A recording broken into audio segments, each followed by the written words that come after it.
Can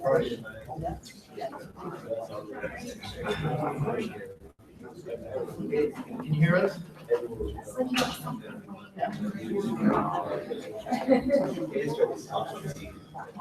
Are we ready? How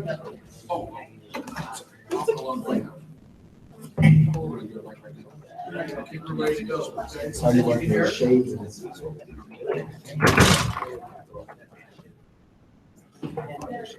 I'm hearing you.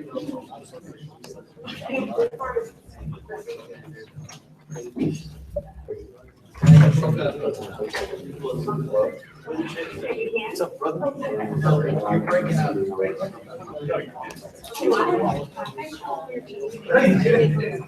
Now we're good. All right.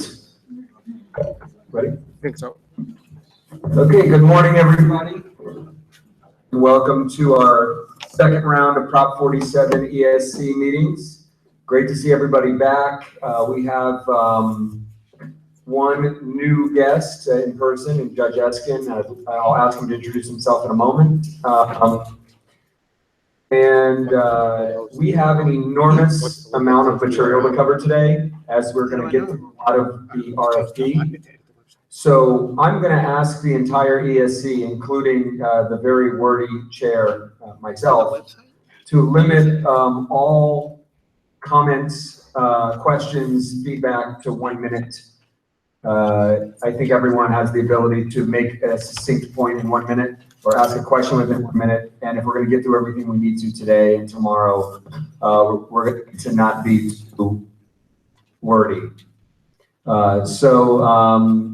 With that, let me just ask Judge Eskin to introduce himself and we'll get started. Is my introduction limited to 1 minute? We'll be consistent. Okay, well, first of all, everybody, I want to say how thrilled I am to be here. Some of you know I had a heart attack on June 3rd, and my doctor wouldn't let me come on June 23rd, 24th, but I did, quote, participate, end quote, by watching and listening to all of you, and I was just blown away by the quality of the people who I'm working with now on the committee and the quality of the information that we heard from the public people who spoke. I think there's a brief summary of my biographical background in the material. I spent 50 plus years as a public prosecutor, defense attorney, and Superior Court judge for 10 years. I want to put everybody at ease. Some people are addressing me as Your Honor, some people are addressing me as Judge. Both of those titles are accurate, but I'll be very comfortable, if you'll be comfortable, just addressing you as George. And I really look forward to the work that we have to do. I've been a proponent of Prop 47 before its passage. I've been a defender of Prop 47 since its passage. And the only thing that concerned me about the discussion I listened to at our last meeting, was I think it's important to recognize that there are adversaries out there, some law enforcement officials who are committed to trying to undo Prop 47. And those of us who've been involved with Californians for Safety and Justice have been developing strategies to respond to the constant attacks that occur in the media and at the legislative level. I was scheduled to testify yesterday before a special assembly committee that was really intended to blast Prop 47. The hearing was canceled at the last minute, but I just think we need to be aware of that as we go forward, looking for programs that are going to generate not just positive results, but also good public information about the benefits that Prop 47 savings has generated. Thank you so much. Great to be here. Great. And with that, I'd like to turn it over to staff to get us started. Hey, great. Good morning, everyone. Thank you guys for all coming back again. We had, I thought, quite a spirited meeting the last time we're here. So I'll do a few housekeeping items, talk through some of what we're going to hopefully accomplish over the next 2 days, and then we'll dive in from there. So first, just want to acknowledge that one of our co-chairs, Leticia Perez, and another member, Charity Chandler, are both participating via conference call. And can both of you hear me right now? Yes, I can hear you. Okay, perfect. There we go. And I think Leticia is also has Skype access. We'll be able to see some of our conversations as best as the quality of the internet is. So there's that. Dr. Gailey, who presented last time on mental health and substance abuse, is the only individual who was unable to attend today.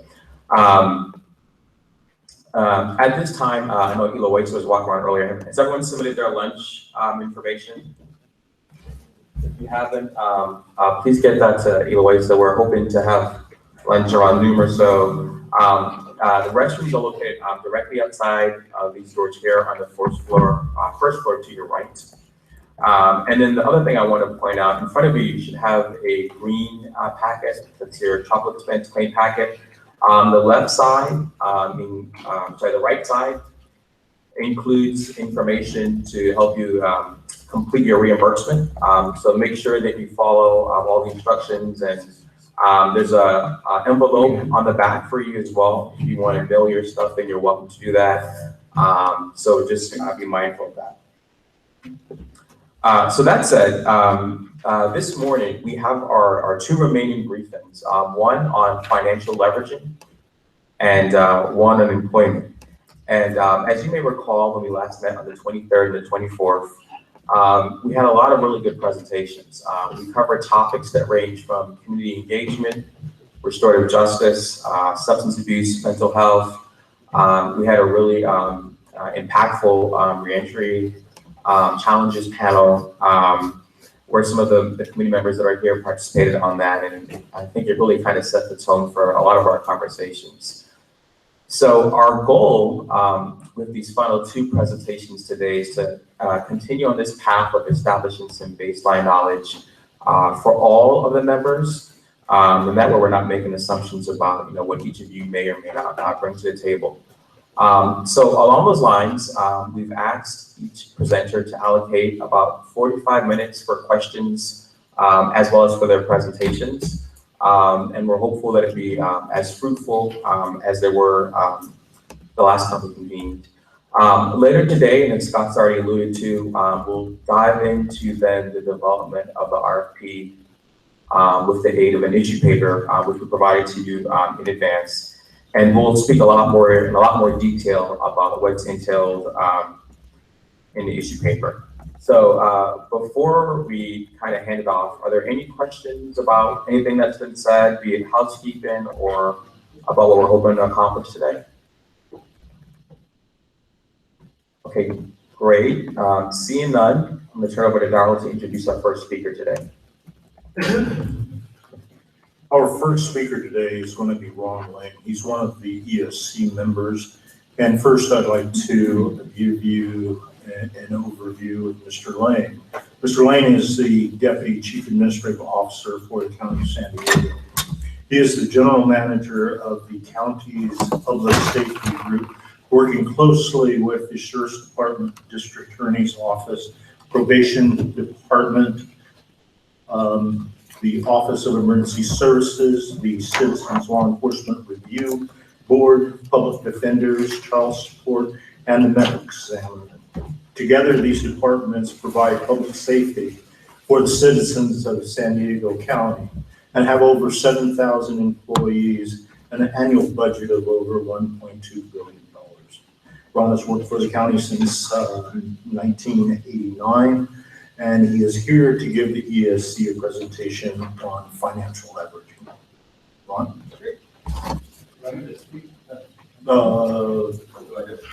Let's see. All right. Yeah, I've been asked to talk about leverage, and the point I want to really make is that I receive hundreds within my group of public safety agencies. We receive hundreds of RFPs and grant proposals every year. And some are really good, and we're able to use them effectively to improve services within our community. And others are very difficult to use. Some we don't even apply. Is this working okay? Okay. hear feedback. Some I don't, we don't even apply for because they're too difficult. And so my hope here is to give you some of those guidelines of how we use funds as a government agency and share them within our partner agencies, and find the sweet spot between a grant that is going to be extremely effective at each community that has different needs and everything else is able to effectively use the money that we provide to get the most benefit to our constituents that we want to, the Prop 47 vendors, as opposed to a grant that the agencies find burdensome, doesn't hit the target, and doesn't hit the intent that we want. So I just want to go over some of those things that I see as managing these grants over time. So there's a packet in your, just a handout of 4 or 5 pages that describes some of these things. And the concept of leverage is that most of the communities and most of the places where we're investing this money, they already have money for offenders. They have, for example, for the adult offenders, AB 109 money that was provided to the communities to offset the cost of the prison realignment.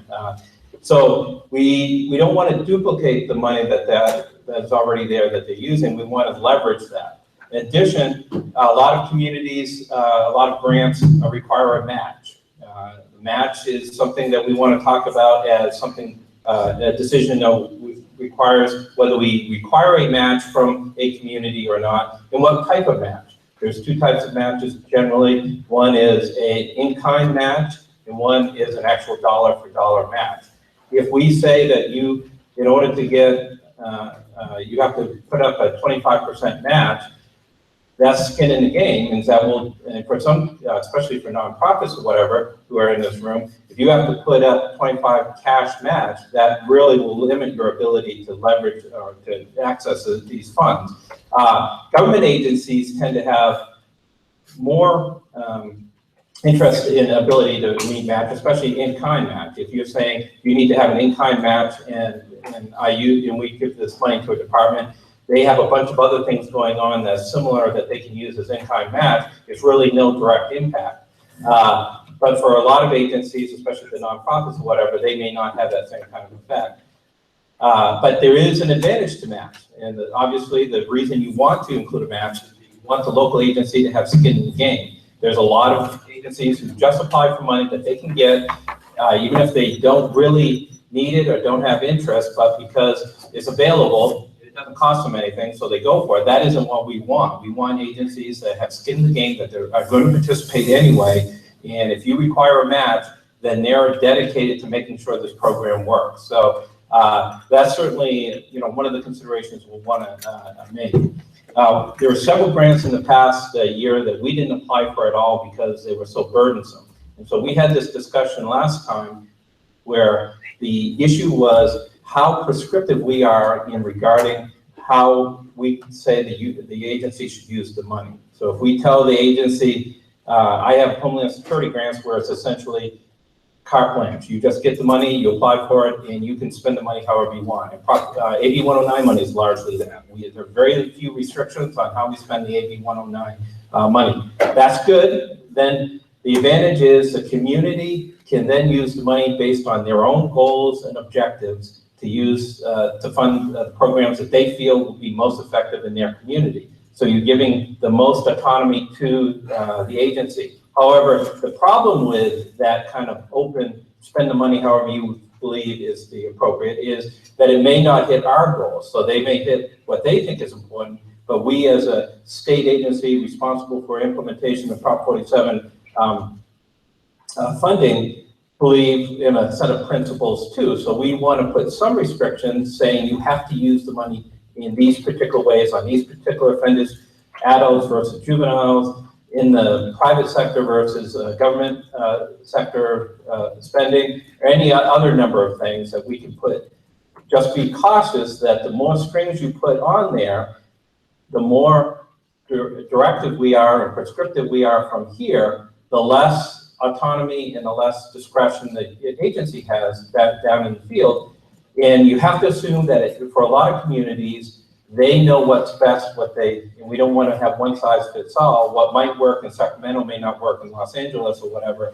So we want to make sure that we hit the sweet spot, that we're prescriptive enough to make sure that they're spending the money on things that we believe are the keys to success based on our knowledge, but at the same time accounts for the local needs and where each organizations are. Some communities are very progressive, have a lot of things, and if we give them the money, they're going to run with it and do some great things with it. And if we say, no, you can't do that, well, you have to do it, you have to spend it on this, the money gets diverted and wasted. So we want to be cautious that we find that sweet spot where we're not overly prescriptive. Like I said, some grants we don't even apply for because they're forcing us to do things that we don't aren't helpful. One of the things that we just had recently in a grant was they told, in several of these from the state, they told us that we had to form a body of certain people, members of the community, members of the clergy or whatever, and it had to be part of this task force to allocate the money.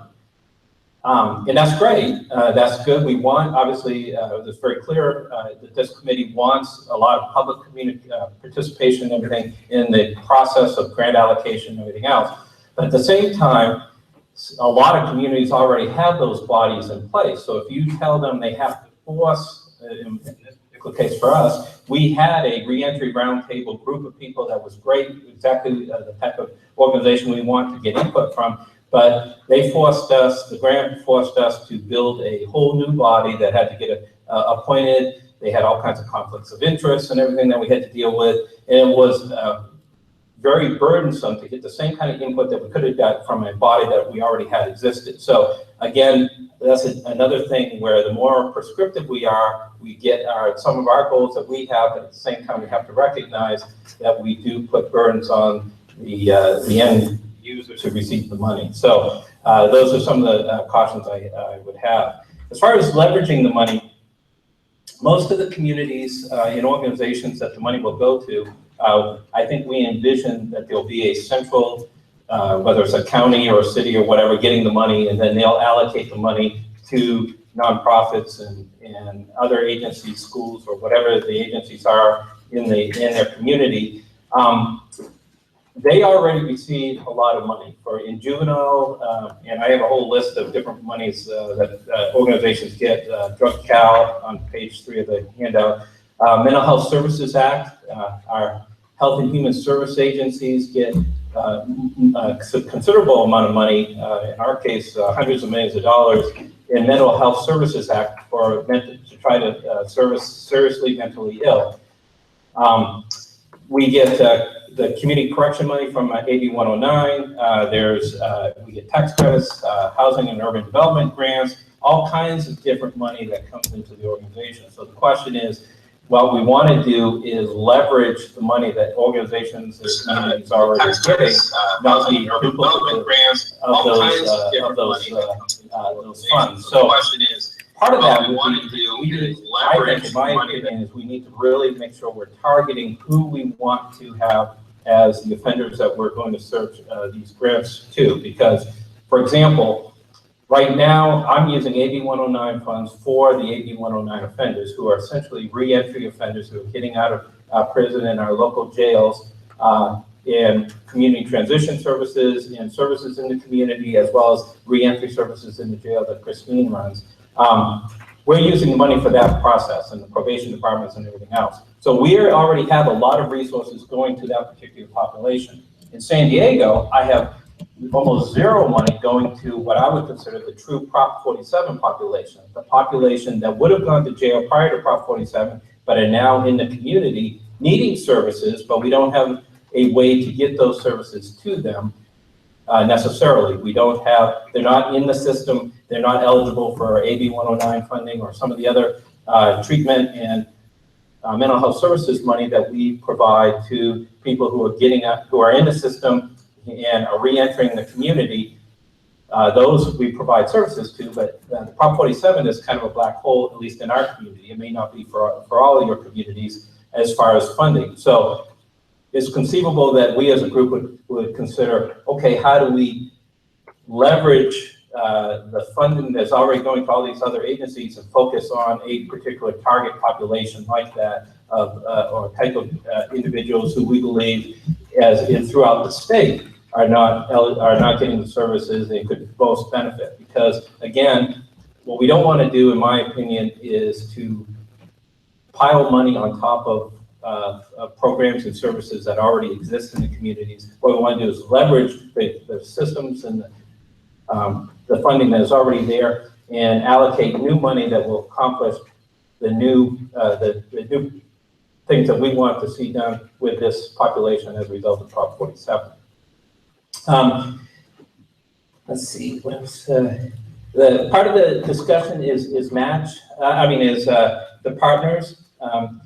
There's a lot of different ways that communities engage their different partners it's a very complex system, as you all know, managing criminal justice within a community. You have the police and law enforcement agencies, you have victims restitution and victims assistance agencies, you have the probation, you have a lot of nonprofits and faith-based organizations doing mentoring programs and diversion and all kinds of other things within the community. And trying to build that coalition and get the funding to the right place is extremely difficult, and that's something that we'll want to focus on, in not only who the target population is and match and all the other things, but who is eligible to receive the money is obviously one of the questions that's in our issue paper that we received this week.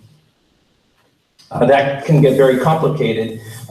We want to make sure that we find the right way that's going to get, what we find in San Diego is we have very large nonprofits like Mental Health Systems Inc. or whatever that are very large corporate businesses who tend to get most of our money, but we have a lot of small grassroots organizations, faith-based and others in the community that aren't as sophisticated. They don't have audit capability. They don't have a lot of other things. And we talked about this in Oakland, in Alameda last month, where we have adopted their process of a community capacity fund of trying to provide technical training and assistance to the small little organizations that are providing mentorship and are really at the grassroots and really providing services in the community for this type of population.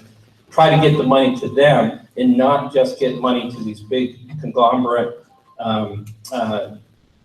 providers that provide good services, but may not be the ones that we really want to target, or certainly are already in the system, already have good funding. The ones that I tend to see that we want to get the more smaller grassroots organizations. So we can certainly write the RFP that would encourage counties or government agencies to try to get the money to the smaller grassroots organizations.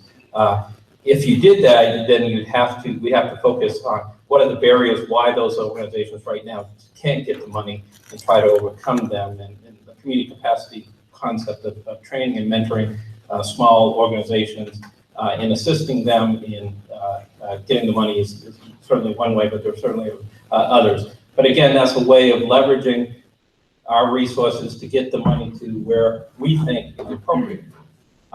So that's one thing. Then we also have the philanthropy part. There's a lot of organizations. There's a concept that's going around called Pay for Success that many of you may have heard. Public trust bonding and things where there's a lot of philanthropic organizations that want to put money into this field, that feel very passionate about trying to be involved in the criminal justice system, in how to get that private money into the organizations to affect social change is something that's really big right now. It's going on nationwide. There's lots of universities and organizations.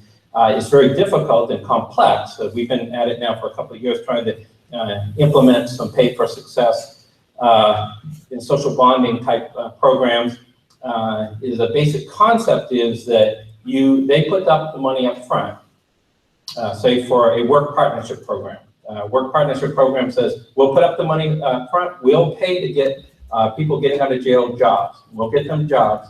And then if they have less recidivism after 3 years, you pay us back the money we invested. So it's kind of a pay for success. If we don't hit our goals, if the target population that we gave jobs to that recidivates at the same level as the people who didn't participate in this program, then you don't have to pay us back that we lost our money. But if you do, you pay us back our money. So it's private sector investing in a program. A lot of it is focused on jobs in housing. The idea of we'll provide housing. If these people recidivate less, then we'll get our money back. If not, we don't. Obviously, the big challenge here is the data and being able to record and determine success. And you have to have a lot of fidelity in the data, which is what tends to slow these things down. But anyway, that's another way of leveraging money is to take money from private sector money and use that to assist in leveraging our money that we provide in a way. Again, a little more complicated, but we don't have to prescribe it, but we could authorize it, saying that pay for success programs would be an acceptable proposal that we would favor or not. So just wanted to throw that out there as something that's coming along. Intergovernmental issues within counties and cities varies by community. Some communities are very collaborative and share money really well. For like on Homeland Security grants in San Diego, we share the money across our 18 cities in the county and do community programs and and things like that. We're very collaborative. Other communities, they get the Homeland Security money from the state and they divide it up evenly by population, and there's no collaboration at all. In Orange County, the city of Anaheim gets their 12%, and the city of Fullerton gets their 14% or whatever. They don't work at all. They just divide it up. That's the same kind of thing that can happen here too. If we have multi-jurisdictional grants from a community, obviously I firmly believe that collaboration is good and essential in the type of work we're doing. And so I would think that one way of leveraging money, again, would be to encourage collaboration amongst the agencies as opposed to a community getting so much money and then splitting it up between different agencies or cities and counties or whatever. That a more collaborative regional approach is probably something that we would may want to consider. Right, on the final page, I just have the concept of innovation. But there's a lot of things going on out there that I've seen in different organizations I've been on. I was part of a task force on the White House is leading an effort nationwide to reduce pre-sentence incarceration and focus on super users of the systems. And some of the other things that we've seen across the country that are working, things like law enforcement diversion, a lead that Seattle started of focusing on trying to divert adults, and this is a Prop 47 population, and the Sheriff's Department's involved in it here in San Diego. The concept of instead of taking a person who's arrested for the 8th time for possession as a Prop 47 person who just gets arrested, goes to court and gets released again and then gets arrested again, instead of keep doing that cycle, divert them, instead of taking them to jail, take them to a contractor and focus on diversion and to try to break that cycle and intervene in a different way. And so we're exploring that. A lot of communities around the country are focusing on adult diversion, a kind of the concept that was first developed in juvenile diversion, but doing it on the adult side, trying to find a different way other than, especially in the Prop 47 population, where we in San Diego, I think we've had some people that have been arrested 18 times for the same offense and are keeping just going back and forth. Obviously, that model isn't working. Different outreaches in the whole concept of continuum of care, where we start in the jails and then they go to a community transition center and then to the community, whether it's a mental illness or drug abuse or whatever, to try to build that community continuity of care. Do we encourage in our grant writing kind of those types of systems? Crisis intervention teams on the mental illness side is a huge thing across the country. We have them in San Diego, we have 40 of them. Some involve just training police officers to deal with seriously mentally ill in a different way rather than trying to keep them out of the criminal justice system and out of the jails. Others, like ours, include licensed clinicians going out as part of a crisis intervention team to try to resolve mental illness issues without fully entering the criminal justice system. We talked about community capacity building, community transition centers. Again, that's one of the things that we talked about last time. How much of this money do we want to focus on reentry versus a population that isn't entering the system, that's getting diverted because of Prop 47 into misdemeanor status and aren't on probation or whatever? How do we make sure that we divide the money evenly? Talked about in-reach into the jails with community transition and continuing care. And then, Scott's ideas of reentry and community college and trying innovative things. Do we want to encourage in our proposal innovative approaches to solving some of these problems? And how do we do that versus a more standard, this is the way we tried and true ways of doing or assisting the population is something that we want to consider. And again, that all manages to how we leverage resources in the community. So in conclusion, I'll take certainly any questions, is in my mind, we want to leverage all the resources that communities and nonprofits and everybody engaged in this effort already have. We want to provide the money in a way that leverages that and maximizes the effect that we're going to have on Prop 47 population. One of the things that we want to consider in our proposal is the data side. How do we prove and validate what is working and what isn't working? And so there's a data collection side. We don't want to be so burdensome, though, that the organizations are spending tons of money doing data collection and worried about metrics and aren't focused on the organization and the success of the program. And obviously maximize existing resources in addition to Prop 47. So with that, I'll take any questions. Questions, Jeff? Scott, may I ask a question of Ron that's off the limited subject of leveraging funds, but about the San Diego experience? For sure. I was very impressed by recent articles having to do with the success of your probation department and its performance with regard to some rates versus the results of those who are on parole.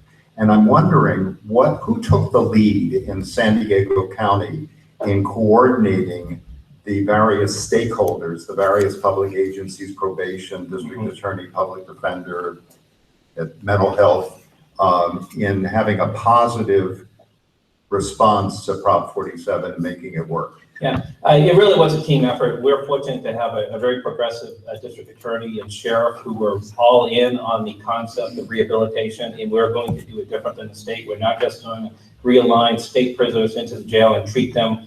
So we had this whole concept among all our partners that in the jail, we're not warehousing inmates, we're rehabilitating inmates. And for probation, we had to go through a culture change that they're not there to supervise, they're there to assist and get them successfully off probation, not try to sanction them and get them back in jail. And then the same with the district attorney and public defender. Public defender obviously is always on board on this type of thing, but they really were trying to work with their clients to not just take the least amount of sanction, but the sanction that was going to be most productive for them. Now, okay, you don't have to do drug training, you don't have to do drug court, but we think that it would be better for you, and our public defenders were really advocating what they were trying to convince their clients to do what's best for themselves, as opposed to what might be the least amount of sanction. And then the district attorney was a key player as well. So I really feel it's a team effort. You know, a lot of communities are having success and have adopted this thing. We're not, any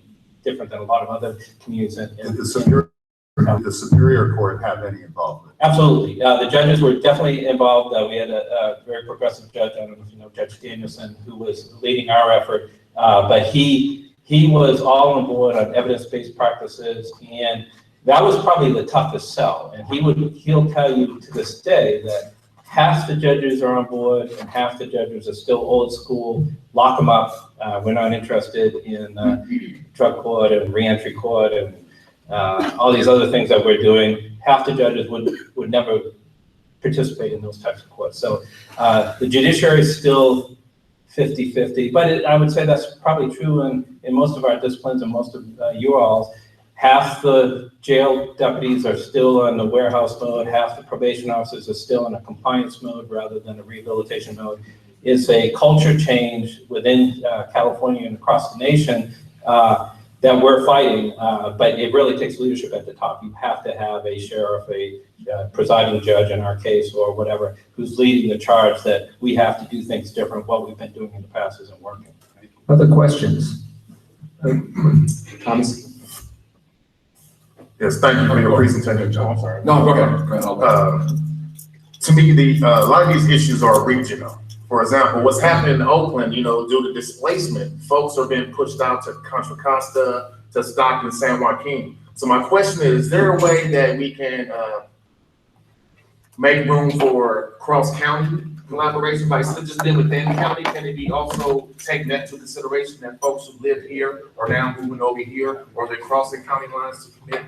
Yeah, I don't know that you can. I mean, we've certainly done that, like in Homeland Security grants and everything else. We've had what we call urban area, where we focus on, like in the Bay Area, they use the money across jurisdictions to provide security and anti-terrorism as a regional thing, recognizing that a terrorist doesn't honor the boundary between San Jose and so they do things regionally. But on the criminal justice side, especially law enforcement, even on fire, we do cross boundaries. I'm in charge of our fire department, and we cross over if there's a fire, whatever. Mutual aid is just automatic. But on law enforcement, they really stay within their jurisdiction. They rarely will go outside unless there's a major incident. Outside this jurisdiction, there's just jurisdictional issues on the criminal justice side. I think that would be difficult for us in this to try to do something like that. We can certainly encourage it, but it's difficult enough, I think, in a lot of communities just to get all our stakeholders within a county or region together on the page. To try to do multi-county or multi-agencies is probably, I think it's a great idea, but probably difficult.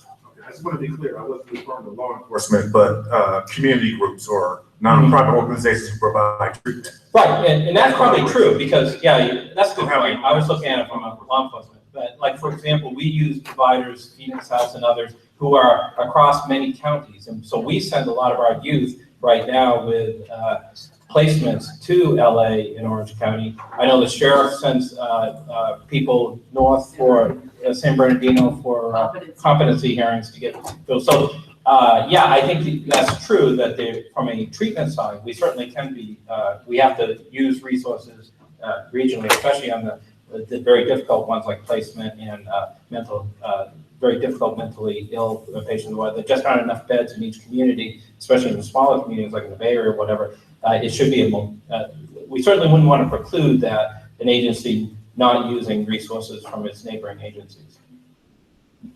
So. Okay. A comment rather than a question, but I noticed that on one of your funding sources is the drug Medi-Cal treatment program for substance use disorder treatment. And the good thing about this source of funding is that right now, not only are most counties greatly expanding their benefits under drug Medi-Cal, including ongoing recovery supports, but for those who are newly eligible for Medi-Cal, which includes many of the top 47 population, the feds are paying 100% of the cost right now. So it's, Right, and that's why I listed, you're absolutely right. And to the extent that we can get people signed up and they can get their alcohol and mental illness treatment paid for by the feds, that's a true way of leveraging our money rather than using our dollars to send them to treatment. If we can use Medi-Cal, that's a great idea. I just had a quick comment to follow up to John's comment. There are other programs that the state funds similar to this where RFPs go out. The CalWorks Housing Support Program, in talking about leveraging, Glenn and Colusa counties, independently, there's a lot of administrative costs, especially in rural communities, to spend the money for the infrastructure, the build up, the staffing that's needed to implement a program. And they got together and did a joint application where they agreed to use the same community to provide housing services, navigation, other assistance. And the two governments got together and agreed to a mutual application. So I actually think there's a way I would agree that you could actually do it. Possibly, we should find a way to do it. Thank you for your presentation. I actually have a question kind of related with respect to like co-occurring disorders for folks that are, I guess, I don't know what to call them, but they're chronic offenders. Yeah, right, yeah. And I System, yeah, so we call them, super system. yes. Something to that. Super utilized. Super utilized. Or at the White House, they call them familiar faces. Yeah, it's for the super users. And this is something that I've seen over time now that we have a trauma recovery center in Stockton, that the co-occurring disorders and addiction, right, heroin addiction, opiate addiction, oftentimes is it's like unresolved oftentimes, right? So there's methadone, they substitute, kind of opiates and heroin for methadone, and they're still getting high. I mean, to be honest, they're still getting high, right? And I know there's a lot of new drugs in the market right now, or not new, but they're not necessarily available to our participants. I guess I'm wondering in like using some of these because they're more expensive, like Suboxone comes to mind, which is a blocker, right? We have folks that have been on methadone for like 5 years. It's simply not working. So something new has to happen with respect to that. And I'm wondering what co-occurring disorders and folks that have these kinds of, because I think those are typically going to be the super users that you're referring to. That something is not working, and I think we need to kind of examine what those things are. It's going to be difficult to stabilize, find a replacement home, and without something to really, remedy that. So I don't know if you have any ideas. Well, our super utilizers that we define as super utilizers probably aren't a Prop 47 population for the most part. They're, I don't know, Christine, do you agree with that? She's my expert on. I think some of them are the Prop 47. The super utilizers are generally more the homeless, the chronically homeless that are on the street, and a lot of them, what we would say, are more nuisance crimes. Drunk in public, urination in public, but they're obviously addicted to something, either alcohol, drugs. It could be opiate based. I know that some of those medications that you're talking about are going to be covered under the drug Medi-Cal, so that you can leverage if you say that you're going to, obviously enroll people into the health plans that would be able to cover those kind of things as well as cover treatment. So those are a lot of things that are going to be coming up in the future. Would that be something that we should be considering in the RFP process to include that? Absolutely. I mean, but again, we target population, and we want to do things that will, what we believe will hit the target population and provide services that we feel are gaps in the community. So my recommendation is that I have a lot of money available to me, but I have gaps, and I want to be able to use this money to fill those gaps in my community. And I know every other county and every other organization has the same thing. So again, we just got to find that sweet spot. One thing I failed to mention, I do want to bring up real quick is for organizations that receive this money, send the issue paper, there's a concept of time, of whether it is a 1-year grant, 2-year grant, 3-year grant. I just want to make sure that everybody understands that in budgeting, certainly for governments, and I think it's probably the same in nonprofits and other agencies, if you give a 1-year grant, we look at that as one-time money, and we are very hesitant to buy long-term things like hire people or whatever for a short-term grant. If you have multi-years, then we can use it as ongoing funding, and then we can go and hire people or do things like that. So the term of the grant that we decide, and it's one of the issues in the issue paper, will dramatically affect what organizations can do with the money, as far as the longer they have it, the more, again, we're leveraging, the more things they can do with the money. If you have a 1-year grant, they're hesitant to buy things and investment things if they think the money goes away at the end of 1 year. So that's something we want to consider too. All right, we have time for one more question, Vanya. Good morning. You had mentioned that, like 50 and 50 in terms of the, county support for Prop 47 with the judicial system. At some counties, it's not 50-50. It's 80% against it and 20%, will comply.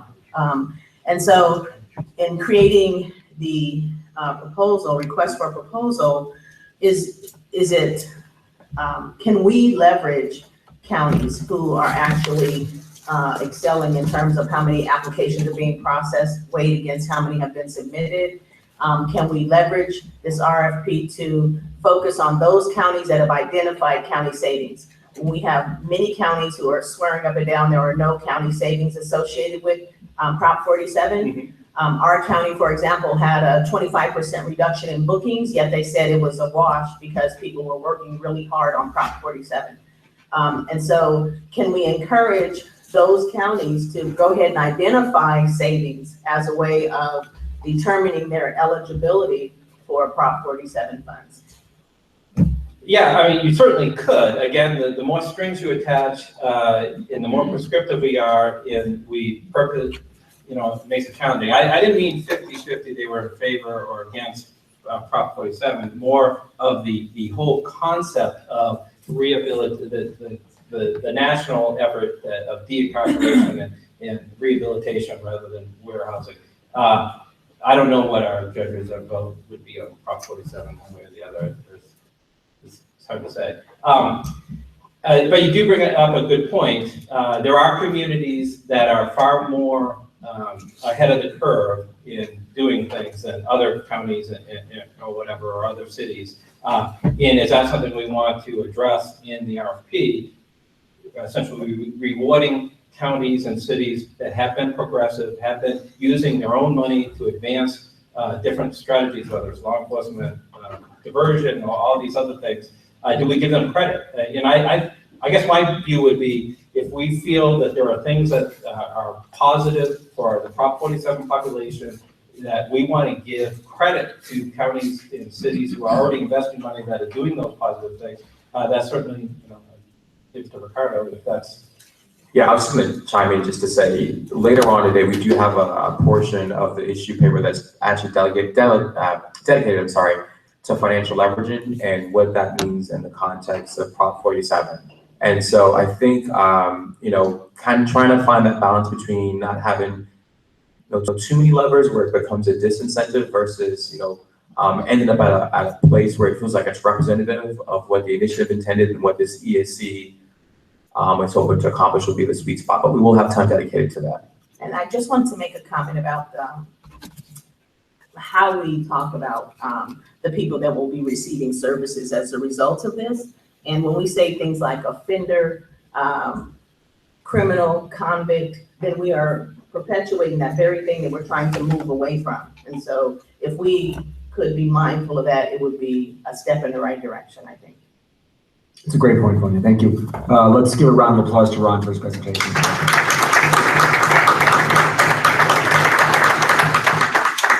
All right, and we have another presentation, Ricardo.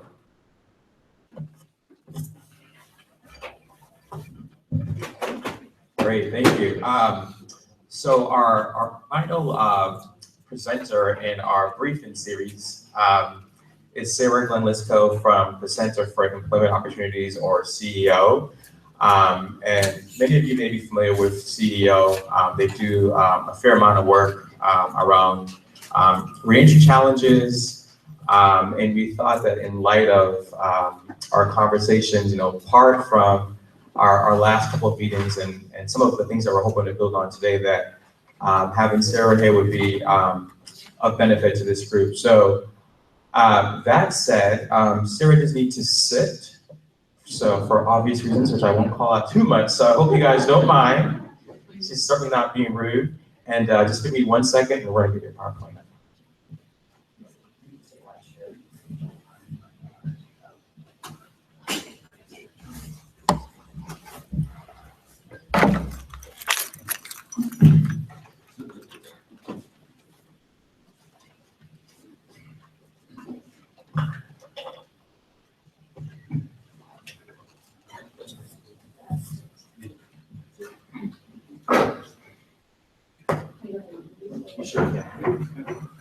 Good morning. Can everyone hear me okay?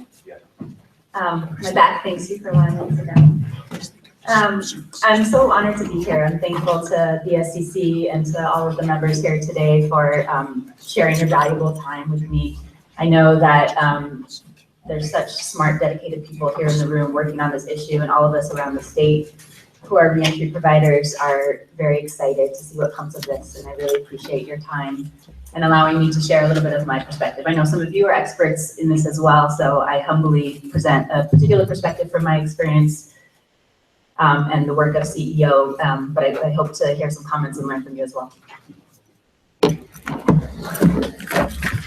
So what I want to talk about today touches on so many of the things I've heard already. It really focuses on a lot of the priorities that the previous presentation laid out and a lot of the work that I know you're doing across fields.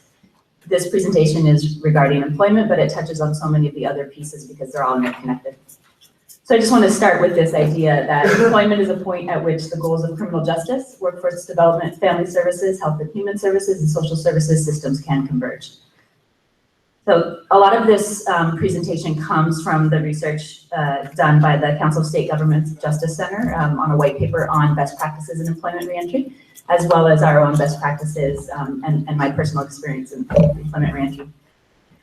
Today, I want to provide a framework for thinking about employment in the context of Prop 47. So typically, employment reentry focuses on people coming out of the criminal justice system under formal supervision. And I want to both think about the ways in which some people on Prop 47 might have similarities to people coming out of the formal justice system and themselves might still be in the formal justice system, and ways in which they may be distinct.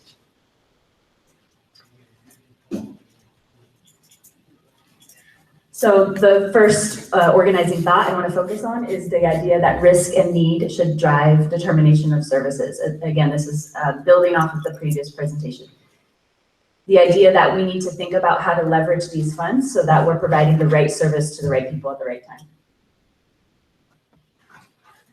So I'll start off with just a very brief contextualizing. I'm sure that this is very familiar to everybody in the room, but I just want to get us on the same page real quick about the value and importance of employment in reentry. And again, when I speak of reentry, of course, I mean the broader context. Reentry typically means specifically coming home after formal incarceration and being on formal supervision. But I also mean reentry in the broader context of Prop 47, which means after any criminal justice involvement and moving forward from that point. According to some studies and statistics, approximately 9 million people return to the community from jail annually. And this figure includes people not necessarily convicted. So this may be and/or convicted of smaller or minor crimes that don't result in jail time. This includes our Prop 47 population. A smaller number of this, 700,000 individuals return from state prison annually.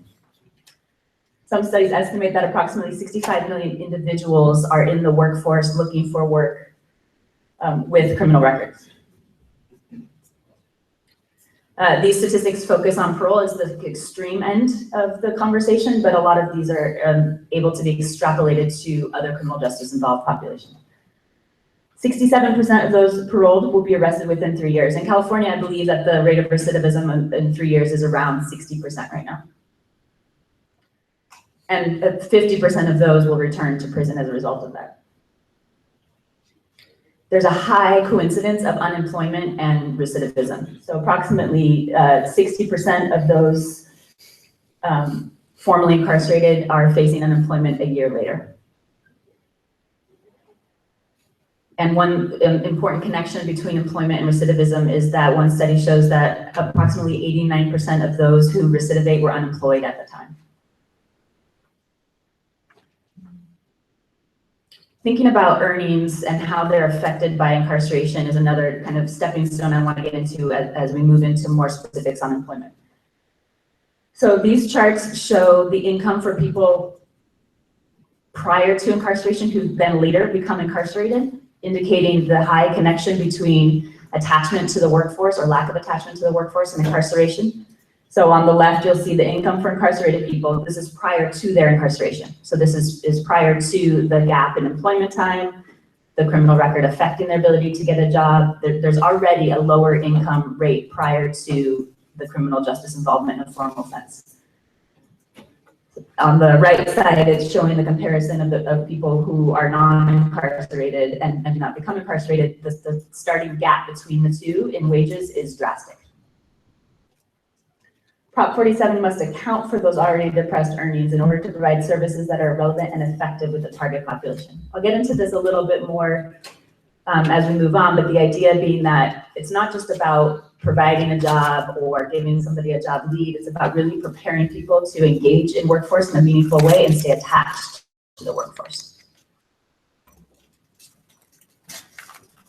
So we were talking earlier in the previous presentation about how people involved, or Prop 47 involved individuals may be different than our traditional reentry population, but I want to posit that there's kind of maybe two ways to think about this. Number one, there are individuals who are going to be Prop 47 involved who are already on probation or parole supervision or who have prior convictions. So of course, some people are going to be excluded from Prop 47 remedies because of certain prior convictions, but there are going to be people who pick up a Prop 47 eligible conviction who already are on supervision or who already have convictions. And this is an important distinction to make, I believe, because the idea of who needs what service at what time and risk isn't just about the particular conviction in front of us, the presenting Prop 47 conviction. It may be broader than that. The other category are individuals who are not currently or previously involved in the CJ system and who are entering for the first time under a Prop 47 eligible conviction. So that means that risk is not exclusively determined by the Prop 47 eligible conviction. Many people receiving a Prop 47 remedy may also be high risk, even if the particular presenting conviction is less severe. This also relates to need. So the population may have high needs for a wide range of services, but employment is a likely need for all. If we don't think about matching need to risk, we may say everybody needs employment services. That may be true. I think all of us could use some assistance and guidance on how to find employment, keep employment, best employment practices. But we must align the need to the risks. So with these limited resources, with the idea of leveraging funds, with the idea of making this the most effective possible intervention, we need to align the risk and the need.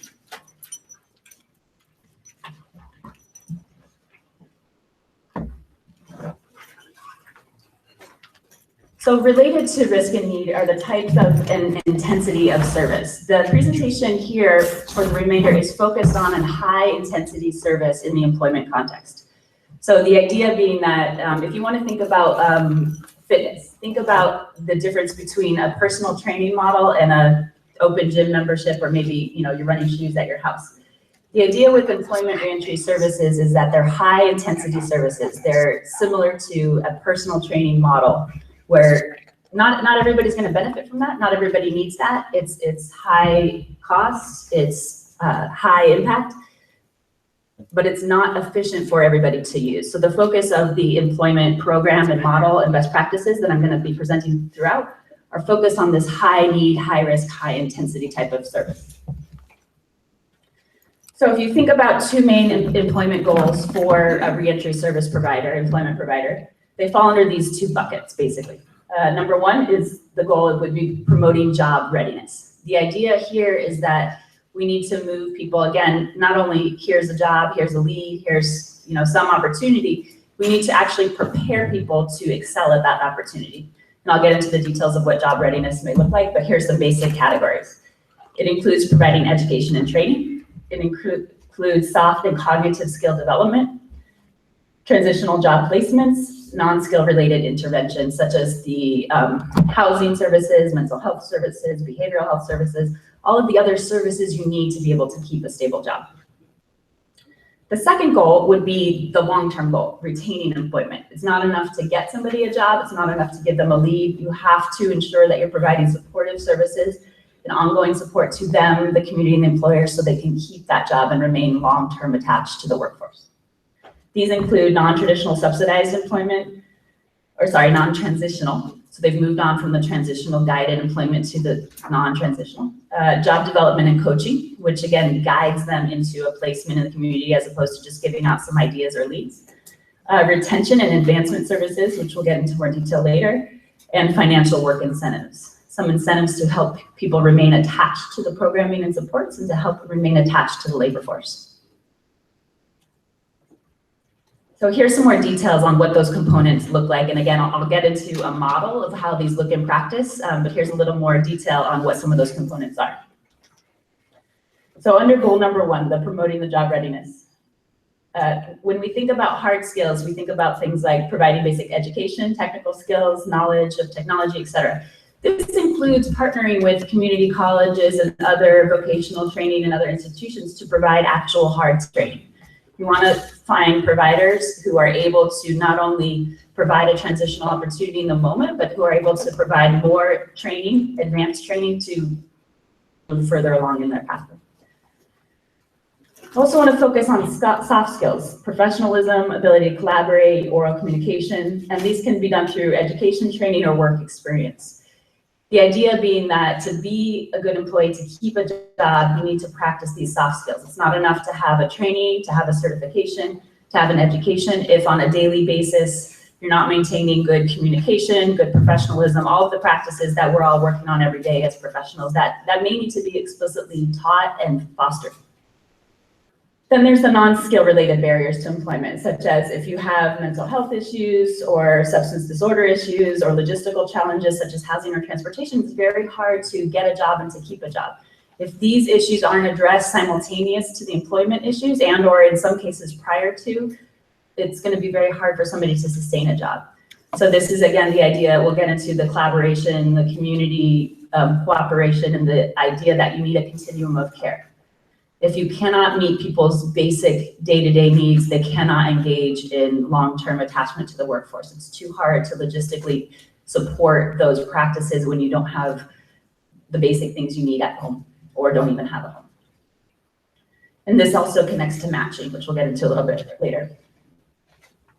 Under goal number 2, define and retain employment. This looks a little bit like linking individuals to long-term employment. So making sure that you're matching people to the right jobs, not funneling them into a job that may last a couple weeks, maybe a month, isn't a right fit for their personality, skills, experience. And that you're continuing to engage them after job placement. So you're promoting retention through ongoing supportive services to both them and the employer. That you're helping with re-employment. If somebody loses a job, if they are no longer able to keep that job because of logistical barriers, because of poor fit, because of anything going on in their life, you're helping them re-engage either with your transitional job as the service provider or with a new job. And that you're assisting with advancement opportunities. This goes back to some of the technical skill building, the training. You have to continuously be able to provide advancement opportunities to help people move up the career ladder and stabilize their lives.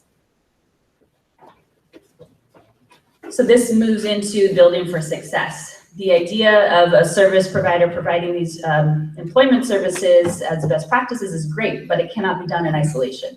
You have to have a system that's built to collaborate and coordinate from the moment of contact through the criminal justice process, through referral, through continued care and supervision or not supervision. And the idea of how to build that system needs to be explicit. And this also relates to the earlier presentation, that timing and matching is key.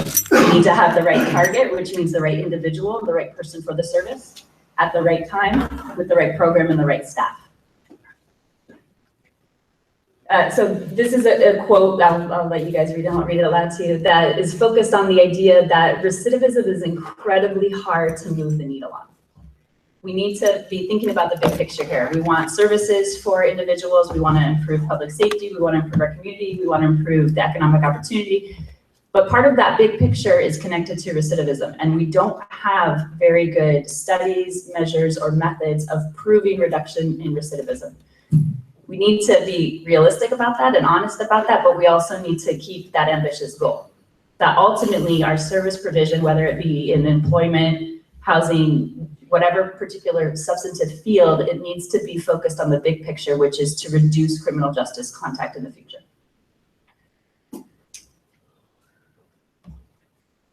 So here's one way of thinking about the way that two systems can align. So if you think about the criminal justice system and the workforce system, you might think they have very disparate strategies, very disparate interests and outcomes, but I'd like to challenge that. I'd like to think about the ways in which their interests, priorities, and goals can align. If you think about the criminal justice goal that I just mentioned, to reduce recidivism and increase public safety, the complementary goal with workforce is to reduce unemployment and increase economic opportunity. Are mutually supportive. Doing both of those things together helps increase the likelihood of each one of those succeeding. Some indicators of that, how will you know that that's happening?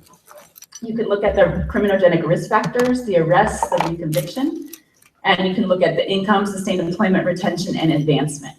We know, again, there's not a lot of good long-term studies on the relationship between any recidivism measures in the community or in particular employment, but we do know that we've seen some evidence that when you have increased income, sustained employment, retention, and advancement, you have decreased criminogenic risk factors. And some of the interventions related to that. So if you're on the criminal justice side, you're assessing risk, you're targeting highest risk, and you're using sanctions strategically, right? The goal should not be to house people, to sanction them, to put them back. That should only be a last resort. That shouldn't be the goal of the supervising unit or the criminal justice system. That should be a last resort if it's felt needed for public safety. The intervention on the workforce development side is job training, including the soft skills, job placement, and career development. Doing those things should directly connect to the risk that's been determined and should help prevent the sanctions. So here's one concept of what building the right system looks like and how you go about doing that. So again, you want to provide the right services to the right people at the right time. And this is a very complicated topic for this committee and the SEC to think about. Who are those right services? It's more complex than when people are under formal supervision. Under formal supervision, there's a pretty clear pathway of continuum of care. There's a clear way in which people are supervised, their risk is assessed, they have referrals and a funnel through to other services. It's not as clear under Prop 47. How is that going to work? What's going to be the continuum of care? Where are referrals coming from? Who's doing assessments? Is anybody doing assessments? Is there coordination between entities? How are people going to move from a Prop 47 eligible conviction into a service provider and continuum of care if they're not under supervision, if they don't have formal assessments? So here's some ways to think about that. There needs to be supply and demand assessments of the in-custody and or CJ involved population and the post-release needs and service availability. So whether you're talking about formal supervision or you're talking about the court system through Prop 47, there needs to be an alignment. What are the needs of people eligible for Prop 47 relief versus the supply of the community services? So there's a lot of community services already available. There's mental health, public health, aid, Department of Child Welfare and Services. There's lots of community services that are already available, and that's good. Are those addressing all of the needs of the population? And are we matching those needs to the services available? We need to target funding towards the higher risk of formerly incarcerated or CJ involved and establish realistic expectations. So again, we talked earlier about everybody could use assistance in employment. Everybody needs, to get a job that works for them and their family. Not everybody needs a targeted intensive service in order to do that. The funding priorities need to go to people who are going to best benefit from that, who need a targeted intervention, who need soft skill training, who need hard skill advanced training, who need a structured environment. And it should not go to the people who do not need that or who are not at risk. And that's a tough decision. That's difficult to parse out. That's difficult to categorize and figure out. But that needs to be part of the thought process is you have to have a prioritization of who these resources are going to and who's receiving the intervention.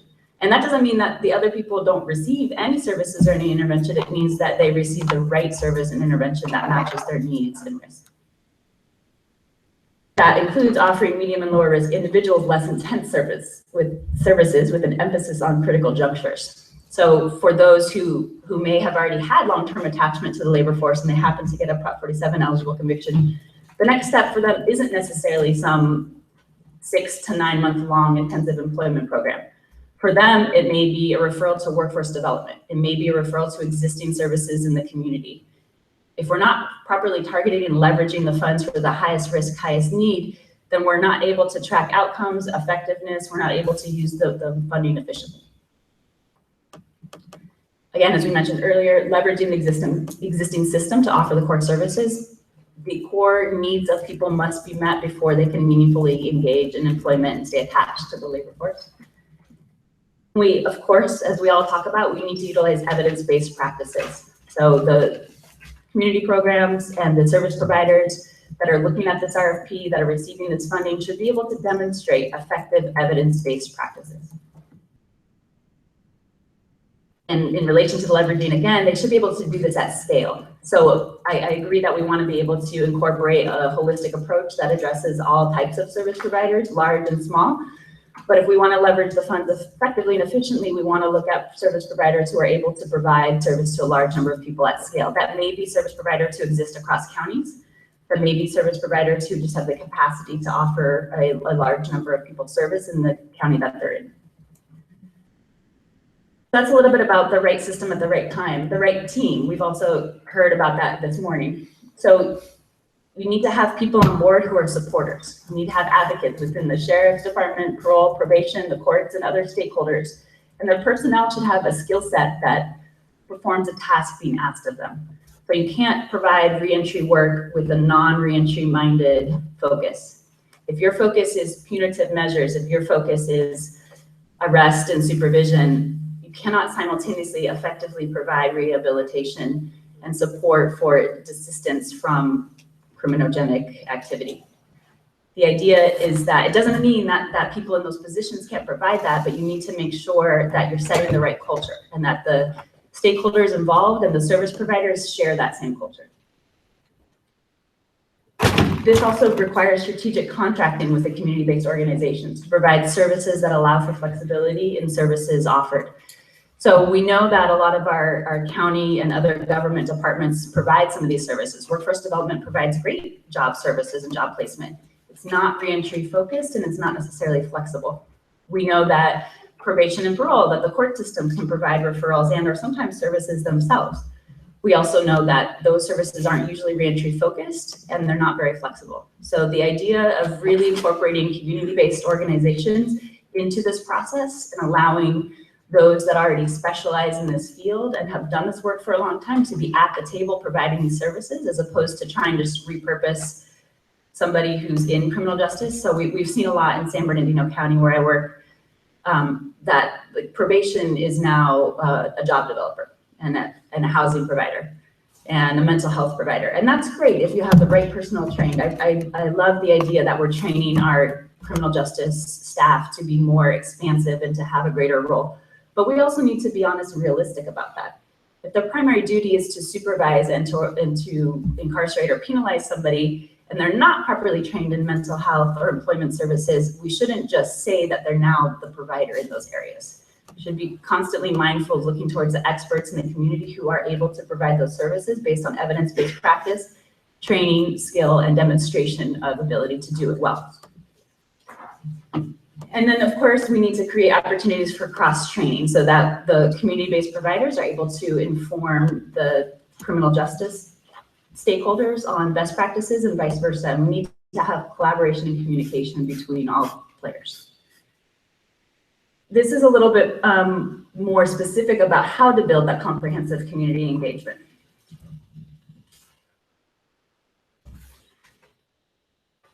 So you want to figure out who the community is that you want to engage. You want to make sure that you've defined who the stakeholders are. So if you're talking about,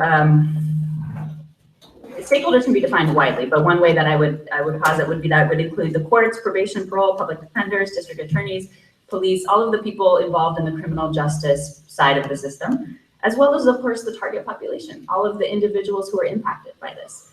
So the first person you want to engage if you're talking about community engagement is the people directly and necessarily involved in the system.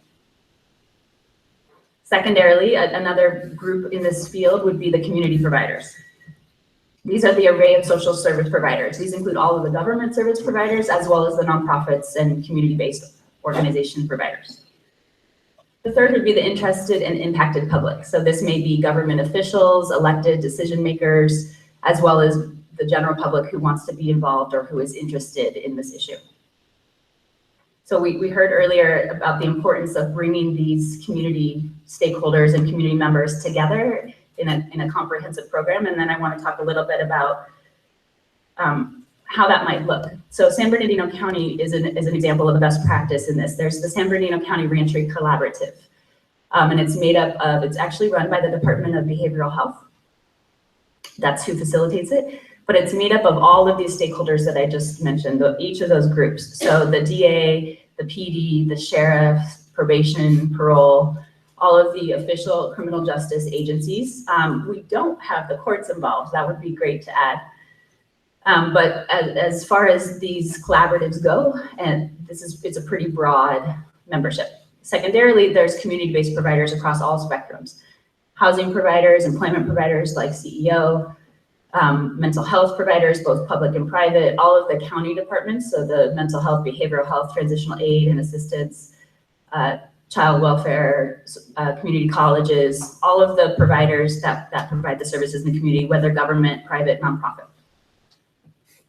We don't have a huge attendance by the interested public. We do have some elected officials. Occasionally we had an assembly member, a council member, or board of supervisors, but that is an area where we're a little bit late.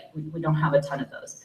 But the idea of this group is that we meet twice a month, once as a steering committee and once as a working group. And the steering committee brings all the players to the table, helps facilitate conversation about where we're going as in each individual unit, what we want to do as a whole, and how we can partner. So we talk a lot about funding opportunities where we can collaborate and partner. We talk a lot about data collection. There's a huge disparity between information and knowledge and data across these areas.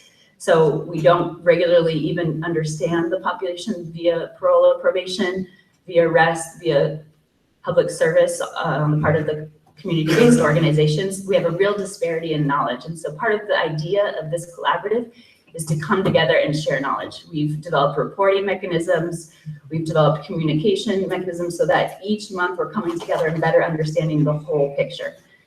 Additionally, we're getting funding from the county via the Department of Behavioral Health as a conduit to provide services to address various issues, specifically focused on recidivism. So I want to keep in the background as we get a little bit more into the details of an employment program that's effective and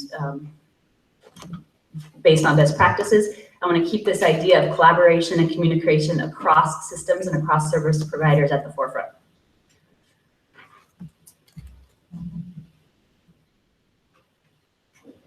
So very quickly, I want to go through the touch points. What does the flow through look like? If we're talking about continuum of care, if we're ultimately focused on getting people to the point of employment and meaningful engagement in the workforce and desistance from future criminogenic activities, what does that look like? Especially under the Prop 47 context, it's complicated. So we don't have the traditional incarceration where we can prepare everybody and then move them along and do a referral, but we still need to think about that continuum of care and how it may look.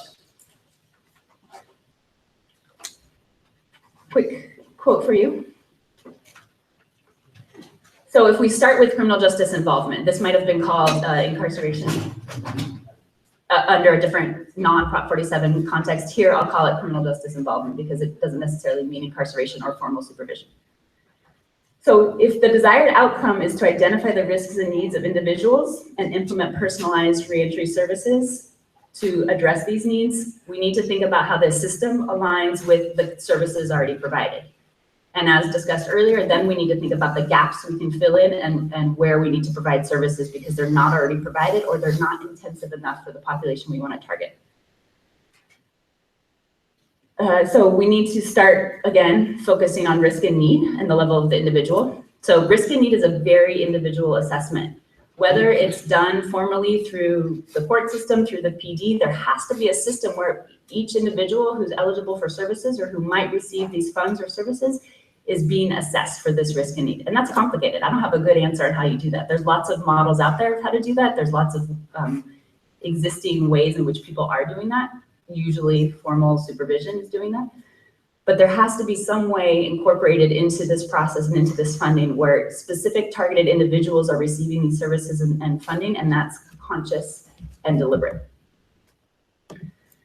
The individuals then are classified according to their risks and needs, and the services that they need are allocated based on that. One way of thinking about that might be a coordination through the court system, through the public defender, through the DA. Somebody has to be systematically assessing people who are coming in contact with criminal justice and figuring out what services and needs they have so that they can target or refer them to those service providers. This has to be done individualized. Each person is different. There's no way of coming up with one answer for everybody or saying that everybody under this particular category needs this or has this level of risk. It has to be individualized. And then they need to have administrative capacity to ensure that the provisions are appropriate. What is the capacity with the public defender to do these assessments and referrals? I don't know. In most counties, it's probably pretty limited right now. What are we going to do to create that capacity institutionally for somebody to be making this assessment and then referring or directing people to community programs? It cannot be willy-nilly. You come into the door, if you happen to hear about it, maybe you get the funding, maybe you get the services. There has to be a clear definition of who the services are targeted to and how they're getting to these programs. We've already heard a little bit about, there's a lot of existing government and community services that need to be leveraged prior to employment. So people should already be connected to and receiving these services so they have a better chance of gaining and remaining attached to employment. So there's already GED classes, vocational training, pre-employment readiness, benefit screening, document preparation, child support suspension, state ID, parenting, mentoring, job fairs. Those things exist in the city and are already provided largely by government agencies. We need to leverage those existing resources and make sure that number one, that lower risk population, lower need population are receiving these services instead of the intensive services. And number two, that anybody who needs these services is able to access these services prior to the more intensive services of a reentry specific employment provider. Secondarily, so after criminal justice involvement, moving on to the referral. If the desired outcome is an immediate connection to sources of income and housing facilitated by the referring agency and CBO, here's how the system thinks about that, and here's the services. Again, we've talked about this over and over again, focusing on the targeted services for the right person at the right time, prioritizing basic needs, make sure that there's data and information sharing between agencies and entities, and establishing a handoff, right? So through this RFP process, you're going to get providers and you're going to establish specific providers that meet all the priorities that you've established. And there needs to be a systematic process of moving from the initial point of contact, which is the courts, the PD, the DA, into that service provider's hands with the community supervision or the community services addressed in between. So they move into employment after they've had these other issues addressed, after they've accessed these services or simultaneous to accessing these services. And of course, we always want to remove and mitigate potential barriers. Here's what the services would look like on the employment provider side. They're a comprehensive provider with a focus on the population. We always believe it's very important to find a reentry service provider. An employment provider in general who addresses people who've been dislocated, migrant workers, homeless, are all very good employment providers. They're not reentry employment providers. We believe it's very important to find people who have explicit experience in this work and that have done this work with this specific population. We believe that transitional employment is very important in this, and I'll get into that a little bit later. And that transitional employment not only provides the immediate income, but also focuses on building the pro-employment and pro-social skills to help keep people attached to the workforce long-term. We believe that this has to be done through intensive job placement and retention so that it's case managed. It's not just a lead, it's not just an idea, it's intensive case management of the population to help assist them into this job. Again, the personal training model that I talked about earlier. This must involve vocational training, pre-employment readiness, basic education, as we talked about previously. I'm gonna speed up a little bit because I'm running out of time. Finally, the third phase in this spectrum would be the reentry and service provision. So we need to, again, make sure that the system is providing these regular assessments and planning, that the targeted programs offer long-term employment solutions. If we aren't offering long-term effective solutions, we're just wasting our money. We're revolving around the same service, the same efforts over and over again without a meaningful impact from our investment. There needs to be a high level of coordination that may diminish over time, and there needs to be flexibility, as mentioned earlier, right? You want to make sure that you have standards for best practices and a provider that meets all your needs, but you need to offer them flexibility to do the work the best way that they can. The services, again, focus on the job placement and retention. They provide opportunities for advancement, and they offer supplemental services. You have to keep supporting people in their other needs outside employment to keep them meaningfully attached to employment. Okay, and finally, we're going to get into some of the details and specifics of what an effective employment program looks like. So here's some broad components of an effective program. It should be comprehensive and have a holistic approach. So if you find, if you don't include requirements that employment providers think about these broader issues, how are they ensuring that the people who come to their program are ready for employment?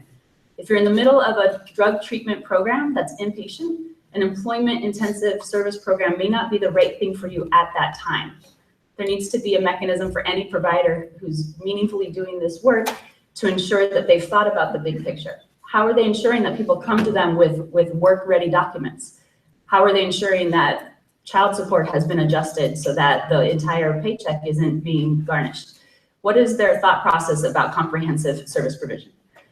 They need to be integrated with other providers in the criminal justice system. There has to be communication between the two. They have to be getting referrals or information from the criminal justice system that says the right person at the right time was targeted for referral to their service. They need to be collaborative and communicative with all the other service providers. If they cannot provide housing themselves, which is fine as they're focused on employment, they need to make sure they have strong relationship with housing providers to provide the housing, transportation, et cetera. They need to have a reentry specific focus, as I talked about earlier. There's very specific work being done here, and it should not be that we think about it in a general sense. We need to think about the specific needs, co-occurring issues, the trauma that people have faced in relation to the criminal justice system, and we need to be engaging providers that know how to manage this. So thinking about the goals I mentioned earlier, that goal number 1 was promoting job readiness. What does that look like? So this is an example of what some of those specific practices look like in an effective employment provider. So thinking about job readiness, you want to make sure they're doing pre-employment readiness and training. So this involves comprehensive case management, assisting clients on their needs and goals, providing interview coaching, job search strategies, soft skill training, and coaching connected to the needs and goals. So again, the idea of staying attached to the workforce requires strong case management that addresses people's specific employment behaviors. So this means that you're explicitly going over what does communication with an employer look like? What does effort at work look like? Those are not things that we all have the same definition of. Those are not things that we all automatically perform in the same way. And people who need these services are looking for that personal training model. They're looking for somebody to run them through exactly what does this look like. That's not for everybody. Lots of people coming out of the criminal justice system have already pre-established long-term commitment to employment, and this isn't the service for them. But for those who need the service, they need the comprehensive management of those explicit skills. Hey, Sarah, we're going to need to open it to questions in 2 minutes. Great, thank you. Thank you. There should be vocational training. You should be offering people pathways to advancing their career. If they come to you with no particular skills, background, or previous work history, you need to be offering them opportunities to gain some of that. You need to be offering in-demand, on-target sector training so that they can move up in their career if they have no ability to right now. We believe transitional and supported employment is the cornerstone of this. When people come to you, providing an immediate job to them is incredibly important in not only teaching them the employment skills, reinforcing them, but providing immediate income and connection and attachment to the community and the workforce. Goal number 2 is job placement and retention services. These are what they look like. So the job placement should be intensive and guided, not just leads, not just ideas, not just a website to look at, but specific connections to employers that you're leveraging a relationship with. Job leads and an intensive, effective employment service provider based on the individual's need, background, skills, and experience, and actual relationships with employers. Retention services need to be long-term, comprehensive, and intensive so that you're helping people stay attached to the workforce because you're checking in with them constantly. How are they doing? Are they able to keep that job? What do they need to be able to keep that job? Are you talking to them about how it's going? What are you doing to ensure that if they lose that job, they remain attached to the workforce or get another job. And we're on the last couple slides. So here's an overview of what that model might look like that we talked about before. You may start, of course, you've already done referral, assessment, risk, you've already done that. They're now in your program. You might start with job readiness training. The provider should be able to provide a large number of enrollees annually. They should be able to provide service to a high number of people to make the most effective use of the funds. Should involve transitional employment. If you're going to help people be attached to the workforce long-term, you want to be providing an opportunity for them to practice those employment skills, and you want to provide immediate income. We all know when looking for a job, it can take months. You want to be able to provide an immediate impact and an immediate income. Full-time job placement needs to be part of that. So give people a transitional job. Here's a job, you can work for me for a couple months and then figure it out. You need to be able to provide meaningful connections to long-term employment. And those numbers should look like 60 to 70%. If a service provider isn't getting 60 to 70% of their clients and participants into long-term employment, they're not an effective program. That's related to retention as well. They need to have comprehensive retention services, we believe, up to a year. If you're not tracking people's follow-up for a year, you're not meaningfully making sure that they remain employed and that their risk continues to go down. They should have a 50% retention rate. That's high and ambitious. It might sound low to you, but as an example, in San Bernardino County, workforce development works in the probation department exclusively with this population. Their placement rate is 7 to 15% compared to 70% with the general population, and they don't even begin to track retention. It's not possible, and the numbers are too low. So that's again the reason why you're looking for a reentry focused provider, is you want somebody who knows how to do this work and knows the specific needs of the population and can guarantee these types of results. Almost to the end here, this is what the program flow might look like with the outcomes. So this is what we just discussed, the basic flow, but it's broken out into the short-term and long-term outcomes. So on the participant requirement side, that's all the pre-referral, the risk assessment, all the stuff we talked about earlier. The preconditions of joining an employment program. Again, you shouldn't be referred to an employment program if you're not ready for an employment program. This is the program model and the short-term outcomes it leads to, along with the long-term outcomes. Of course, the things we've already talked about: increased job readiness, engagement with the workforce, full-time employment, and long-term attachment to the workforce. I'll kind of skip over this slide really quickly, just in the interest of time. This is a way of thinking about how assessment is connected to those steps in the employment process. So we think about people moving from not job start ready, so they come to the employment provider, not being able to get on their own a full-time job. Otherwise, they wouldn't be there. They shouldn't be accessing these services if it's easy for them to get and keep a job. Sarah, I'm going to need to cut you off there and open it up to questions. Sure. We're running late. So Javier, then Sammy, and to the judge, and the chief. Chief, do you want to start? Chief goes first. Well, thank you. For the judge, I'm not sure about that, but so I completely agree with so much, almost everything that you said in terms of risking and serving the highest risk offenders, looking at their criminogenic needs, providing evidence-based programming, all of that. The part that I'm struggling with a little bit is, as you kind of indicated, probation does risk assessment at the pretrial level, but then also for formal probation. And what you're talking about with these Prop 47 eligible offenses, many of them, even if they are booked, will be released before they even go to a pretrial assessment. And if they are assessed at the court process by either the court, the public defender, or the DA, they don't have the resources to do that. So then I'm leery that these funds will then be used to just build up their resources in order to provide that risk assessment. I know the risk assessments that we use for all the people that we serve now tie in prior criminal history information.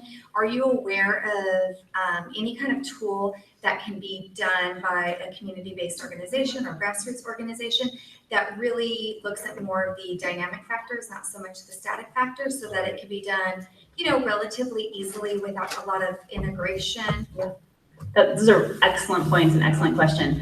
The short answer is it's very hard, and I don't have a great solution for it. I can say that there are assessments being done at the service provider level that do focus on the actual kind of attachment to the labor force and job readiness. So if you want to, that would separate somewhat the criminogenic factors, but it would include the need for the employment services directly. So you're still gonna have a disconnect. I can't think of a way around the criminogenic factors being assessed outside of the CJ system. Somehow, and I don't have the answer to that, but somehow that's the expert in assessing those factors, and I'm not sure a community provider can easily do that. But you can focus on the job readiness and attachment and provide the services to the people who have the least amount of job readiness and attachment through an assessment provided at the community provider. And we do have an assessment if you'd like that to be shared. Oh, that'd be great, thank you. Javier. First of all, thank you for traveling up here, especially. No problem, it's an honor, thank you. Wonderful presentation. The numbers really jump out at me, Mm-hmm. right? So 60% of people who formerly incarcerated people a year after still are not employed. We have a probation department that you brought up that has an employment rate of 7 to 15%. Workforce development within the probation department, yeah. Okay. So most of the presentation is geared toward how to help individuals. And I'm wondering, with these kind of numbers, should we be looking at it more systemically? Like, how is it that you walk into any prison and all people talk about is, I want a job when I get out, I want a job when I get out, I need a job when I get out, but yet 60% of them cannot get a job the year after. How is it that we're funding programs that have a success rate of 7%? You know, so I'm wondering if part of what we do is also looking at systemic barriers to employment, and is there a larger view that we should be taking? Yeah, that's a great question too. So one thing to be clear, workforce development is already an existing county program that does an excellent job, right? They have great resources, great program, great connection that provides great service to the kind of general population. They are trying pilot programs where they're embedded within the day reporting centers with probation, and they're still struggling with that because they're not experts in this. So it's not technically new funding or funding that's being diverted. It's just their limited ability to so far leverage their success in the general population with this population. To me, the answer is to engage more community providers who can provide service at scale to assist the population. There's no easy answer. It's not going to be solved through, you know, especially when we're talking about the Prop 47 population who isn't in custody and doesn't, I'm not sure that those in custody services are always great, but they're not even receiving those because they never go there.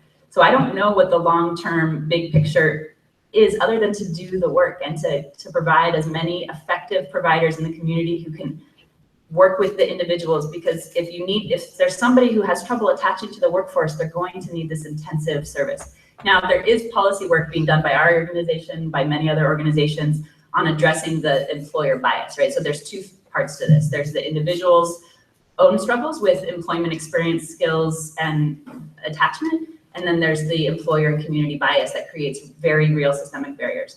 Absolutely, we should continue doing the policy work on addressing those through enhancing AB 218, through expanding regulation over employer practices and discrimination, through strengthening the EEOC guidance that exists that is largely ignored by many of our employers.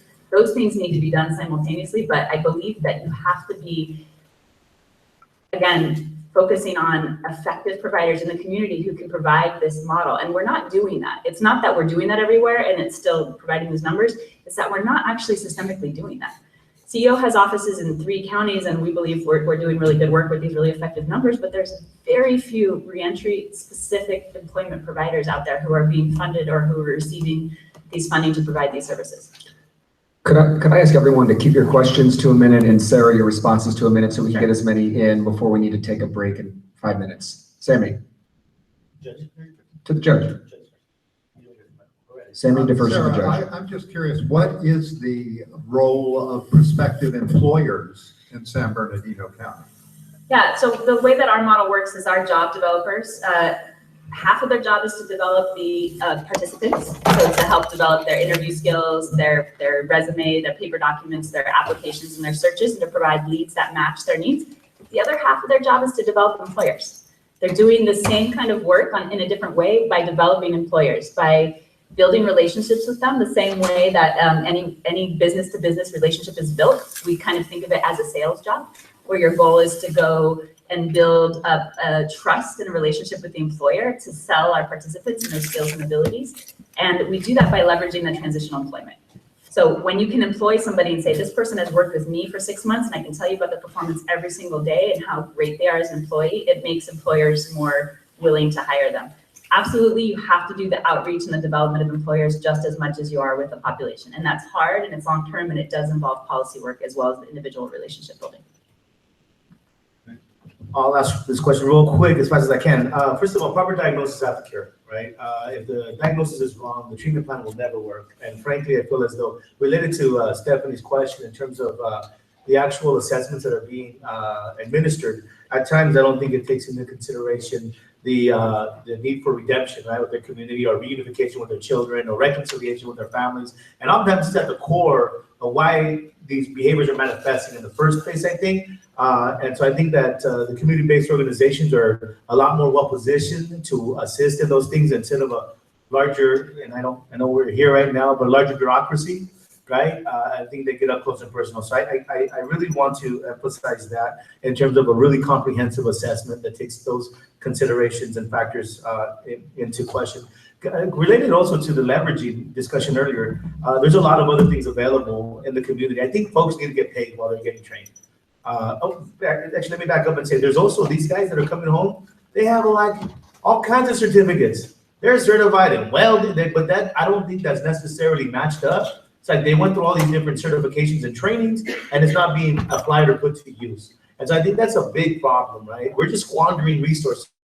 Their skills, they're gifted brothers and sisters that are coming home that have something to offer, and I think that's never really tapped into. It's just like, let's place them wherever there's a job available. FedEx is hiring, let's place them in FedEx, right? So I think that's a problem, and it's a systemic problem. It's something that I don't know how we can address it, but that's just the thought. The other thing I was going to say is that there's things like AB 2060 at the state level that has passed Assembly Bill 2060. There's things like county subsidies to hire folks, and where the employers get or they get 50% up sometimes up to 65% of the salaries paid for the individuals while they're going through their training program. And then also there's like a new tax credit for employees that hire formerly incarcerated. So I think that these things need to be integrated. I know we're going to go into an RP process. These things should be considered as we create this process. And lastly, social enterprise as an opportunity, right? How do you create an enterprise, in the communities to help support these folks? But I guess the question, sorry. Yeah, and I'll really quickly address those, not to toot our own horn or promote those. Every single thing you addressed is part of the CEO model, which again is based on best practices and 30 years of experience. We are a social enterprise who provides daily paid transitional work. Every single participant who's our employee is paid by us from day one, 4 days after they're referred to us. All of our job developers leverage WOTC, Work Opportunity Tax Credit, federal bonding, as well as the OJT offered through the Workforce Development Department, which is the subsidized wages for people who qualify. We also offer the training and leverage the training and do the individualized case management. So people are placed in jobs that they are qualified, skilled, and experienced at. Again, with the employer barriers, sometimes you're going to start in a particular job because that conviction, nobody would hire you for that, but we're going to leverage that into a long-term job. Those are all important qualities. You should be finding providers that do everything that you said. Okay, who else do we have? John. Hey, John. I'll try to be quick. It's always a challenge for me. Me too. But real quickly, the subject of barriers, right? There's housing barriers. There's folks with Prop 47 who receive that relief also have other felonies which come into play. So folks receive training, they receive all of this. But the thing, once they get past all those barriers, once they get the job, to me, that's the sticking point I have, because the way we define job and employment, we look at these numbers here. I mean, if you're making $20,000 in a city like Oakland, where the average rent for a one bedroom is $2,400, it's simply not enough. So I feel like we funnel folks who have who've been impacted by the system. We always funnel them to these low-paying jobs, which ultimately lead to incarceration to begin with. So what is the next step from that? And to connect that within the context of Prop 47, I know we're dealing with a limited amount of sources or refunds here, but what would it look like? How effective would it be if there are counties who are applying for this? The sticking point for them would be, well, you got to have a ban in the box on the county level. you gotta put some skin in the game. You can't just ask for funding, but you are also responsible for perpetuating some of the conditions that lead to incarceration. Yeah, so I think absolutely, again, back to the individualized case management, people should not be funneled into any old job that they're not gonna be able to keep. That goes along with the retention. When looking at service providers, they need to be able to prove to you that they have a high rate of placement and a high rate of retention. The retention not only indicates the long-term attachment to the workforce, it indicates that they're in the right job that works for them. If it's dead-end jobs that don't work for them, they don't usually stay in the job for a year. So if you don't have both of those measures being proven and demonstrated by the program and incorporated into the program model, then you can be pretty sure that the jobs are just being random, they're not targeted. And then back to the personal trainer model. Everybody needs to be individualized case management in an effective service provider so that they're getting jobs that match their skills and experience. Again, you're gonna have the employer barrier with that needs to be addressed. And I think it's a great idea. Obviously, the committee has a lot of thinking to do around that. It goes back to Vanya's question earlier, is how do you try to make sure that the counties and the people who are receiving these funds have some commitment to this and commitment to success. And I do think, we're working on a coalition in the Inland Empire to expand, ban the box, and improve the county's practices around that, because you do need to have both. You cannot have the individualized work and the community-based work with individuals without simultaneously doing policy work to address the conditions in the community. So I'd like to add 3 things quickly in response, John. You got me all fired up. Number one, in LA County, I don't know if one person that does job training for the formerly incarcerated that ends in a job, not just a certificate. We just started, the LA Federation of Labor just gave us 30 union jobs, where we have folks that are going through the training. We created a 12-week training, $15 an hour they're paid through the 12-week training, and all 30, if they finish the training, end with a union job for life. So how about in RFP, we set the bar incredibly high? Because these are the types of careers, not jobs, that these folks need. Because we know if they're going to a union job and they have the support services, they're probably not going back into incarceration. Number 2, system change. I'm on the Community College Board of Governors. Our community college system, largest in the world, still teaches coding, which is the workforce that are hiring just insane people at insane pay rates. We're still teaching the community college system a coding language from 10 years ago, where Facebook and Instagram and everyone wants 3 things that we don't even teach there. Why? Because of teachers' unions that don't want to change the curriculum. How do we force an RFP them to show that they've changed systems, they've changed rules to get rated higher? And lastly, how can we ask them to actually bring new employers to the table that have not hired the formerly incarcerated in the past that will now? And how can they prove that via letter or other things in the RFP? Those are 3 things I'll really be looking for to somehow include in the RFP and to be looking for the different proposals. Let's take a 5-minute break, and we will reconvene once staff is set up to really dig in and start writing the RFP. Thank you. Way to set us up quick, Scott.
So now it's about to get real.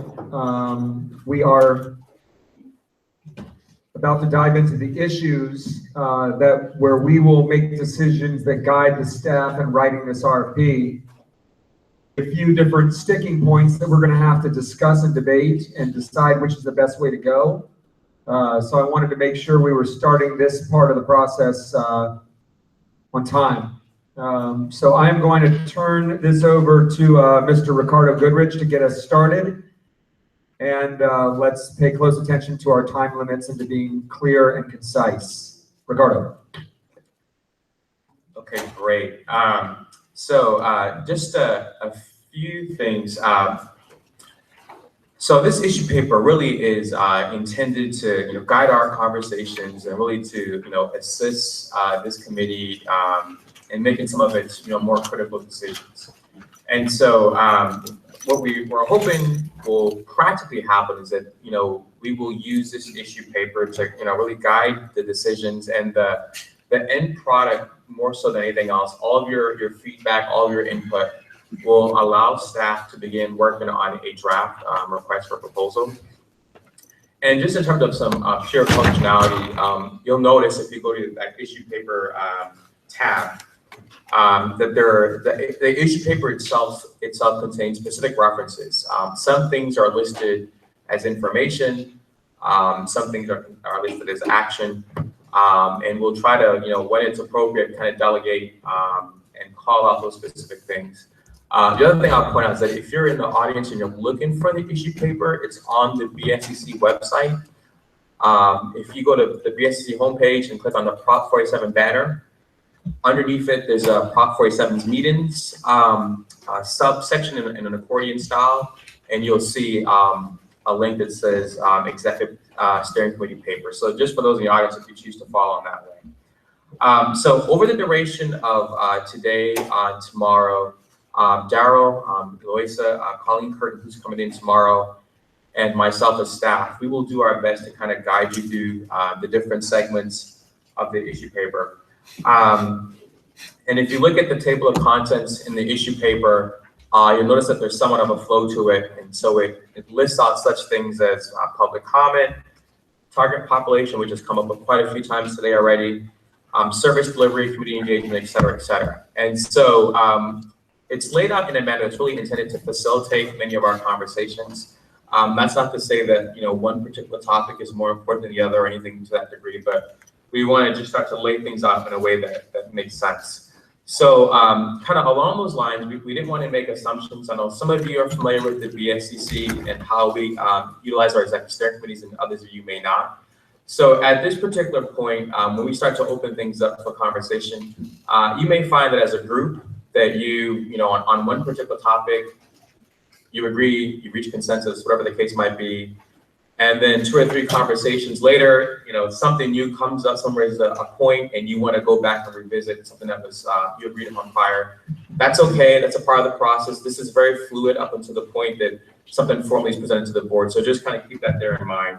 I'd like to add one thing, Ricardo. I'm also going to ask the staff, since they've done dozens, if not hundreds of these, to give a staff recommendation in each category. And by no means do we have to take the staff recommendation.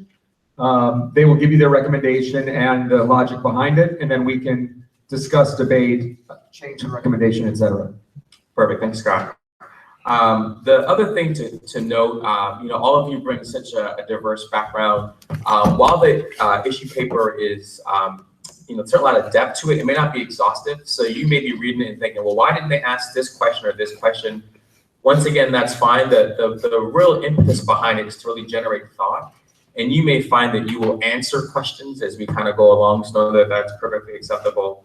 And just in terms of practicality, there's quite a bit there that you guys can see visually. Our goal is to make as much progress as we can between today and tomorrow. But we certainly don't want you to feel rushed. We have other meetings that are scheduled. We have one scheduled for September 7th. At some point, either later today or tomorrow, we'll also talk about timelines and perhaps a need to schedule additional meetings and things of that nature. So we wanted just to give you guys that, and then just to kind of remind you again that at each point, your input is what will be used to actually craft the RFP. Now, in terms of some functional things that you may see, we're going to try to capture some of this information in real time. So one of our staff at some point is going to sit at the front of the room, so just be patient. We're going to try to capture your big picture comments, and I've also asked our director of communications, she's probably roving around, to capture some stuff on some of the sticky white paper as well. Just as we're flowing through sections, it'll make sense there.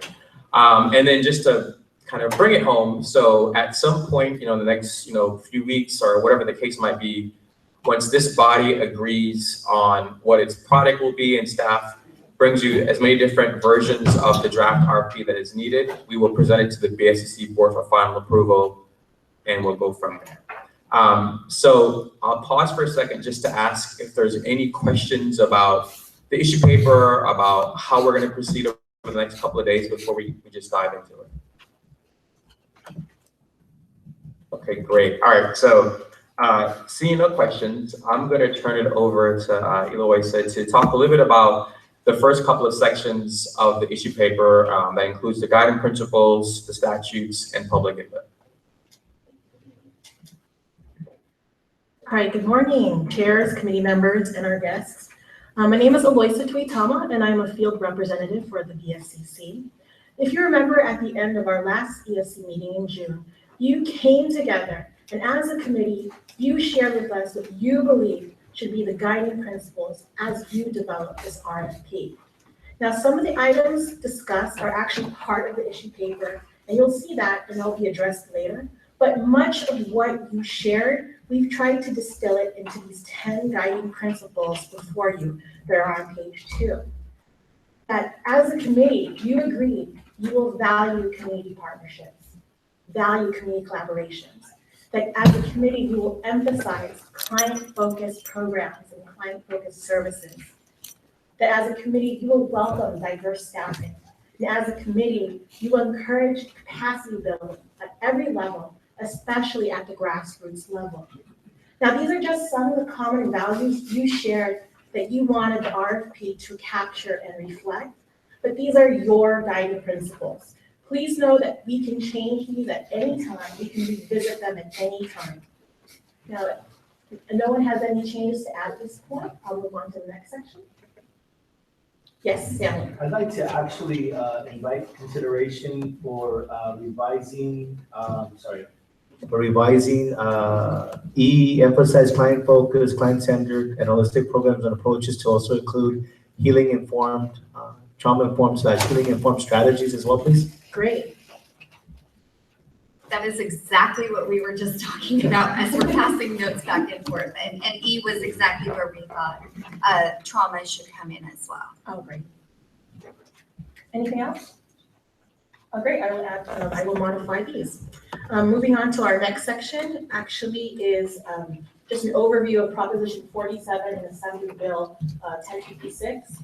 Now, in your binders, in the tab that says statutes, you don't need to turn to them right now. But just know in that section of your binder, we have provided you the entire legislation of Prop 47 and AB 1056. So you can have the exact language at your disposal. But if you look at the issue paper on page 3, we've also created a cheat sheet just for your reference because both laws are very important. They contain a lot of mandates and a lot of priorities for you to consider. So just know that both sources of information are at your disposal, the laws in their entirety and the cheat sheet for your reference. Any questions? All right, turning to the next section, section 4 is actually public input. Now, since the passage of Prop 47, just the sheer level of interest and volume of public input has been unprecedented for the BSCC. Now, this is something we've all experienced firsthand. I mean, just at our last meeting, we had the opportunity to listen and respond directly to public concerns. We also shared with you a synopsis that contained direct quotations and pictures of our statewide regional meetings. And in fact, prior to you being appointed as members, many of you actually participated and shared at our regional meetings.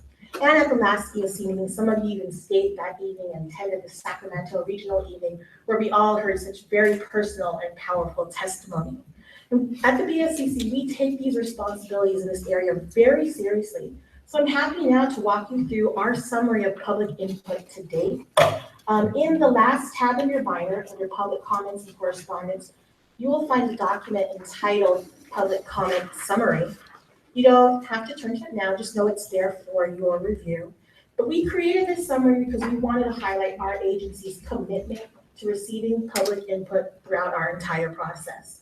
This summary details the many opportunities we've created for public to share their concerns. And it also discusses in detail the top 5 priorities that were identified in the public input, from the public input, such as community-based services. As a committee, as an agency, we've heard repeatedly that the public wants the funds to be directly invested in community-based services.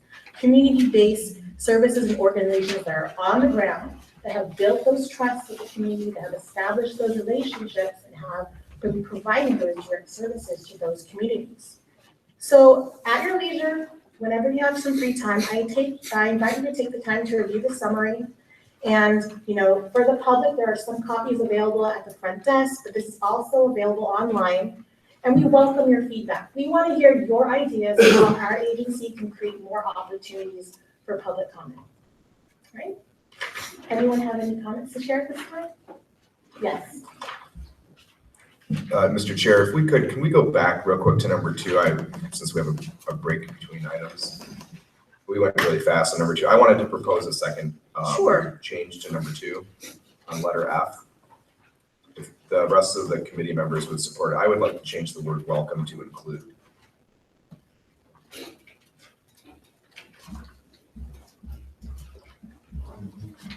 Noted. While we're on that, listening to Vonya's comments, do we have a replacement for ex-offenders?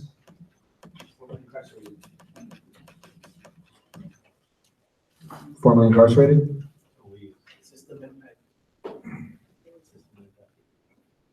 Great.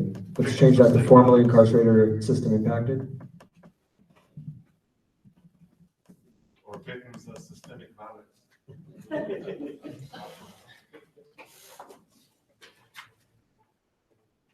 All right, any other comments on 2? We'll move back to 5. Or 4, sorry. Any questions or comments on 4? All right, moving to 5. Great, and at this time, I'm going to turn it over to my colleague, Derek McDermott. Good morning, everyone. The area that we are going to move into right now is number 5, target population. We're guided by the definitions developed in Prop 47 and AB 1056. Let's examine them now as far as Prop 47, which indicates people convicted of less serious crimes as those covered by Prop 47 and those who have substance abuse and mental health problems. While 1056 identifies people who have been arrested and charged or convicted of criminal offenses and have a history of mental health or substance abuse disorders. What the committee needs to think about right now, these are the definitions for targeted population. Is there anything else that the committee would like to discuss with regard to that targeted population? I think the definitions of, or how a person qualifies for services under that definition. Some people self-identify while in custody as terms of, in terms of mental health. Yet for this, I'm not clear. When you say when it says a history of it, what kind of history? What has to be documented to show that?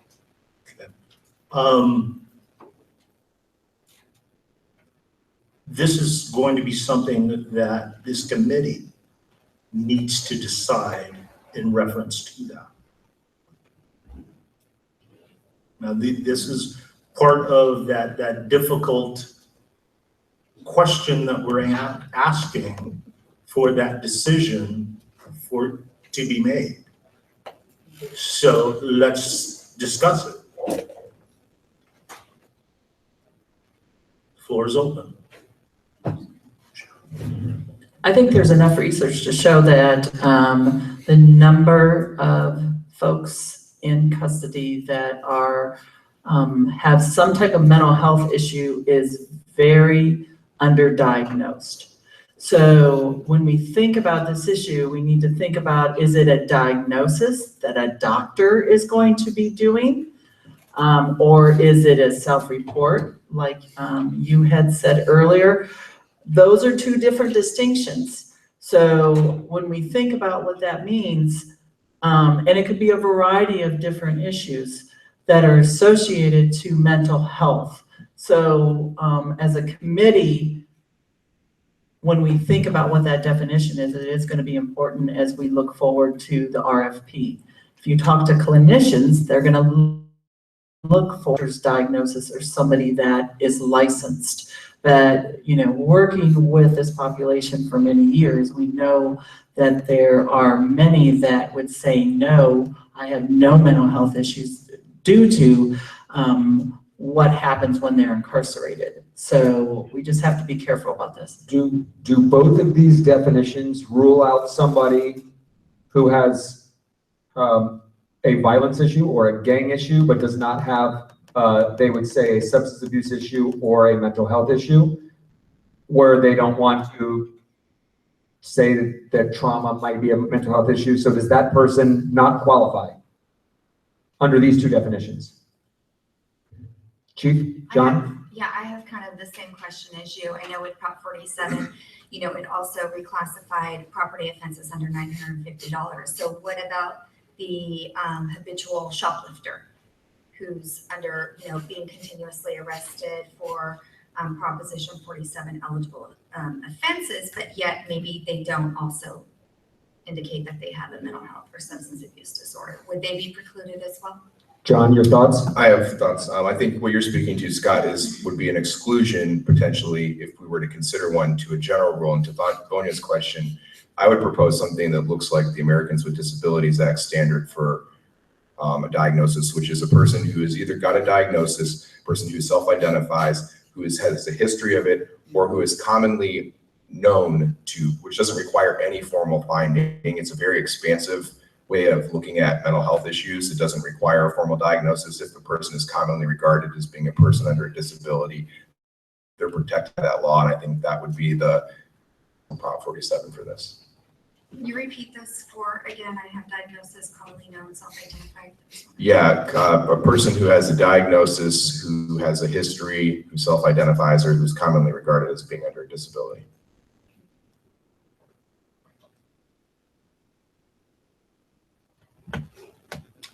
Go for it, Ron.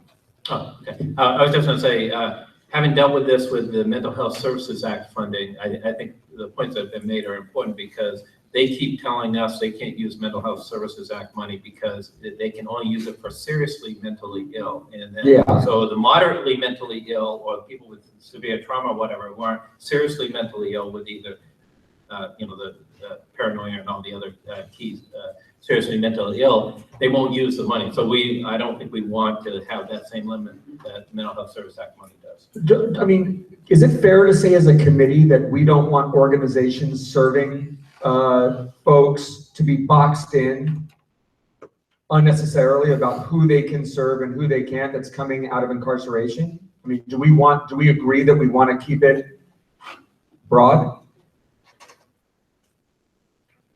Vonia?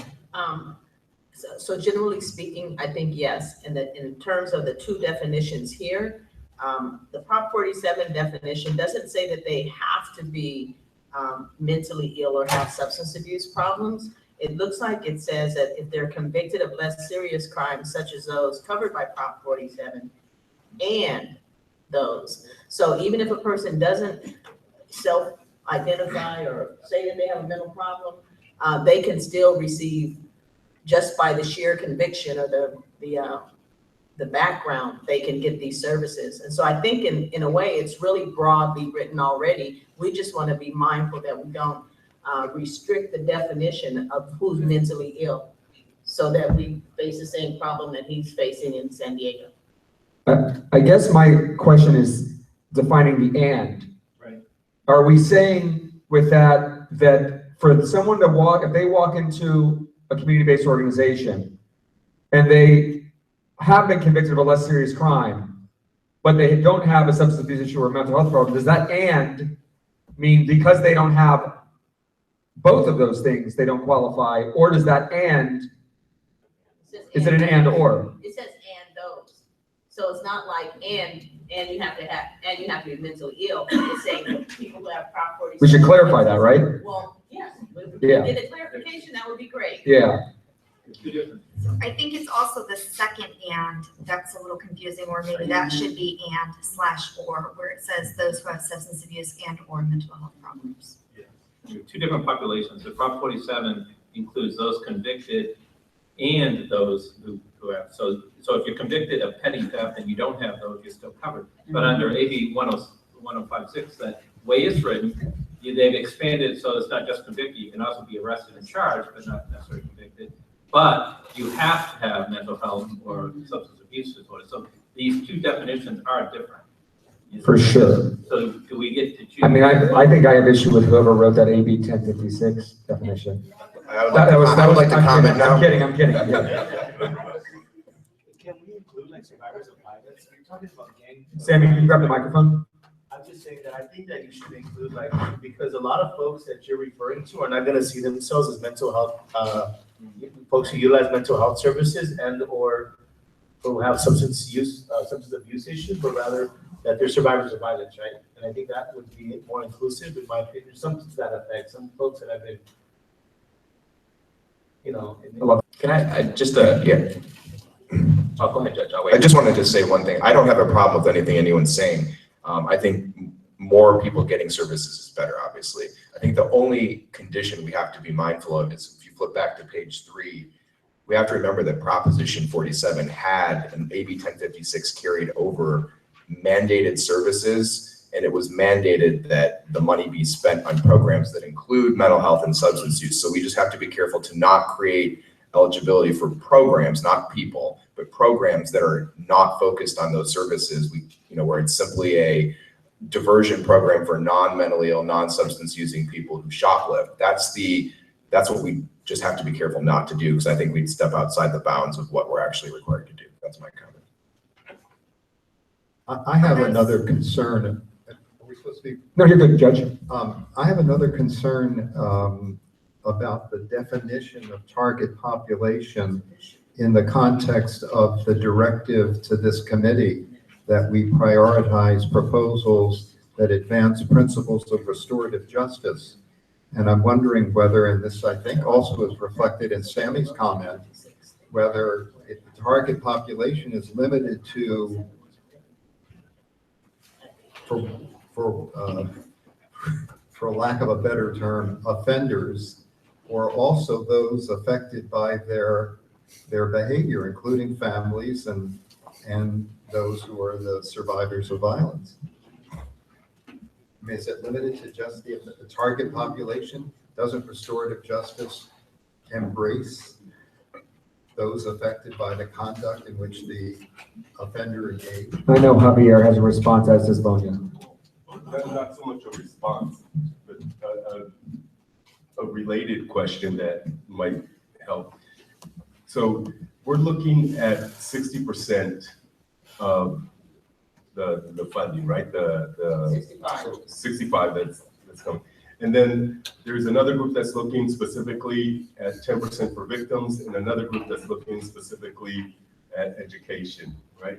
And I'm wondering, is there any correlation or any collaboration between the groups?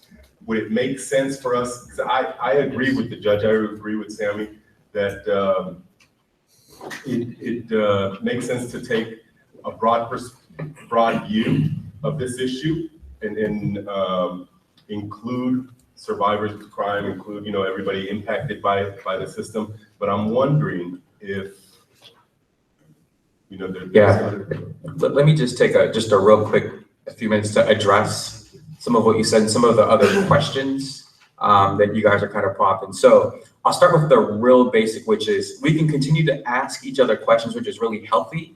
But in the end, and I think John kind of stole my thunder, but it's a good thunder. Page 3, where we've kind of given you that cheat sheet, that's your reference. That's point 1. And then the statutes, which we've included for you, kind of spell it out. So the reason why we put the target population in here in this particular format, at the last time we convened, the question that this group the road that started to go down was, how do we reach those people that we think might slip through the cracks? And so there was a population about, does this group want to target the elderly population? Does this group want to target those that are habitually hard to get? Now, that does not mean that we won't address the things that we're required to address. So, I think the lens might really be, in addition to the things that we're mandated to do, is the language written broadly enough that it captures those type of populations that you want to see service. So restorative justice, those individuals who we know need services that may not identify with the verbiage the way that it's currently written. That's kind of the prompt before you. And then to bring it back to your question, so we have reached out to both of those entities to see where they are as of this meeting. We don't have anything substantive that we can share to say they're going on this specific timeline and with this end product, but we will keep in contact with them. And as soon as we know more, we'll be happy to share it with you. Do you know the makeup of those groups? As of right now, no. And the part of that challenge is our body uses this collaborative engagement process, and those entities, they have different requirements. And so how they go about allocating their money may take a different form than what this body might do. Feel like under the definition of Prop 47, it needs to be someone that was actually convicted or expanded to arrested, charged with, or convicted. And it feels to me like it's way far astray of either of those definitions that are actually the law that we're referring to have someone that's not someone who was arrested, charged with, or convicted. Thoughts, John or staff, on how far astray we can go from that if we're going to start talking about other folks impacted who weren't the ones convicted, arrested, or? I mean, I think that there's not an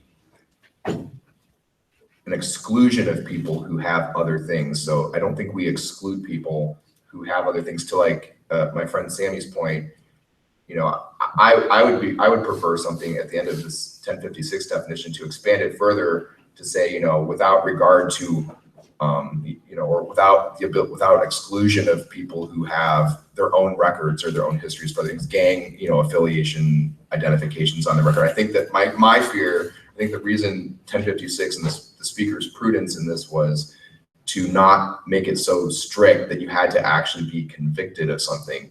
Recognition that there are a lot of people who cycle through mental health and treatment needs who have things other than convictions, and that this was an opportunity to catch more people. So would you actually like make a motion to how you would change that 1056 definition in response to the committee's thoughts about keeping it broad rather than tightening it up? Before you go there, our staff. Oh, our legal expert. Yeah, I apologize. I'm going to rain on everyone's parade. Aaron McGuire, I'm the general counsel for the Board of State and Community Corrections. And unfortunately, what we have with AB 1056 is a pretty, at least clear definition of what the proposals can go to. And it very clearly says that you have to restrict eligibility to proposals designed to serve people who have been arrested, charged with, or convicted of a criminal offense and have a history of mental health or substance use disorders. That's what the law says. But the law also says we're to prioritize proposals that advance principles of restorative justice. And principles of restorative justice involve more than the defendant.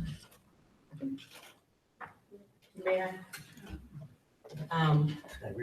And I don't think there's a controversy or it has to be either or. I think what the definitions do or the target populations give us a threshold. Once we meet the threshold of this person is someone with the Prop 47 offense, or in the case of 1056, a person who's been arrested for something. we meet that threshold, and then we begin to apply, of course, the principles of restorative justice, but it's to this particular target population. The other thing I wanted to say, Prop 47 is a little more vague than 1056. And so, and there's a couple of ands, right, Chief? So I'm thinking if we could change the first and on the second sentence on page 5 to or, if that would be legal, and if it was. Bonia, under what definition, 47 or 1056? 47. So 47, page 5, the definition there, it's kind of confusing if they have to have both, or if this is a place where we can legally put the word or. That's on page 5, the definition of Prop 47. It doesn't seem like it's saying it has to be both, but the word and can be confusing. Can I? Aaron? Yeah, I think this is going to be another, we might have a long legal argument about this. So AB 10, looking at Judge Eskin. So AB 1056 was passed after Proposition 47. And Proposition 47 allows the legislature to make changes to Prop 47 that are in furtherance of the goals of Prop 47. Even though we have two slightly different definitions of Prop 47 at this point, I mean, of the target population, I think we have to look at the last act that was done, which is the legislature deciding that they wanted to restrict the eligibility of funding proposals to this narrower category.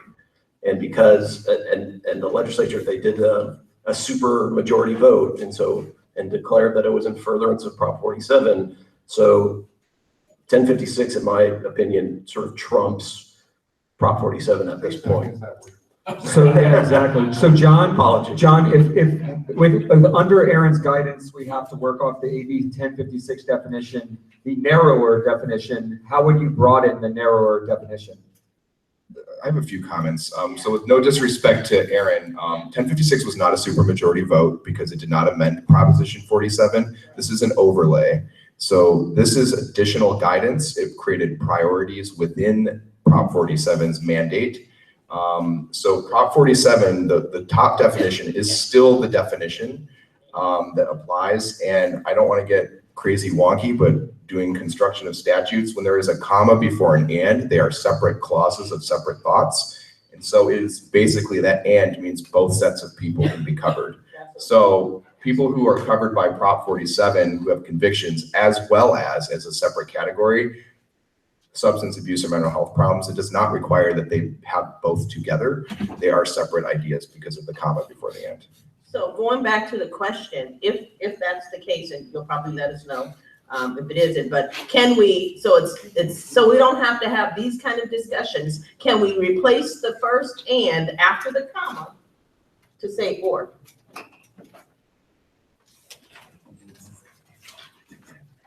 Was that for me or someone else? It's for the people. I would, Bonia, I don't see any reason why not to, unless we're told legally we can. So I would like to suggest that staff go back and look at the law and take our recommendation. Take John with them. Huh? Take our recommendation that we would like to look at the Prop 47 definition of target population and replace the and with an sections to that. I do. We can't replace a statutory word, but what we can do is we can look and ask for the application of it to be made in accordance with what the words mean. And so the comma actually gives us that. So we can't change the word to or, we can ask that the meaning of it be to mean either of these, interpret it that way. We just have to be careful. So you're saying add a asking. clarifying sentence? I would just say that we're clarifying that we can serve either people who have been convicted or people who have a history of mental health and substance use needs. And then I would go a step further and ask that we adopt an understanding of mental health disorders that includes the expansive definition that we find under the reasonable accommodation sections of the ADA, and further that substance use disorders not require a diagnosis. Can I ask staff, Ricardo, can I ask staff to work on that today and come back tomorrow with a possible to that based on the committee's comments? Maybe, we may be able to do some of it real time, I think. So, John, Can you restate what you think it should read? I just want to make sure that we capture it accurately. Right, so Proposition 47, people convicted of less serious crimes such as those covered by Prop 47, comma, and means a separate thought. And so that it would basically, the and serves as an either. It is not, so it's not an or a together mutually required. The comma and basically has the legal effect, in my opinion, of meaning either of those things, together or separate. That's why I think or. Yeah, so it's not, we're not actually changing the language because we can't do that, it's a statute, but we can make the implementation of it consistent with the language we have, which is what Vonia is speaking to. And then I would, beyond that, I think that a expansive understanding of a history of mental health, which I think mental health needs should include people who have a diagnosis, who self-report, people who have a history, whether that's a paper history or some other medical history of that, or people who are commonly regarded as having a mental health need. So just not to preempt you, I'm sorry, I want to make sure that we get it right. So my apologies.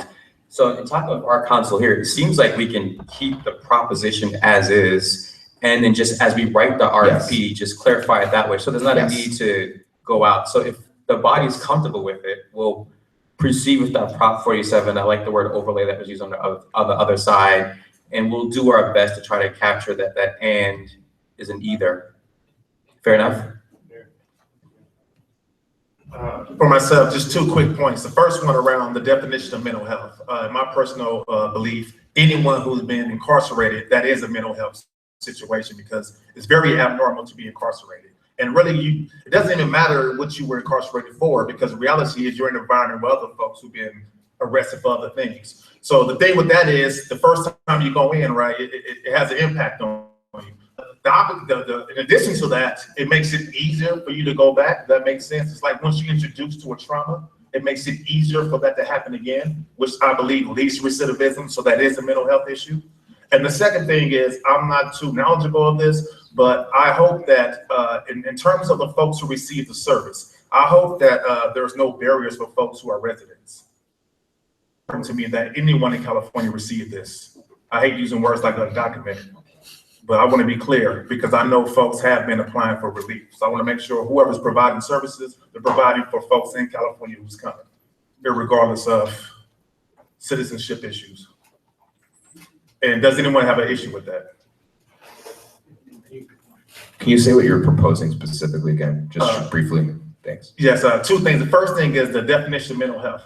That anyone who's been incarcerated, to me, that's a mental health disorder. Can I respond to that one first? Because I really appreciate your perspective on this. My only concern with that, I like the self-reporting, people who self-identify. I agree with you generally. I also don't think I think we should be careful about stigmatizing people by labeling them as if you were in jail, you therefore now have a mental health problem. I think in practice that may be what happens for people, but I would be very careful about us putting into an RFP something that looks like we're stigmatizing everybody in jail as having, or having been incarcerated as having a mental health issue. No, I appreciate that point because Sammy brought it up. That is like, for us, a sticking issue, especially like in communities of color, this idea of a therapist and mental health is like, I'm not crazy, but really mental health doesn't mean that. It's similar to physical health. It's just, if something happens, it's natural as a human being to have that response. But I do appreciate your point. I don't want to create that. But the second thing to me is equally important, the issue around documentation, around folks who are eligible for the services, specifically to those who want to apply for this fund. I want to make sure that they, within their own programs, don't have carve-outs for folks who, are quote unquote undocumented. I'll second that. Should or should not? We should not, the folks who apply should not preclude folks who are quote unquote undocumented. I'm just real uncomfortable with that language because these are human beings we're talking about. Thomas? So while I would love to see the expansion of these services to anybody with a mental health or substance use disorder, regardless of whether or not they've been involved in the criminal justice system, I note the language in the initiative does say that we support programs that provide treatment and diversion programs for people in the criminal justice system. And then it gets to the point where you've got the and or. So it seems to, even before you get to the and or statement, it talks about those who have been in the, whatever we take that to mean, for people in the criminal justice.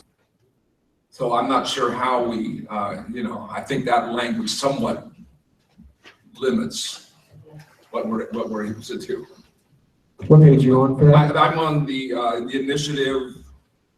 Well, here it's page 71 and the actual text of the of Proposition 47. Page 71 would be like the second full page, first column about third of the way down where it says 365%, which is what's, of course, the funding that we're dealing with. Yeah, number 3. Number 3, yeah. I'm detained on the street by a police officer who obtains my identification and transmits that information to the station. Am I in the criminal justice system without any further action? I agree. That's a good question. And I still see that as an that's a separate population. And I think the intent would be if you have someone who has a history of substance abuse issues, more than likely, if you don't address those needs, they are going to end up in the criminal justice system. Well, I would totally agree with that. In fact, I think Sacramento County last year, they did a study and they found that 80% of people who were arrested had one or more illegal drugs in their system. So, and that's probably true in other counties as well. Ricardo, do you guys feel like you have clarity on taking a stab at drafting this and us moving on to B, 5B? Not quite yet. So can you please pinpoint exactly the Yeah. question you need So answered? I think where we heard the group kind of leave off at was with the Prop 47, and then having that and be interpreted to be an either and what that would mean. I think we were clear on that part. I don't think that the part that we wanted to be clear about, which was kind of the initial prompt, was are there any other individuals? Because this group had a pretty lengthy discussion prior that you guys wanted to make sure certain populations were captured. In using the Prop 47 definition as is, I guess our follow-up question, would that satisfy the request that you had at the prior meeting? So i.e., the group talked about people falling through the cracks, those that are elderly, et cetera, et cetera. I just want to make sure that in adopting that you guys are clear that that represents what you want it to represent. For example, we talked about adults versus juveniles. Does this That's my preclude- question. Yeah, Does this answer the questions that you raised about the target population? And if not, do we need to call those specific things out? That's the part that we're still not clear on. Okay, in terms of the youth and the special populations that we are concerned with, I look at this as being the threshold, so that they have to have this Prop 47 offenses or arrests, either under 47 or 1056, and then we need to make sure that within this RFP that we have those special population, whether it's youth offenders. I said that word. Whether it's children who have gone through the juvenile justice system, or whether it's, I was reading in the issues about the disparate impact to certain ethnic groups. How do we make sure that there will be amounts of funds going to these particular populations? So I don't think we're going to do that here, but I think this is our threshold. If you guys agree or not, I don't know, I'd like to know, but I think that this is just our threshold, and then we write into it. We give points to those people representing the populations we want to reach. And we may be saying the same thing. So I guess I should have said this at the beginning. Sometimes if we push back on you for detail, everything that we agree on, you guys will have to read and rate, and then the public will have to be able to interpret it the same way that you guys are interpreting it. So if there's times that you think you've been really clear to me and I'm still asking you for those details, that's because there's a couple more steps that need to come. So I just want to kind of put that out there. The only thing I'm still not 100% clear on, I think ideally we are wanting to blend these two Prop 47 and AB 1056. And I think we're all kind of on the same page with Prop 47 definition. But what we like about the 1056 definition is that they don't have to be convicted. They can just be arrested. But the part that I think we're struggling with a tad on the 1056 definition is because it says, and they have to have the disorder. And how do we define, I personally like what John's suggesting from the ADA standard where it can be self-report. So is there a way to kind of blend that? I just want to say I completely agree with John's interpretation, and I do believe that we should take an expansive view. Just going off of what the attorney over there said, 1056 came after and was intended to further the purpose. And in my view, if it has an effect to limit the population by requiring an arrest and a mental health order, I don't believe that it furthers the intent of Prop 47 at all. And so to the extent that it does do that, I would say we would that view and allow people who are convicted, arrested, or otherwise, and also people who have mental health conditions or substance abuse disorders. And also just to the point that John made, if we take the ADA definition of mental health issue, to me, I feel like it's commonly known that people who go through the system have ACEs, have PSD, have depression, and to me, all these things. I think it matters who's asking me the question. If I have a person with a badge in front of me saying, do you have, no, there's nothing wrong with me. If I have Sammy in front of me saying, do you ever, yes, I'm depressed often, I have anxiety, and I worry a lot, and it affects me. So I just feel like having that understanding and really working with this in an expansive way, and I do believe Prop 47 controls. I don't think anything that came after it should in any way limit it. And to the extent that it does, we should disregard that. Ricardo. Yeah, okay, so I wanted to get back to what Stephanie said and both Vanya and Frankie, and then your point too, Scott. So I think based on the clarity, and I like the overview, and then I like the mental health component and just making sure that it's tied to ADA, I think that gives us enough to start with in this model where we draft things and bring them back to you. At least that way you have something to react to. We don't want you to get stuck in this theoretical place, which it sounds like we're closer together than we are apart, and it's just finding that right language. So I think we have enough to go off of A. And so if you guys wanted to transition to B, or if there were any other comments, not to be. Daryl, 5B.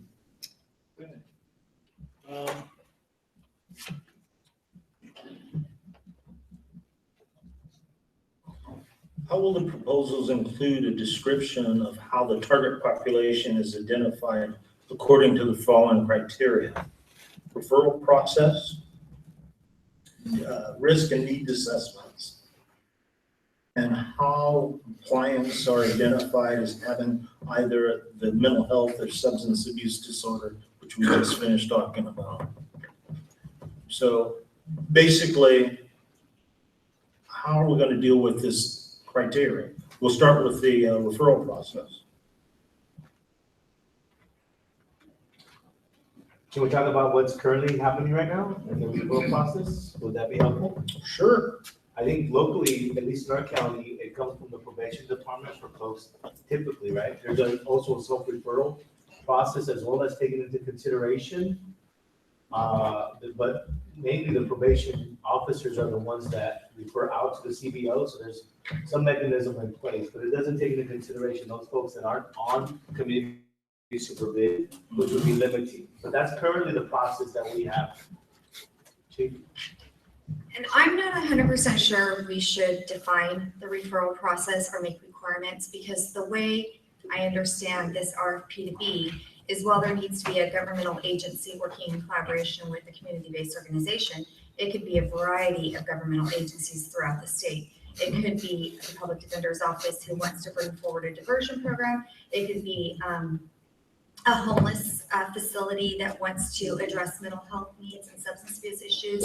It could be substance abuse services. So I think there are a variety of ways that referrals could happen, and I think we should leave that to whoever the applicants are to describe that thoroughly for us so that we have a clear understanding. So what I'm hearing is we would write something to indicate that there needs to be a process, and then allow whoever is getting the grant to describe that actual process itself. I agree. I agree. It should be localized. Okay. All right. Are we saying the same thing about the risks needs assessment? Or even should there be a risk needs assessment? I think there should be some kind of anti-recidivism plan or some kind of a treatment plan or some kind of a recovery plan of some sort. I think we'll get into that when we get into community engagement and we're talking about a strategic plan. Yeah, I like the idea of requiring members to identify how they are going, because we've all acknowledged this morning that this is a difficult population to really identify and to assess, because in theory, they're not entering the system, that Prop 47 has allowed them to stay out of jail, which we all agree that's the wrong place for these people to go. But instead, they're on the street and they're not receiving services. So how do we get the services to them? If we write the proposal that says, what is your solution for each community? How are you planning on identifying and assessing and providing services to this population? I think it's the way to go, because I don't think any of us have a plan on how to do that. Okay, so what I'm hearing is to create a criteria for the individuals that are looking at getting this grant. These are the basic principles that are laid out, and how you actually get to that point, they need to describe in their actual proposal, step by step, hitting all of the points with regard to what we describe or what you describe as being the so-called guiding principles. I'll say it that way. Yes. Yeah, I guess the only thing that I would want to add to that is just to be careful that we don't, I mean, if we were to look favorably upon a risk and needs assessment, we just want to be careful that it's not used for exclusionary purposes where people Yes. are high risk. We will work with the low risk people, but we're not touching the high risk folks. So that just would be, I would want to go the opposite direction. Okay. And again, this would be something that we would write, bring it back. If it's not right, we'll fix it. I love the point you made, Shelley, and is it possible, or do you think it would be a good idea if we actually did it just the opposite? So there's more points for the more higher risk populations if those are served. Where that way it seems like we'd be getting more bang for in terms of lowering recidivism, working with the higher risk population. Or we could limit it to medium and high risk individuals. Right, just that's where the dollars go. Yeah, except typically on risk assessment instruments, the risk and the needs, the risk is usually determined by, prior criminal involvement and history, whereas needs are those dynamic factors that change kind of over time. So I'm not 100% sure if we should say we're going to focus on the higher risk, because then how do you determine who's higher risk? Whereas those that might be higher need, the higher risk people are probably already in the system, I would. Or maybe it would be both. It would be the need and the risk. And then I would not say that you just make it for medium and high risk. My suggestion would be to leave it open, but rank it so that those with more higher and medium needs or risks would not be excluded from it. Or that demonstrate that the needs that are identified of the individuals participating in the program are addressed through the program. So that we're not in a situation where you think, okay, I like everybody to do drug treatment, whether they need drug treatment or not, or cognitive behavioral therapy or whatever, but making it clear that the services that are provided for an individual are tailored to the needs of the individual. And I just want to say something really quick is that, that's what the risk and needs are supposed to do. It's supposed to drive your treatment plan or drive the intervention plan. So I think it is really important that we actually have, say that there is going to be a risk and needs assessment of some type. There are, but we also have to be, realize that some of these costs, there's cost factors that are associated with these risks and needs. And, we need to have some flexibility in around that, maybe even suggesting where there are some risk and needs assessments that are recognized for this population that can be low cost. One of the things that that I have seen is that different individuals that are providing services in the community, well, we created our own. We want to really go toward somewhat standardized in the ability to measure certain things. I'll actually have them have the flexibility. A really quick, we use this in San Diego, and that tells us our risk level, and it's 3 questioning. It doesn't cost anything. So, you know, we would want to encourage the applicants that they would be using a risk and needs assessment that would drive their intervention practices, but also that the risk and needs assessment that they would be using has been standardized in some fashion. They can also add a lot of other things, the individual interview, besides their structured assessment process. Can I piggyback on that, just in thinking about this more? I wonder if in this context we need risk at all. I mean, it doesn't risk really come into play when we're thinking about supervision? And I don't know that we're anticipating supervision as being a part of that. So it's more, the emphasis should be, I think, the emphasis should be on needs and not that. But I also do think that in this piece, they need to describe what their case plan process, kind of like Sammy talked about, their individualized treatment plan, and you know how they're going to do that, if they're going to engage the client in the development of that plan, and what their plan is for follow through, setting goals, objectives, and then reassessing the progress on that treatment plan. Okay.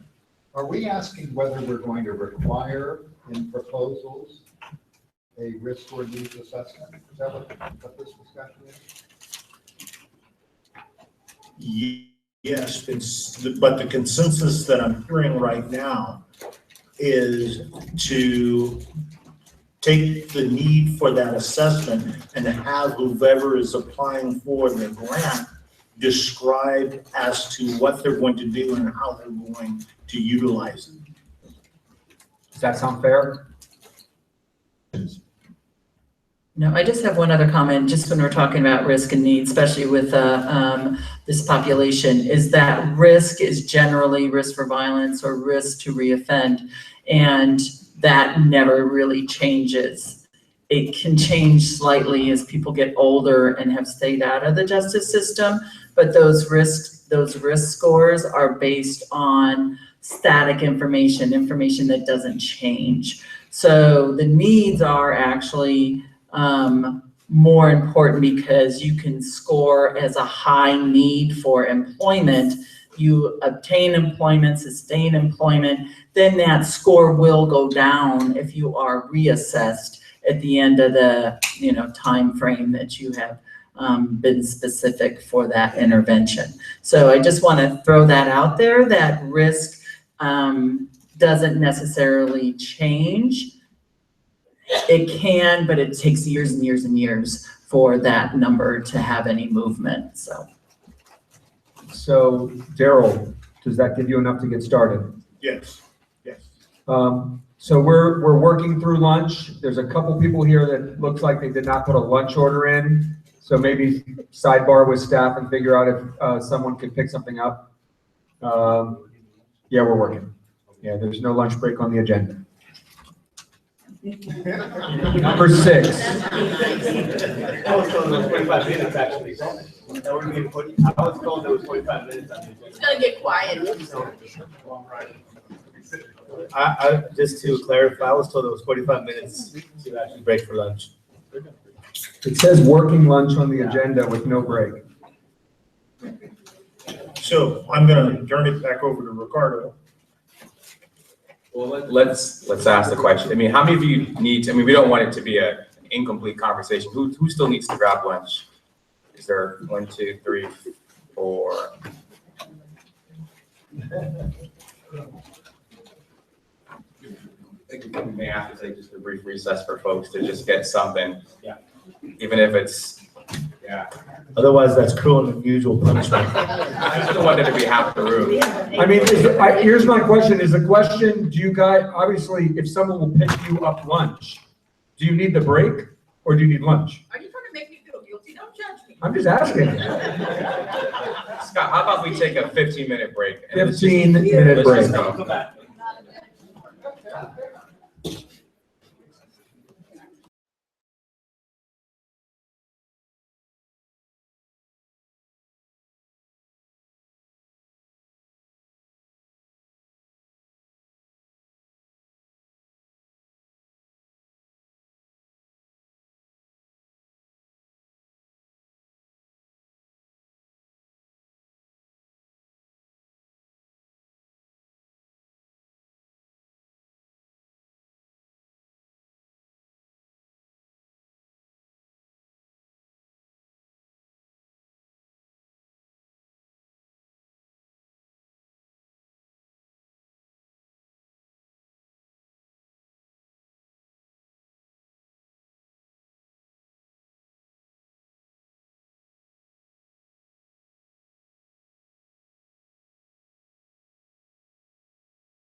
in mode.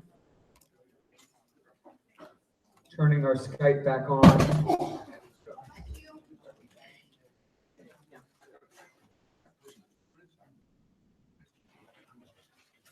Thanks everyone for getting back so quickly. We are going to dive into part 6. We're going to dive into part 6 of the issue paper, which is the structure of service delivery. And going to turn it over to Ricardo Goodrich and that rocket red velvet bow tie for part 6. All right, great. Thank you all for coming back together. So like we said earlier, we're trying to build upon some common themes, and if you can, try to imagine that this end product will have some type of a flow in the RFP. So along those lines, we wanted to talk about structure of service delivery, which is on page 6. So at the top, what we did is kind of builds on that prior section. We listed the things that are required. And as you remember, there's language that talks about things that should be prioritized. And so with that kind of as a painting in the back, so to speak, then we wanted the committee to kind of think about looking at prompt A, some of those sub-decisions. So specifically, how would you like an applicant to kind of address the priorities and requirements that you see there? Thinking about what you would want to get back as a product, what are the types of things that you would like to see included?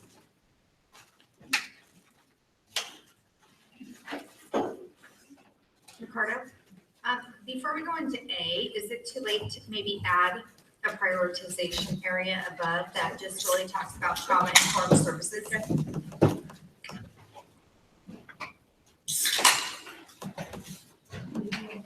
So where you are, and our final bullet to add trauma-informed. How do you say, Stephanie? Trauma-informed services. And maybe you can put parens ESC recommendation. Thank you.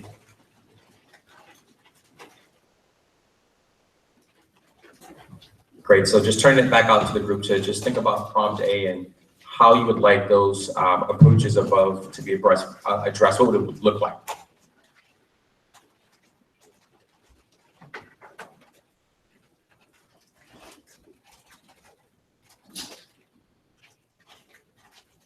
Do you mean in what form? Like a narrative form or?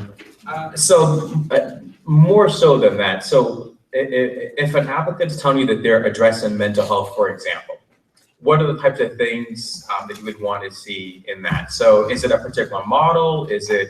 Are there particular buzzwords that you're looking for? What are the exact things for all of those things that are listed above, substance abuse, et cetera, that you would want to see included? Go ahead, Bonnie. I want to say that they are racially, that's a bad word, but I want to just, and give me a moment so I can think of how to word it.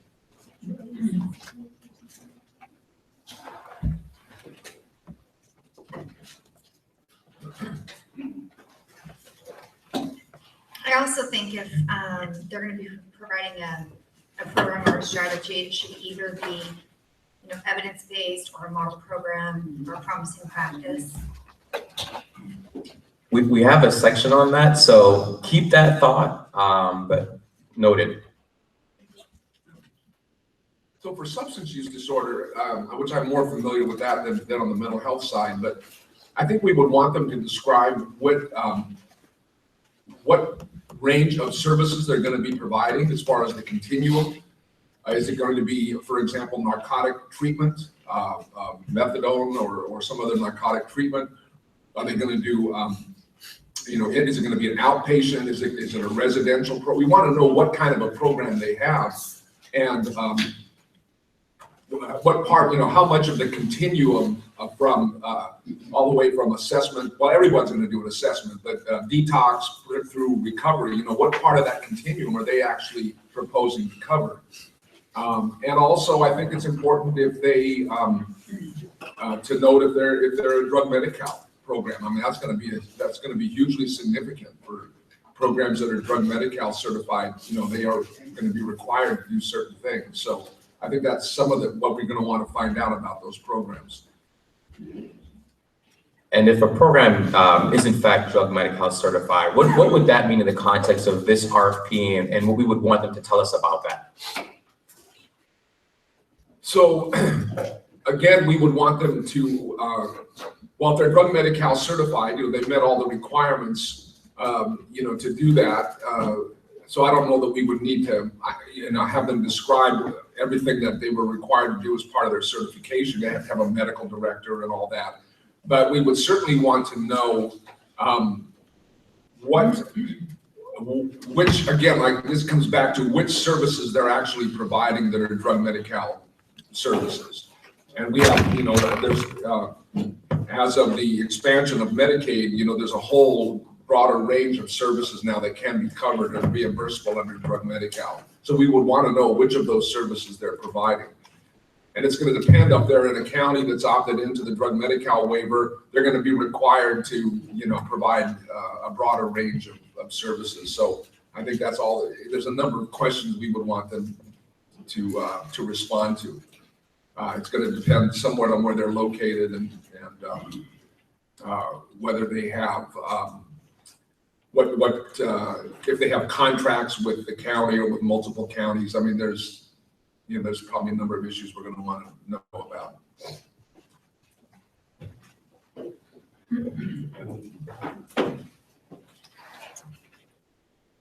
The bullet point for restorative justice, I'm just wondering if there is a way to identify what we're referring to, because there are some programs that call themselves restorative justice that are, for example, just based on getting restitution. So when we talk about restorative justice, it has more to do with focusing on trying to heal the harm caused by crime. So I don't know if adding the bullet point of trauma-informed / healing speaks to that, or? Well, it's a question. So the question is, when you think about it, and if you can say it, then we can have the group kind of respond to it. What would you want to see that you think it's something that's statewide, right? So we've got a pretty broad lens. So what would that verbiage look like, even if it's just in an incomplete format, that you think would be helpful for folks to respond to? And then I think we could kind of play with the wording to make sure that it's consistent, the themes that this group's comfortable with. So I'll turn it back to you. Maybe if I take a few minutes to think about it, I'll bring it up again. But yes, but don't lose that thought, though. Yes, my comment is around the substance use disorder treatment services. In my experience, addiction or substance abuse is largely a class issue in terms of what type of drug is being used. And we know with class issues, that's when the racialized issues get lost. Like, for example, a lot of the substance abuse treatment centers I know of, they work primarily with people who suffer from opioid addictions, hence methadone and things of that nature. But on the subject of crack use, for those who have an issue with crack, there's not many services available for them. And they don't receive funding to help address that.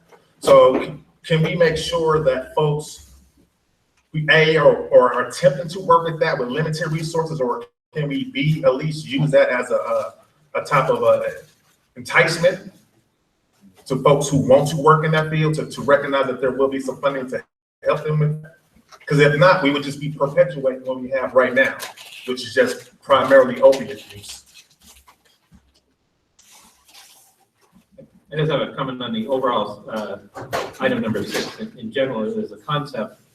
My sense is that the gaps in the communities are much greater than the funding that we have available. So what we're probably going to see in communities as they put their RFPs together and put together a coalition to submit their RFPs, that there may be that they just go after one certain aspect. In other words, they may just say, like we've done this in San Diego, in a recent restorative justice grant or whatever, we just focus on a certain population or a certain problem, housing or restorative justice or whatever, and not a diluted, try to do everything with a very small amount of money and have limited effect, but rather go after a single problem, whether it's employment or housing or substance abuse in a certain population, and try to really make a major impact with it.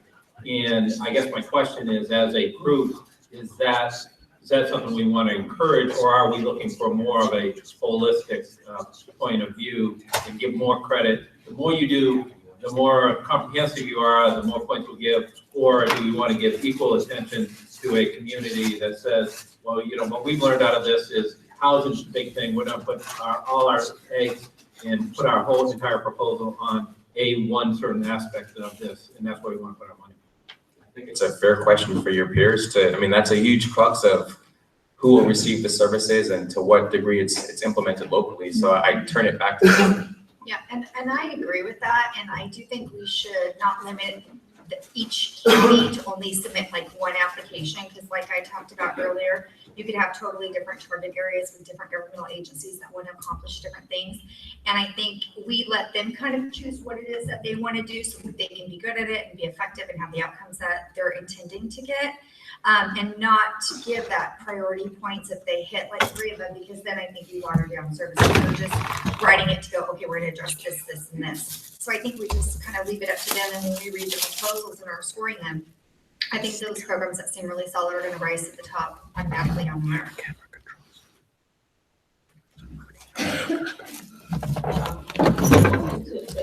This might be a place where we can have priority for services that are provided outside of the institution, so that are provided in the community. I know the last bullet says community-based support services, but I think that we should give a higher priority to programs that are offered in the community as opposed to inside a jail or prison. The other part was the racial disparities of the criminal justice system in this state show that there's a need for particular segments of the population. And so their need must be greater in these populations. And how can it be prioritized so that those same communities most impacted receive some kind of priority when they apply? So LA County, and I'm from the South, so I might miss some northern counties, but LA County, Riverside County, San Bernardino send a disproportionate number of people to jail and prison when compared to other counties. How, or should we prioritize it so the counties that most impacted actually get priority when applying? That's section 8, I believe. Yeah, that's. Yeah.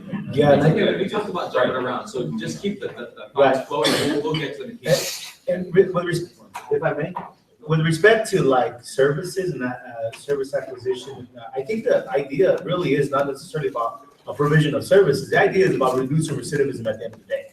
That's what we're about, right? So if we're with that goal in mind, how are these grantees or applicants going to be effective at reducing recidivism? And that should be, I'm more concerned about that. That could be any number of things from, you know, maybe improving collaborative courts, or maybe doing upstream, advocacy work.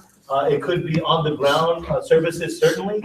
But I think that those are the compelling things that I'm looking for, is how are you going to reduce recidivism in this population?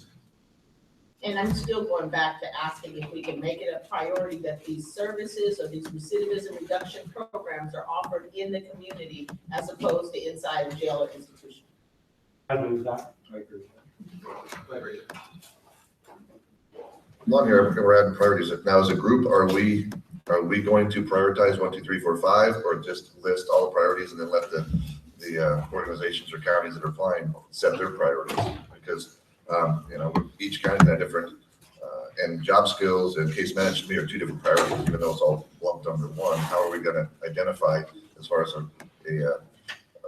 a scale, if we have the northern area say, well, housing's our priority, but it's number 3 on the list, so we're not going to score very well. So as a group, are we setting a priority, or is that up to the applicants? Well, I always like housing, but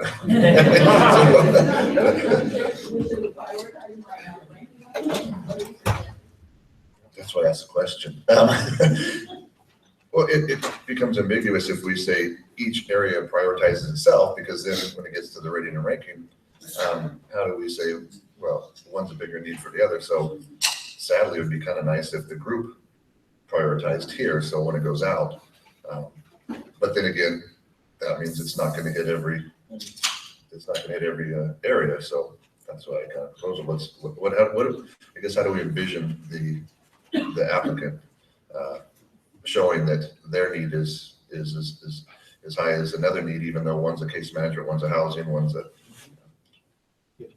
We could distinguish dollars going to each one of these, so we could say X number of dollars goes to housing, right? And then we consider all of the applications that are focused on housing, right? And we could ask the applicants to say, you either apply for funding under these 5 or 6 areas, and you check that box, and then they all go into one pile, and that way we could address all these issues. And in terms of required versus prioritized, we could have greater dollars going to those that are required as opposed to those that are prioritized. I won't answer your question. I'm just gonna be honest with you up front. But I will give you, so earlier Scott mentioned that at times we'll give you some pros and cons. So I'll just throw a few pros and cons out, and then the ESC can just kind of do with it, what it wishes. So if you, for example, take an approach where you say, I'm just going to pick small numbers, just like housing gets 1 million, just as I'm picking a number, no one quote me. Mental health gets 2 million, pick a number, no one quote me, so on and so forth, right? You could run into a situation whereby counties are public agencies. We should rephrase, because all public agencies are eligible. You could run into a situation where a public agency wants the money and they're gonna force a fit in just to get the money, as opposed to thinking systemically about what are our local needs. So like I said, it doesn't answer the question, but there's kind of that push-pull of, if you, do you want someone to say in Humboldt County, here are my priorities? And then what this group does is we establish a baseline criteria, or would you rather, upfront just put these buckets up there? So just throwing that out there as a consideration for you. I see a hand, go John. Yeah, I think going to the prioritization issue. So when the speaker crafted 1056, the required pieces are a reflection of what's required statutorily by Prop 47. And the prioritization piece was designed not to say individual buckets of let's put money or however we do it into this or that. The goal was a holistic approach to helping people who are on reentry.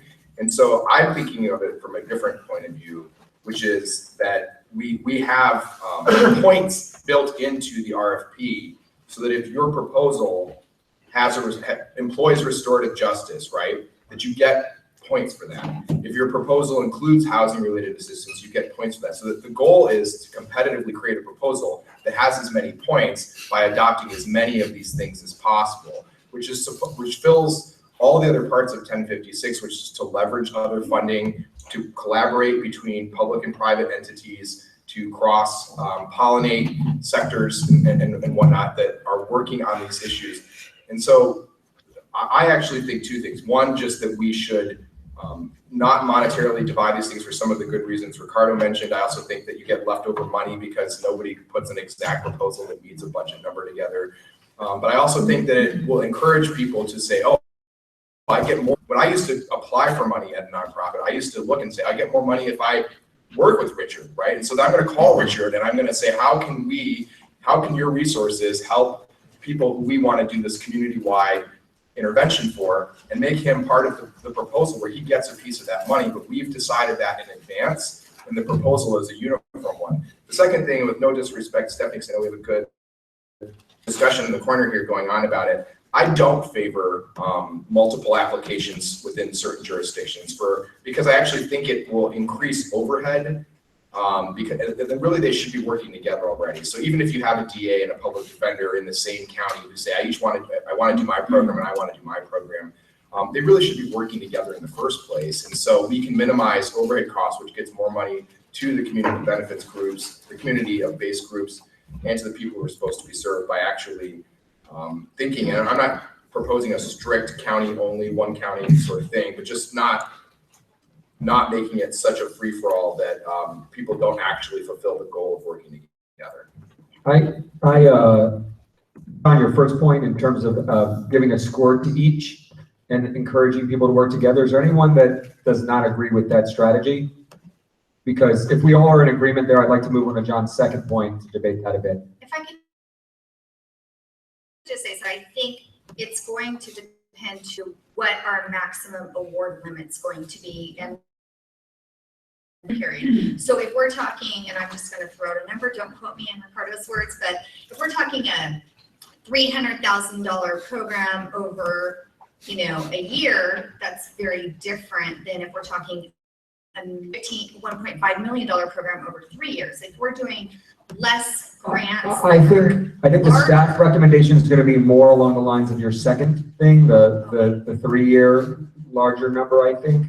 So just keep that in mind. We'll have a long discussion about that. Yeah, but. and if that's going to be the case, then I do agree more in having a countywide comprehensive approach to addressing these issues. But if it's smaller and we're trying to get individual areas, and I think my thoughts would be a little different then. So let me try to see if I can recap some of that, and then we'll go from there. So, and I'll use just a bigger buzzword, but I think y'all know what I mean. So it sounds like this group's in favor of more of a wraparound approach. Is that a yes? Or were you shushing me? So that's correct, Ricardo. Can I ask a question about that, Ricardo, before we wrap it up? Who do we envision is going to apply for this? So if it's any public entity, I don't know that I want the local housing authority saying, heck, I'm going to add restorative justice into this, so they don't have expertise in that. So I love the idea of everybody working together and having one county application, so on and so forth, if we can be really thoughtful about, and I don't know if we're able to limit on who applies, but it would make me nervous that you'd have someone trying to fit something into a service that they don't have any expertise in, and they're just gonna pick up their phone and call someone. Well, we could also include in those rating factors who actually has expertise in the area that they're applying for. So if a housing authority does put together a restorative justice idea, then they may not get the points because that's not their expertise. They should contract with another person that does that. Yeah, I was gonna say, you can extract exactly what you want by requiring through the RFP that they demonstrate, and we can measure what an outcome or what a success looks like, that they have successfully implemented restorative justice principles, or that they successfully get people employed, at a rate higher than this abysmal rate we learned about this morning. Like that we can actually demonstrate outcome proof, so that it's not just like, I'm going to create a job training program today so that I have more points. And we can evaluate it that way, I think, but still have points for showing that. And that's what draws those partners in. That's what gets, Richard's group, like, on my application, because I'm not a housing provider, right? But Richard is, and so I'm going to tap that expertise and make the partnership. Mr. Chair. Yes. Hi, it's Katie over here. I want to say hi to Leticia. Hi. Wow, she looks awesome. So I was at another meeting this morning. I want to say hello, welcome to, I'm just going to say my favorite executive steering committee of all time. And you can call me Captain Obvious if you want to, but I just want to make a process point here. And that is, all of these different pieces are going to fit together into, at some point, a really beautiful whole picture. And so I would just urge you to keep things kind of in moderate focus and see where you get to points of consensus. So we want to maybe not identify separate pots for housing and separate pots for this and that. That's good. You can move on. Our task as your staff is to take all of the input that you give us, all of the areas of agreement that are clear, and then those things that might not be totally clear, and try to build an RFP draft that reflects those ideas. That draft will come back to you. I know if I were sitting in your chair as a committee member, I wouldn't want to feel like, oh gosh, we have to decide all these different subparts today, because you don't. It's kind of an iterative process. You give us direction, we get agreement where we have it, we work up a draft, and then that draft comes back. And obviously the public comment piece is important on that as well. We're gonna hit it as close to what you said as possible. We're gonna hear more input, and then we redraft. So I'm going to rein it in even more. Ricardo, of these points in 6, do you think we need more discussion, or do you think staff have enough from our current discussion to move forward with putting something together? I think some of it we can probably do out loud. So I think we have a sense of A, and I think A and B kind of blended together in our conversation. I see folks nodding a little bit. So on C, I guess that's part of the question then. So I thought I heard something to the effect of that points would be assigned to different areas. Is that something that everyone agrees with? Well, I would say C, the answer is yes. I mean, the language of 1056 pretty much drives that wraparound approach because it says we prioritize proposals that provide for all of the following: mental health, substance use disorder treatment, housing-related assistance, community-based support. So, what the question you ask folks to respond to in the RFP is explain how your proposal provides for all following services. And they'll be scored based on, how well they do that. Any opposition? I guess I oppose because from a practical standpoint, if we had more money, if it was more than the money that we were getting, I'd agree with that completely. But I'm just concerned that the amount of money that we're able to divvy up between all the counties and everything else is not enough to do an entire holistic program, and that it may be better served as targeted. So I'm not saying that in some cases a wraparound program wouldn't be a good source, but I'm also saying that it may make sense for like a community like us, if we got our full share of the couple of million in San Diego, I can't do a wraparound project. I spend hundreds of millions on things. $2 million isn't enough to really be meaningful, but I could spend $2 million on housing or restorative justice or whatever and really make impact. So I guess And you don't want to lose points for that. Right. I'm not sure that you can, with the money that we're giving, that you can do a full program without a ton of overhead and expenditures on a bunch of different things that it may be better served targeted. Don't forget, we're leveraging other money, right? So this morning. And you can, as long as you're leveraging other money, those other resources, but you don't want a program that is only this one target. But if you already have all these other pieces in place, if you already have a reentry program and a drug treatment program and everything else, and the gap in your services is this X, it's housing or it's a job, and you want to put all your money and eggs on a really first-rate job program, an employment program, then I don't know that we want to exclude that. But Ron, under that logic, you would get points for the stuff you're already doing that you really talk about in your plan in a real way. If that's what we do, but if we're not proposing new things on those things, in other words, I'm not spending any more money on mental health because I already spending money and I get points for that, that's fine. But I think we would want you in your plan to articulate how you're going to serve these participants with what you're currently doing, and then how you're going to, and how you're going to serve and what that service looks like, in addition to what you're going to do with this funding. I'm okay with that. Stephanie and John? So if we're looking at possibly, it sounds like one comprehensive RFP per county, maybe we have it as the county administrator's office being. I don't think we said that, did we? Kind of. No, we didn't say that. Okay. But if we go along that thought, as opposed, which is kind of what John was saying, as opposed to what I said earlier, then, and we have it come from the county administrator's office or something of the like, then they'll be tasked with convening, all of the different stakeholders, including community-based organizations. And then we can do kind of what you're saying, Scott. Say they want to just focus on housing, but then they have to at least address what they're doing in their county to already deal with some of these other issues. John? Yeah, I think to Ron's point, like if you have a gap, right, and you're providing this spectrum of services, but you have a piece missing, I think that's the vision of the leveraging piece to what was being said earlier by Tom. Like the idea here is that if you can say, listen, we have program A, B, C, and D, and they do all these great things, mental health, diversion, whatever, but we don't have E. So our proposal is we're going to leverage the counties, the county soups have put money in to do A and B. We're going to use that program, and we're going to serve 100 people this year, right? And with the money we get, the 100 people who we're going to serve are going to get access to those existing systems, and we're going to also now dedicate dedicate the majority of the new money to filling this gap, which will serve those 100 people and maybe even other people already in the system, right, who are already being served by those A through D sort of programs. So I don't think that there's a need to do like singular applications. I hear what you're saying. I think the goal is to demonstrate that like, this fits, like that to me is like the winning application. It's like, I'm so close to solving the spectrum of issues and I need this piece filled.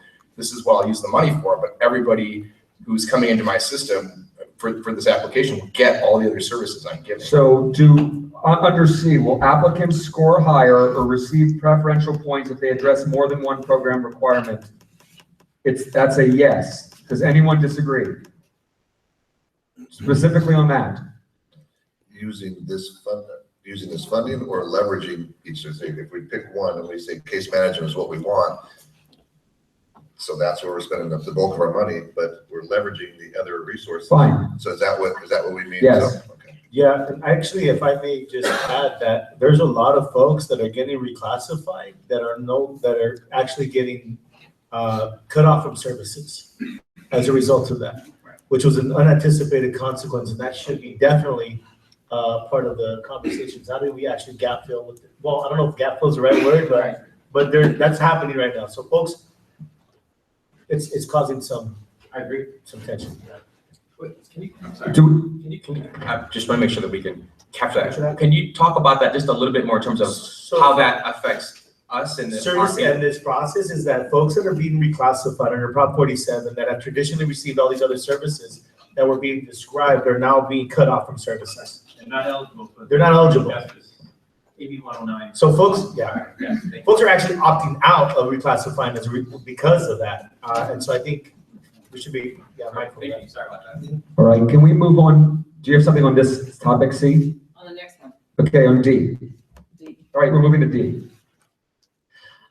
When we talk about having the leveraging and having them demonstrate the partnerships, I think it's really important that we give them space and a narrative for them to describe how they're working with each other. Absolutely. I have seen throughout my career, different agencies, I'll throw an MOU and they don't even really work together. So I think it's going to be really important that we can somehow have some ability to understand how close their working relationship was or is around the funding that they're asking for.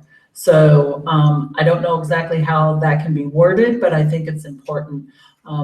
Maybe it's history of working together. Maybe it's talking about successful grants they've worked together on. But when we're talking about leveraging, we've got to have a good understanding that they are actually going to be able to deliver what they're saying they're going to be delivered. It's just not, I signed an MOU with XYZ organization.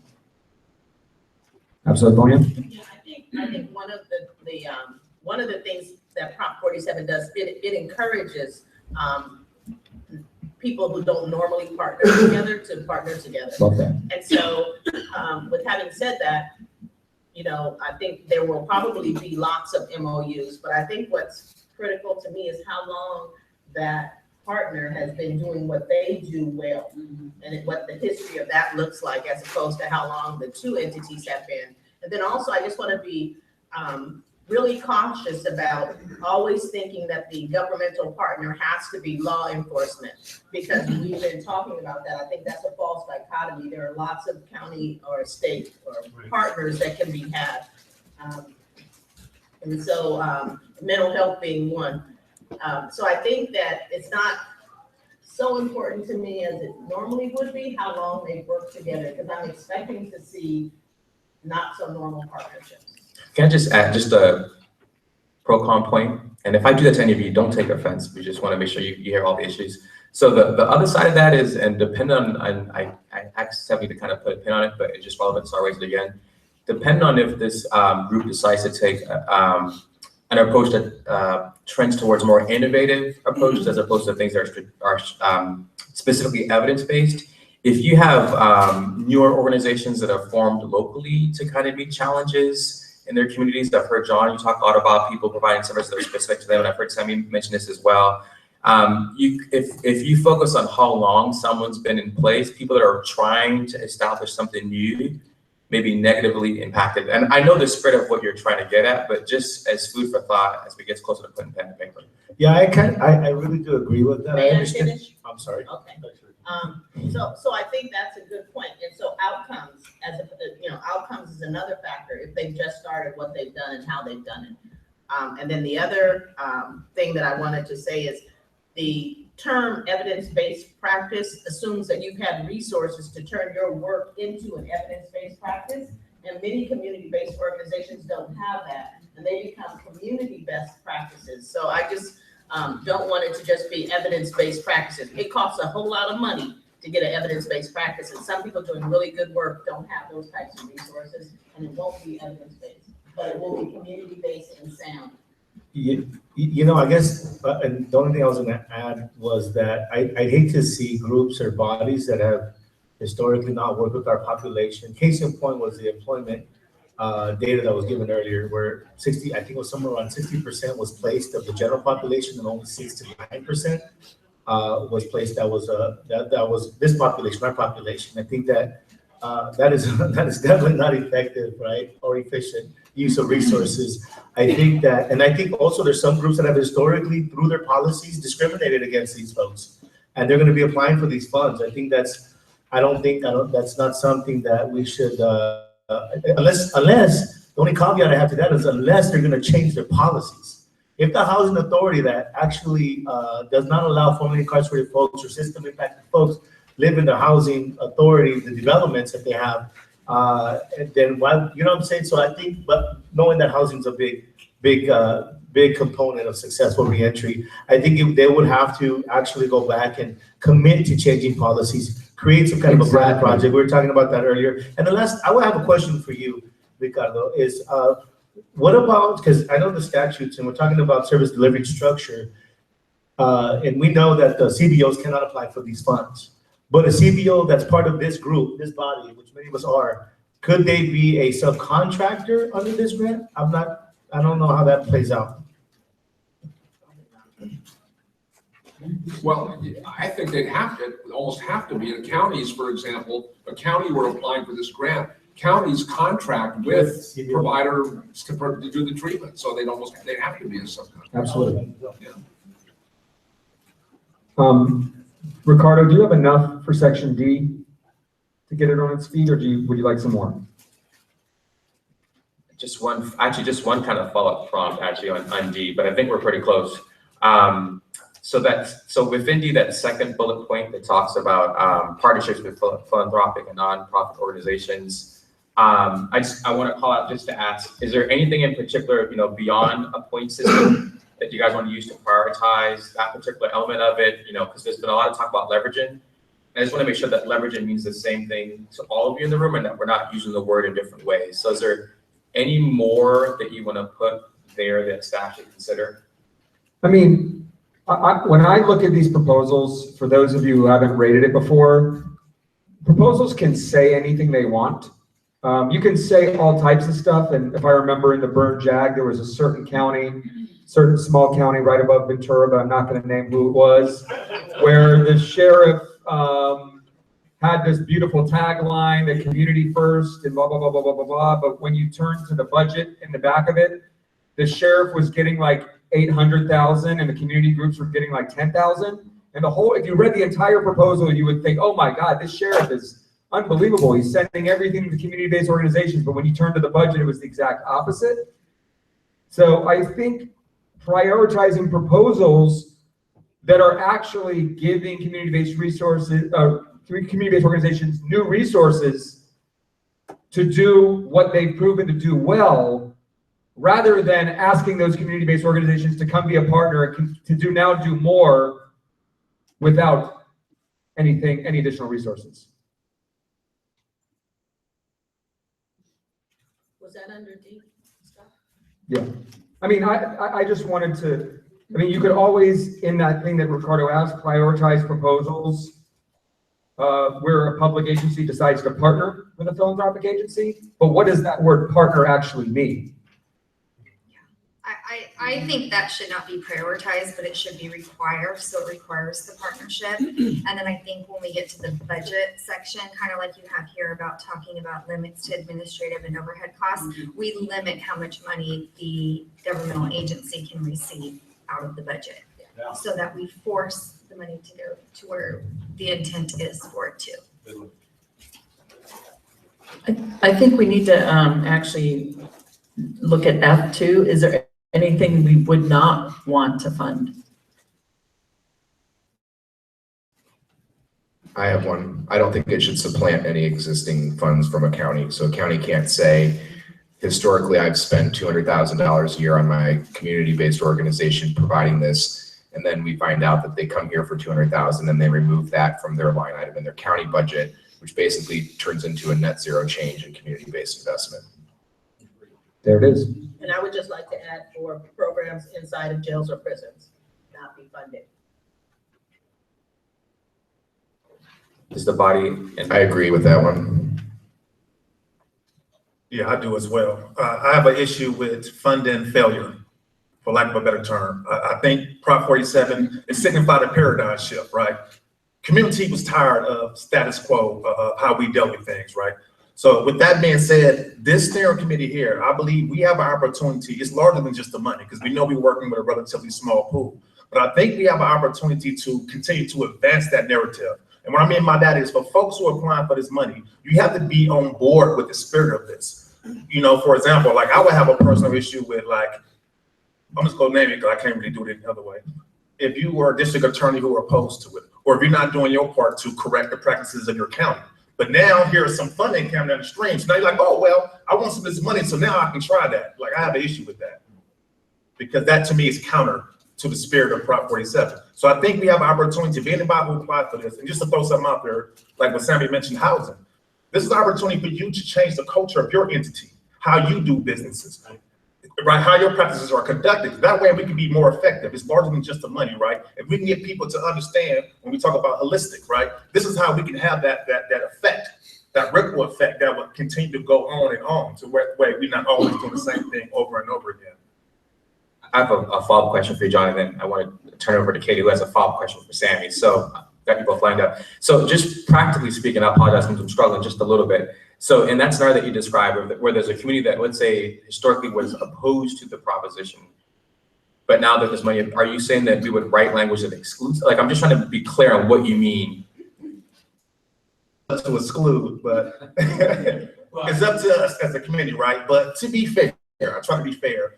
Point system. I like the point system for a reason. I think we should reward those who are on board, and we should not create conditions to where people who was not on board are just siphoning money from folks who not only on board psychologically, philosophically, but actually doing that work as well in a way that also will encapsulate like newer entities. And to me, newer doesn't mean you're going to do something new.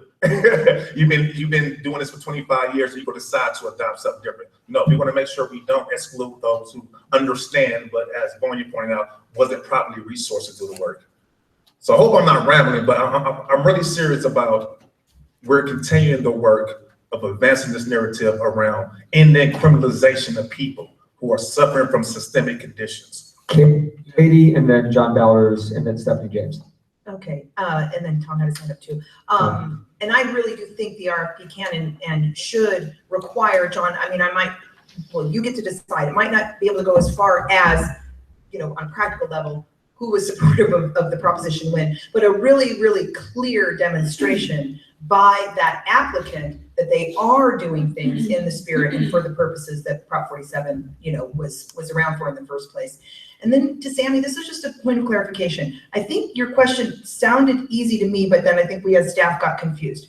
Absolutely, community-based organizations will be getting, I don't know if it'll be an actual subcontract, if that term is hanging anybody up, or a pass-through, but absolutely will be getting funding through these proposals to do the services that they are there to do in the community.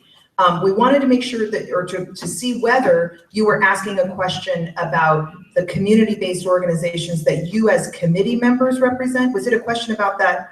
That whole set of Yeah, I think conflict that's- issues? yeah, that goes back to that original conflict. The original conflict issue, okay, well, So there's a history, like we were just talking about, there's a history of already of existing relationships, right, with certain CBOs.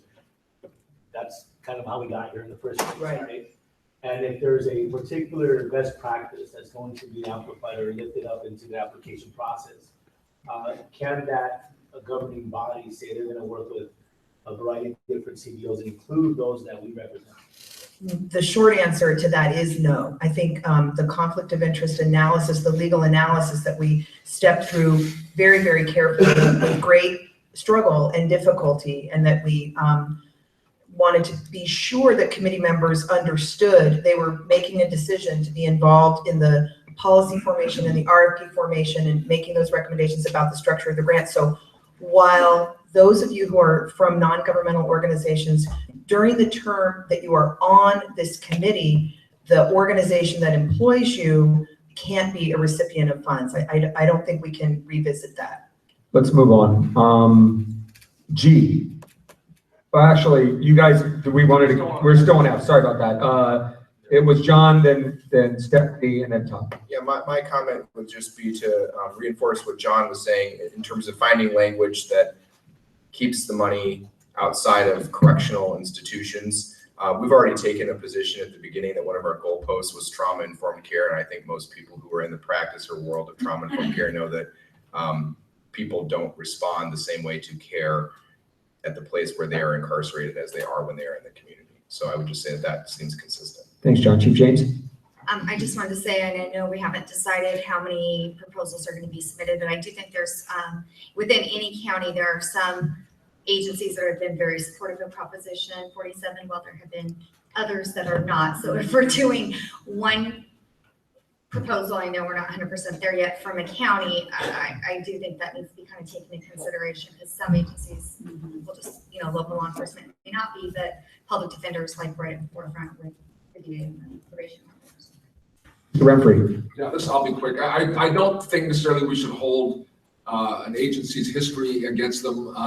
I'm thinking of a particular county, rural county, small, was opposed to AB 109, and yet after it was passed or implemented, this county fully gives like a third to a half of its total funding to treatment, drug treatment programs. So I think we do allow for maybe a change of heart. What do we call it? So Tom's suggesting believing in redemption. Redemption. But I do think on F that we should not fund a program that does not agree with or comply with the guiding principles. There you go. Well, absolutely. We'll get to G in 1 second. That's that. Vonya? He was just stating it.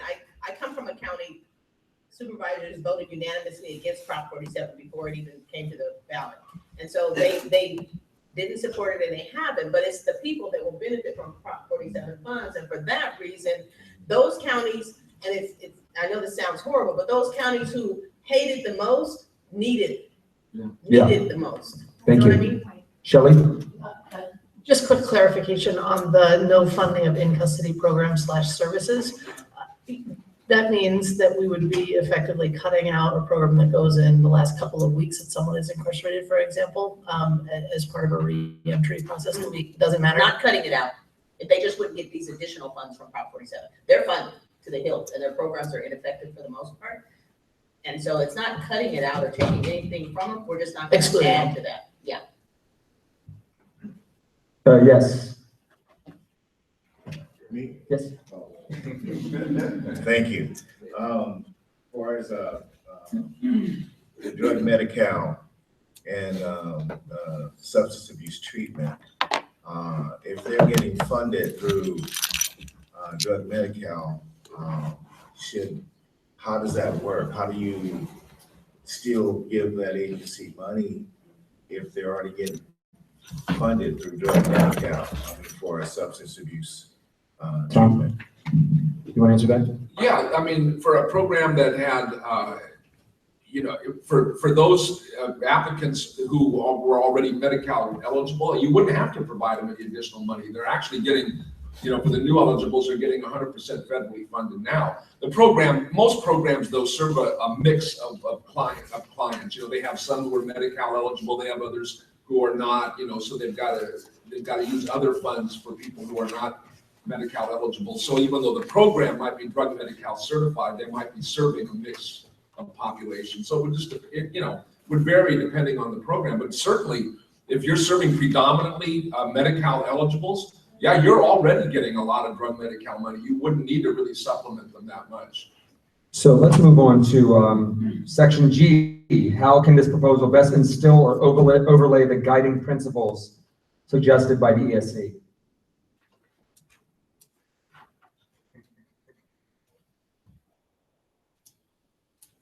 I'd like to make a comment that's form over substance, but it applies to A, D, E, and G. I'm confused by the use of the words how, will, and I'm wondering if we could just substitute does the applicant, does this RFP, does the proposal best instill? Right? How, the way the question was framed and when I received the materials, is that something we were going to discuss today? How to advise the applicants to address these things? It's confusing to me, and that's, maybe you can clarify it, pardon. Absolutely. So the latter is correct. So in that the intention is to prompt the group to think about these questions with guidance for us. So what it could be, for example, like the way that you rephrased it, how does the applicant address? That could be the prompt that staff takes to write it into the RFP. We didn't want to assume the process, so instead we asked the open-ended questions in that format. I see. Okay, thank you. Any additional feedback on item G before we move on to section 7? Well, in respect to the actual guiding principles, isn't that going to be, is there a way that we can actually, it says weaving these concepts into the RFP, but could this be part of a grading matrix? Could we actually assess and place value on them achieving to some degree, some demonstration? Speak a little bit more. It sounds intriguing where you're going. I think that's all I have. John. Wait, Sammy for once doesn't have more? So Sammy, I think what you're saying could work for some of them. So some of them they're going to have to actually write, and we may give them so many points for describing their target population. Okay. But then when you get to the I don't know, another section about talking about culturally competent services and approaches, that could also be something that's scored at some point as well. Yeah. Sure. And do we want to use the term grassroots? Yeah. As opposed to what? No, to prioritize the services that are from the community, in the community. I would say community-based, because I think that's broader and it doesn't, grassroots sounds like it requires there to be an informality to the group, and I think that would probably just create questions that might not be helpful. John, I think I'm sorry, Javier, you're not done. On the restorative justice, I saw something that I'll see if folks agree with this, to use this definition for restorative justice, just promote social harmony through healing of survivors of crime. What are we using instead of offenders? Formerly incarcerated people, emphasis on that, people. But then we said it doesn't have to be people that have been incarcerated. So justice involved. System impact. Well, whatever that the word that we're gonna agree on for offender. So let me do it again. Promote social harmony through healing of survivors of crime, offenders, and communities. For a short definition.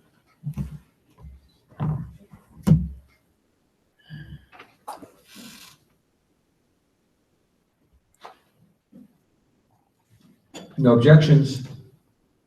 The word offender was in there? Is No, we're going to replace that. Okay. John? Yes, and I'll be quick. In terms of to best instill the guiding principles, once again, I want to definitely emphasize this. Making sure folks who don't criminalize people who suffer from the disease of addiction and mental health. So with that being said, I'm not by no means recommending a county-wide boycott. If folks turn around, that's great. That's what we're talking about in terms of having like a point system, entities within the county. If that, like, let's say probation was on board. But if you're district attorney, if you're the sheriff and you're not on board with that, but it's an opportunity to get more funding, for me, that's very problematic. All right, Ricardo, do you think you have enough here? Almost.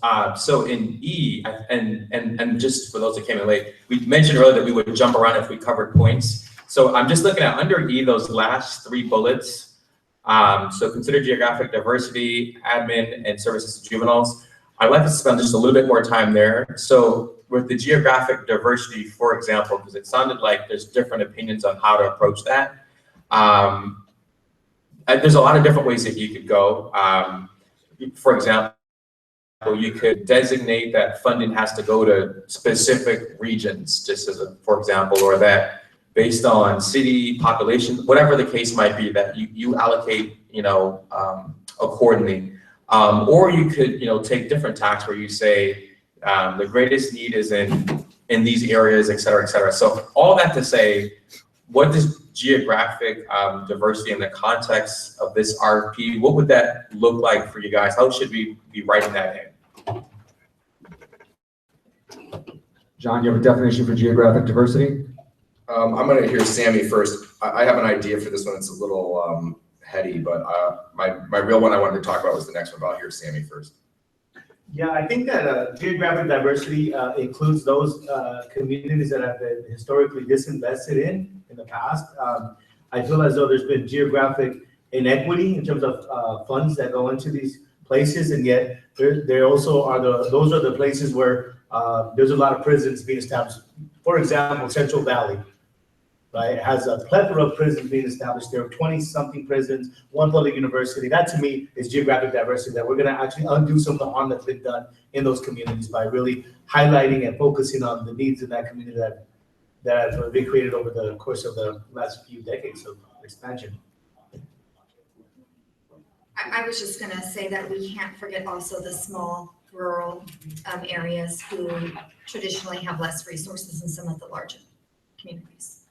So, John, just because there's going to be different approaches already, just kind of coming out slightly.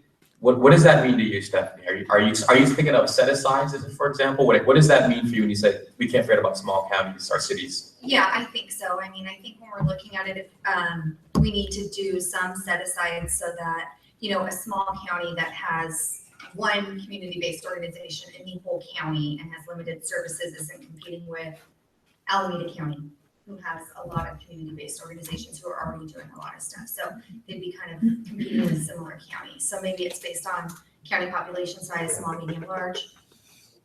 I know, but it gets very complicated when your applicants are not just counties, as we usually do, but it's a school board or a community college district or a city. Like, how do you say a community college is small, medium, large? Is it county it's in to make that city small, medium, large? But what if it's a tiny city and a large this compared to everything else we do is such an anomaly where that might become insanely complicated.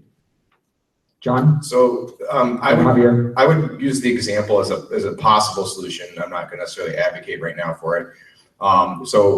When we implemented Proposition 41, which was the Veterans Housing and Homeless Prevention Bond Act, geographic diversity was the main issue of how to divide up housing money that was going to be repurposed from the Calvet housing program.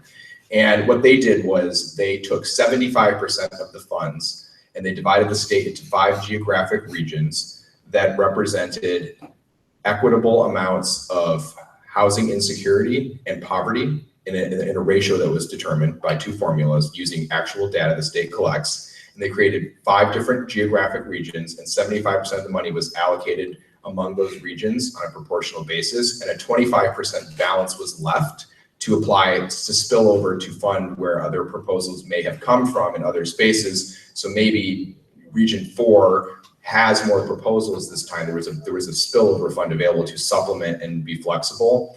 And so it's possible that to the most impacted communities, whether this group thinks that be crime rates, education issues, we don't have to limit it to criminal statistics, right? We could talk about how poverty, disproportionate access to education, things that are the predictors of criminal, justice involvement could be used to create a handful of regions for which we can make a division like that.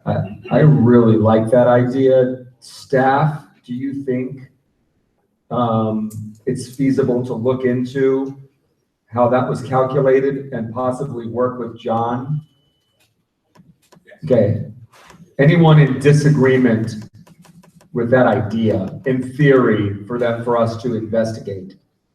Bonnie, are you against that? I would like to offer a friendly amendment because the. Friendly amendment? Yeah, a friendly amendment. Love that. And that's because the population, the threshold population of people who have been impacted, and that in divvying up the map or deciding where the money goes, it should be allocated on proportionally to those impacted. Because any other way, if we don't consider that, then the same people who have disproportionately been impacted will continue to be so.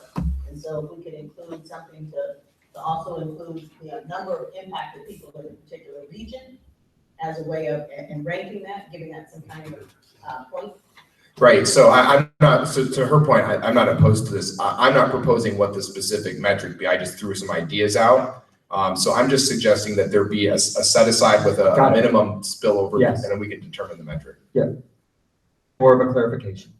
Ron Lane and then Big John. Okay, real quick, I think it's, so at this point, we as a body are clear that we've decided that it isn't a requirement that all 58 counties get money. So it's conceivable that 45 counties get money and 13 don't. Say public agencies. Or public agencies. I mean, it could be but 5 public agencies agencies. within counties. Okay, and I just think that's. I mean, we haven't decided that yet, so it could be 5 public agencies, Right. not even 45. I mean, John, and then we're gonna move on. I'll be quick. I love what John proposed, so I'm offering, following Vanya, a friendly amendment 1A.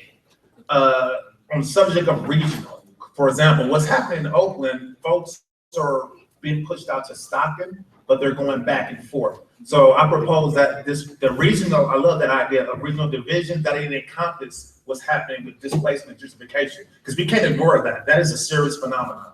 And I'm not too familiar with Southern Cal, but I know in Northern Cal, San Francisco, Oakland, and Richmond, these folks are showing up in Sacramento, Stockton, etc.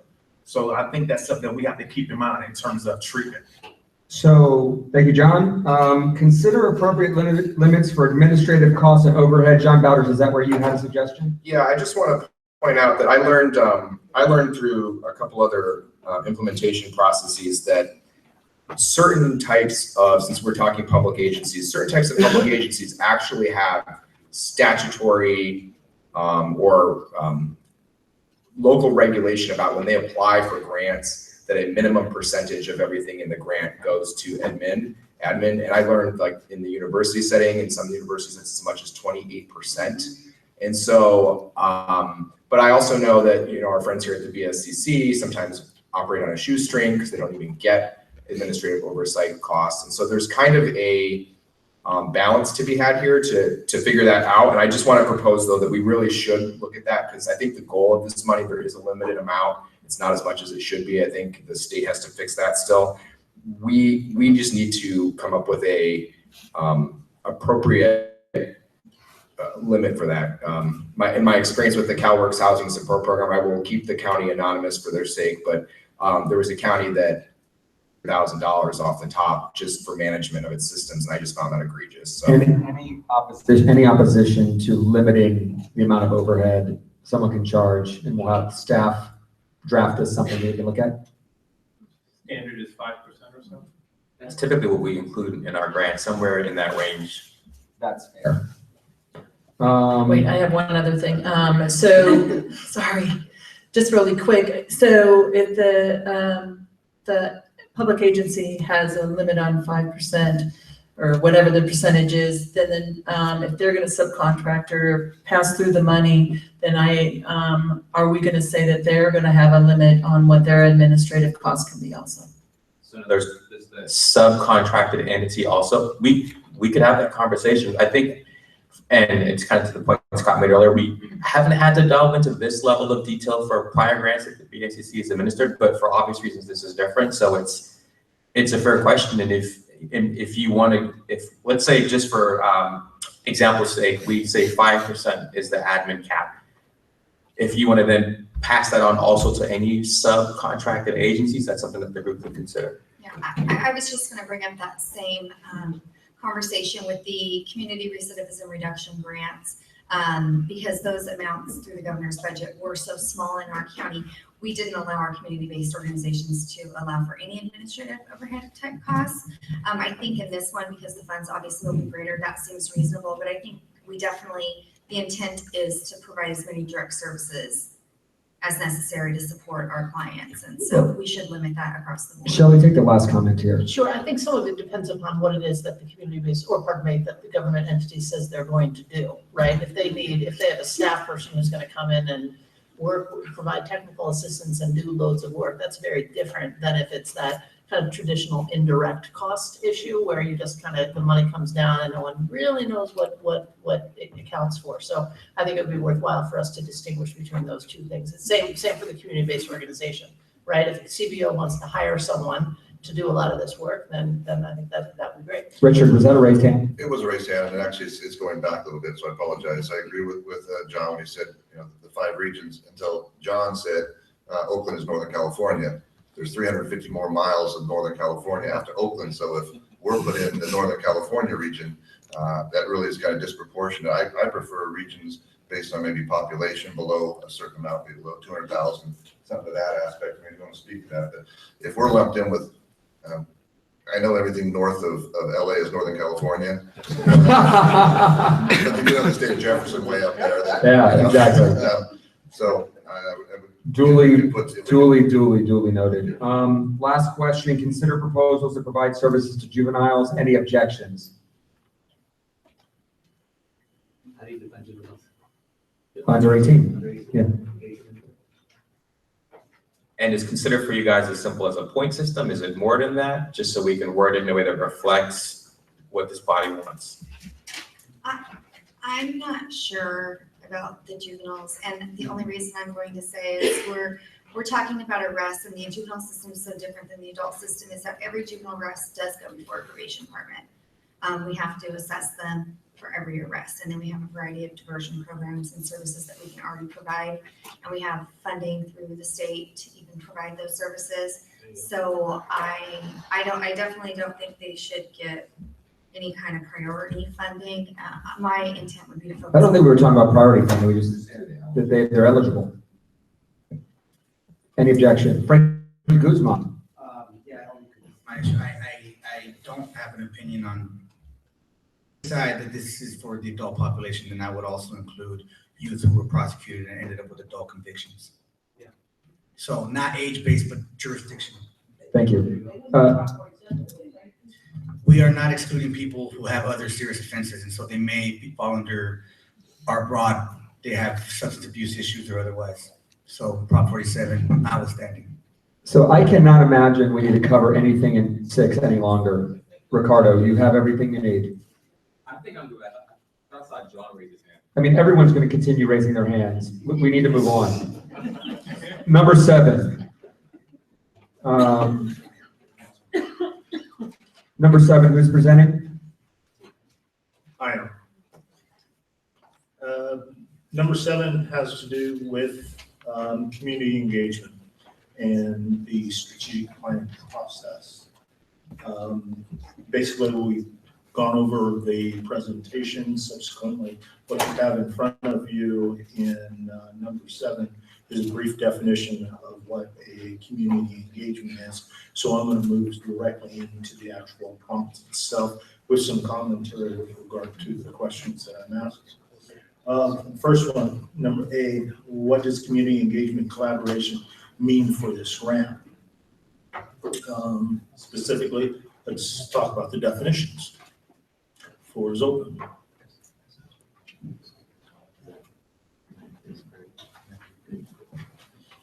What are we looking at as far as community engagement as it applies to this grant? What is community engagement actually going to look like? Start with A.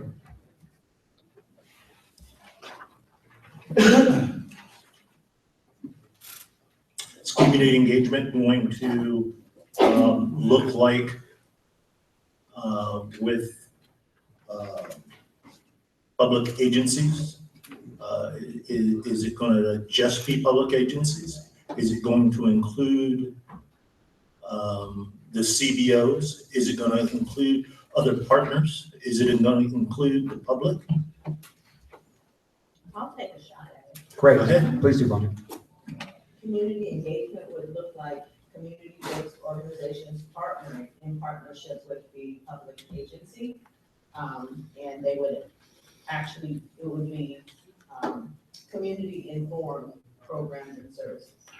Does that mean that when you have these entities get together, would these entities then go into the community and get input from the community? Or community representatives or leaders, for lack of a better term, would be part of working with that public agency. Okay. I think it's sometimes restrictive with public bodies, but I would like to see them who actually have hiring practices, you know, and that involve them in the design and planning of it. I mean, I'm going a step further by saying even hiring some folks like that are formerly incarcerated that can continue to implement and administer certain, you know, parts of the grant. I think that I'm reminded of the Positive Justice Initiative and the fact that the crossover youth, that process engaged a wide variety of different methods to really engage those young folks that were most impacted and their families. Because as we know, again, that incarceration not just affects the individual, but affects families as well, so that they can be involved in not only the design, but the implementation to some degree. Again, I don't know that the hiring practices of certain public bodies will allow that. And I'm also very mindful of the fact that there's groups that I feel as though it's one thing to put it on paper, but how do you really truly reciprocal relationship and true authentic engagement and partnership with the most affected communities? I'm mindful of the fact that folks that show up to these public, to these meetings time and time again, right? Although for some it's out of reach in certain parts of the state, but I feel as though those are folks that have been impacted, that are obviously, you know, offering their lived experience in this process. And I feel as though that should be, to me, community engagement is that there's really, that they're actually involved in the design, implementation, and evaluation of programs. I think you make an incredibly solid point, Sammy. Kind of morphs into B also in that, like, are those folks at the table during the planning? Are they at the table from the first moment in a steering committee or advisory council structure? What does that look like? All the way up to, does the budget reflect that those community members, those community groups are actually going to be funded, not just be expected to, as I've seen in previous grants that we've done, they've been invited to the table in planning, but when it comes time to divvy up the money, they're nowhere to be found. So how do we assess in reading a document whether those that are impacted by incarceration, organizations that work with those, are at the table in a relationship from the way beginning that leads into a working relationship that's equitable in the end? Yeah. And I see Judge. community engagement as public meetings at times when the public can attend and participate actively. Public meetings in the evenings at schools and other community centers where everybody can come and actively participate in the decision-making process by being heard, not simply because you have a community organization that meets somewhere that nobody knows about, but it's highly publicized and the public notice goes out and the media is there and it gets coverage and the information gets spread throughout the community. Absolutely. I think it's a great point, and I don't think there will be any disagreement there. Would you use that forum to identify situations and problems? I didn't hear the first couple words. I said, would you use that forum to identify your problems within that community if you were looking at something? I would use the forum to discuss anything. Now, Judge, question. If the agency that's the lead agency puts together a steering committee or advisory council that's made up of all types of folks, including many community organizations, do you suggest that every time they meet be a public meeting, or that they continue to meet and once every couple months or whatever it may be, they do a public meeting to tell the public where they are and to get public comment? Well, I think they ought to have the latitude to have some meetings that are not open to the public, but where decisions are being made. And input should be received to affect those decisions. They should be open to the public and they should be publicized. And they should be in the evenings when people who aren't working can attend. So when we look at the makeup of a steering committee or advisory council, we will rate them based on how many participants or are all different types of stakeholders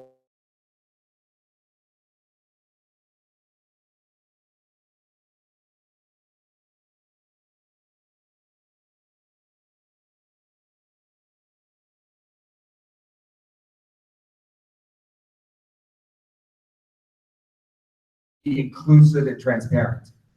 That's what we should be rating here. Ron? I think you're absolutely on point, and I think that's the correct way to do it.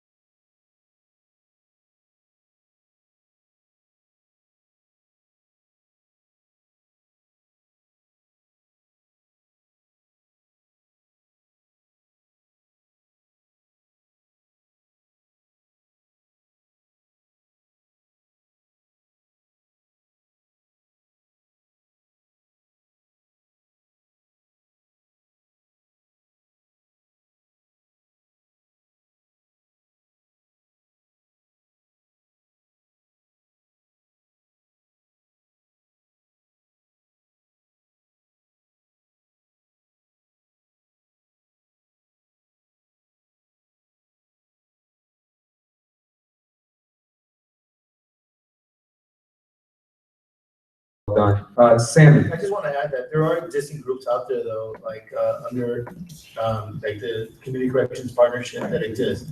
But I have to say that's limited. Community input is not necessarily, I mean, there's a body, there's a representative of a community on that group, but there's not a voting member. The Executive Steering Committee is strictly, and the, well, you know, and so I think there would be a lot of value, tremendous value added to actually having formerly incarcerated part of an executive steering committee in these bodies. Would you like to require that? Is that what you're saying? I would love to require that, yes. Well, here's the thing. Do we require it, or do we see who actually does it and then score them in a really aggressive way? I mean, meaning I want every one of them to have someone that's formerly incarcerated on there, but I also want to see like who's not real, who's real and who's not real. But there's I'm thinking about our researchers in the room who are going to help us craft rating criteria so we can be enthusiastic, but we should also be balanced. As a staff to try to capture this. So I'll just kind of start with the obvious, but you know, put yourself in the other end, which is if you are someone that's receiving this RFP, you want to know everything that you're going to be rated on so that you can respond to it to some degree. So I get the sentiment of we want them to be creative, in turn, you know, penalize someone if they don't do the things that in your mind you knew they should have done, but we didn't state it. So just try to keep that balancing point when you have these conversations. Ricardo, this is Katie over here. I would just submit that I think we can take some of our lived experience as the BSCC, looking back over some recent grants, including Burn JAG and the MIOCA grant, which focuses on issues involving mentally ill offenders. Both of those had steering committee requirements, and in some cases, my view is they were too structured. So I think you can ask us to offer back to you in the RFP, maybe a descriptive paragraph, not unlike what wound up in AB 1056, although AB 1056 did specify, must include formerly incarcerated members. But if we have a such as list that would call out things like subject matter expertise, lived experience, you know, diversity of service providers and stakeholders and so on, and then you show how many points are involved, I feel like you want to have the grantees, then take it from there. So that's a little bit of what I think we would want to add in terms of some structure, but not too much structure. Question, John, last comment on this one? Very brief thing, just when we talk about, to the judge's point, when we talk about the planning parts of these public hearings or this, I just think that noticing the public is also important, and because it's an assumption that, well, okay, we have to have this public meeting, so let's put it on the front door of the sheriff's office. And then it's like that counts. So I just think we need to have a robust notice. So item number C, is that suggesting that we would consider having them write a strategic plan and a document ahead of the document? That, I mean, what would be the purpose? Maybe, I mean, anyone here, feel free to chime in on that, but what would be the purpose of requiring them to write a strategic plan, which is taking my organization 9 months, ahead of them writing the RFP? What do we gain? I'm incorrect in what I said. The RFP would be written first, then the strategic plan. As part of a deliverable? Yes. Meaning we'll be grading a strategic plan also? Yes. Nah, I think the answer is no. No.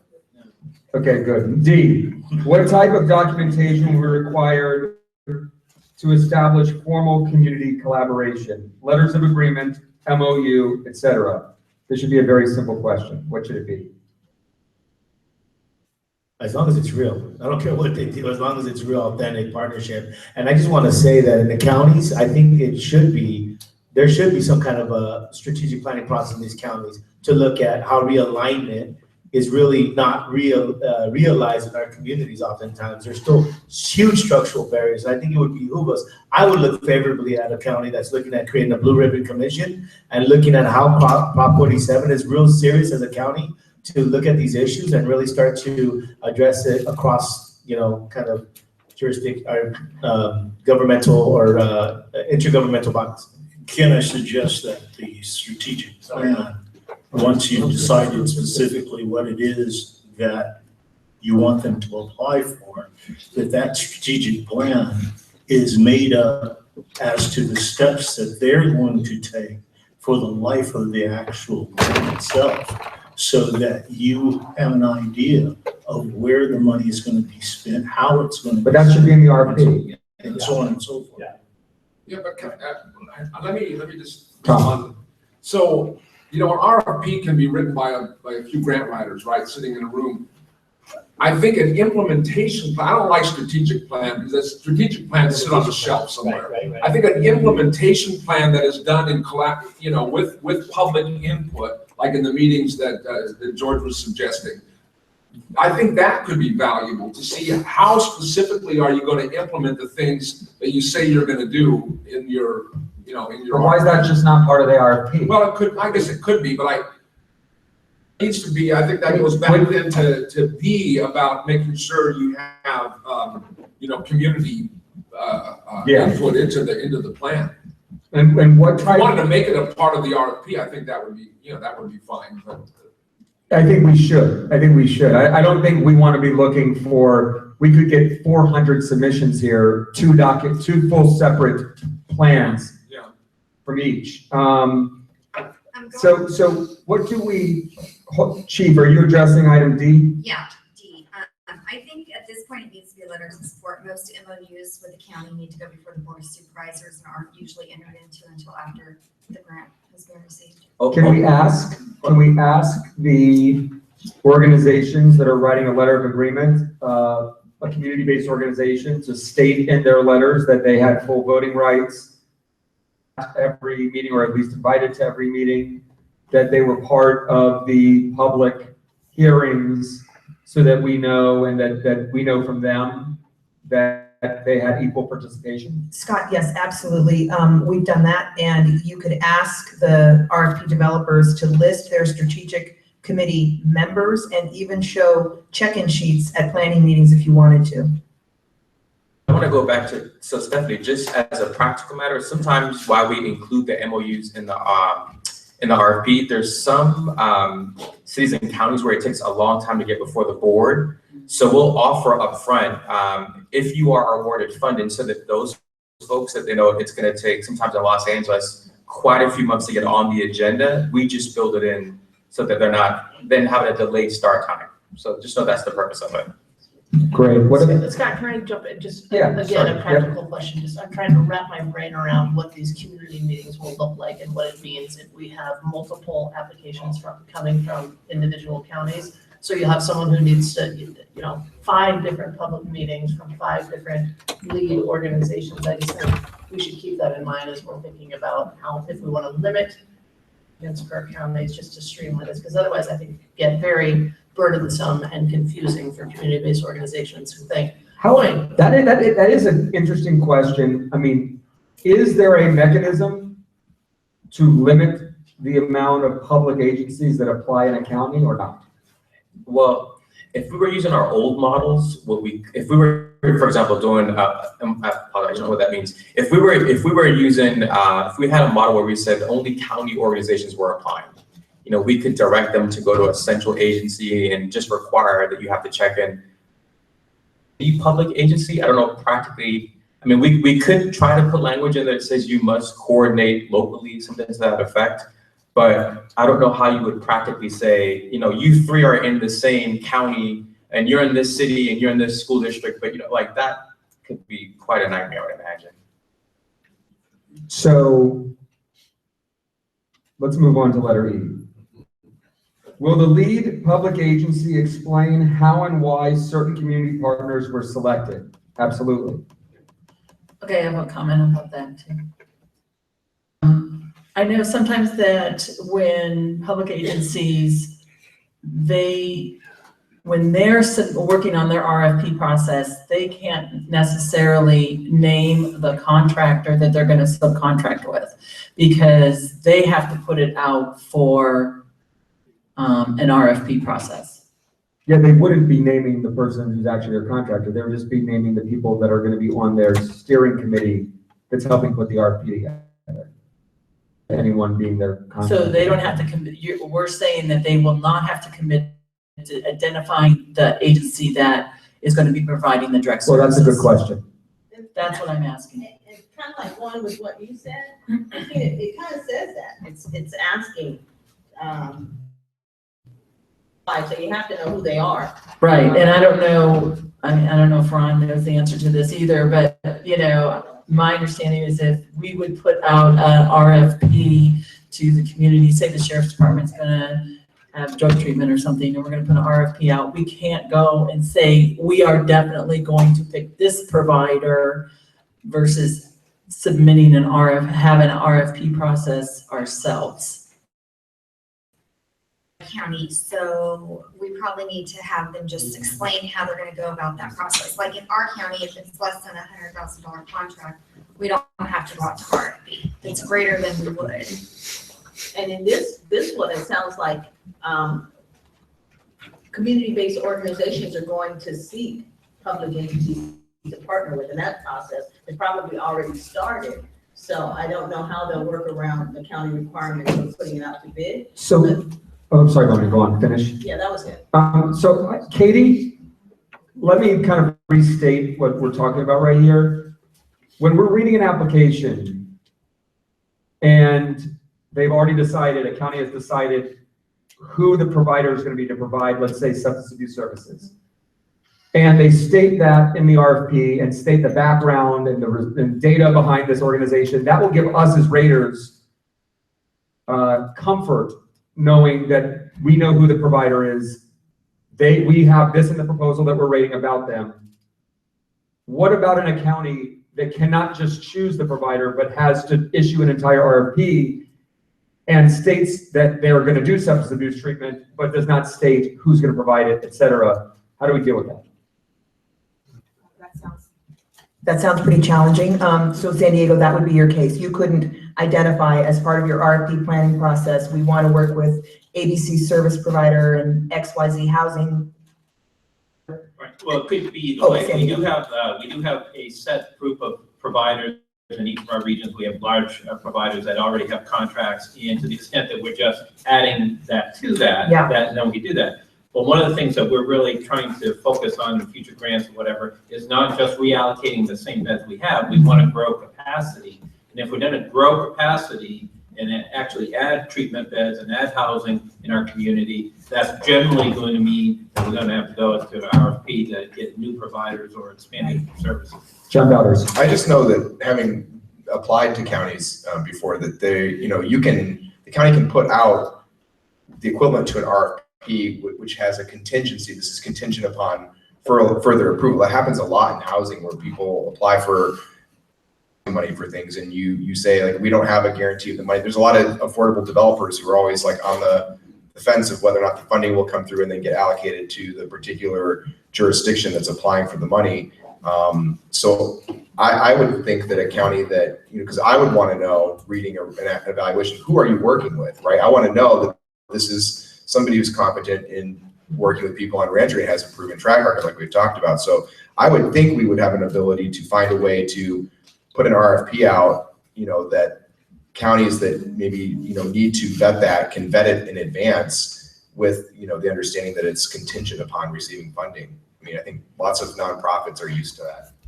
But I think a challenge with that is typically there's not a whole lot of turnaround time from when the RFP Well, is put that's- out until it's due. We can make a decision around that. And all of these things, each and every one of these important points provides, an issue and then an analysis of trade-offs. So if the committee comes to the agreement that you really would like to know who the various community partners are going to be, then we have to overcome the issues to say, well, is there an RFP like John described, a sub-RFP out to community providers contingent on the applicant being successful, then we would have to. I thought the same thing, Stephanie, that we'd have to allow more time for the RFP to be out in the field. And we also anticipate that you'll want us to do some, regional meetings to help people understand the RFP process and what they need to do.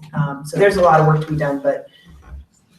Let's conclude with the judge. I may be missing something, but it seems to me we're discussing community, we're ahead of ourselves. Community engagement and strategic planning process, not the RFP submission. And the question is, will the lead public agency explain how and why partners were selected? I would also be interested in why certain community partners were omitted.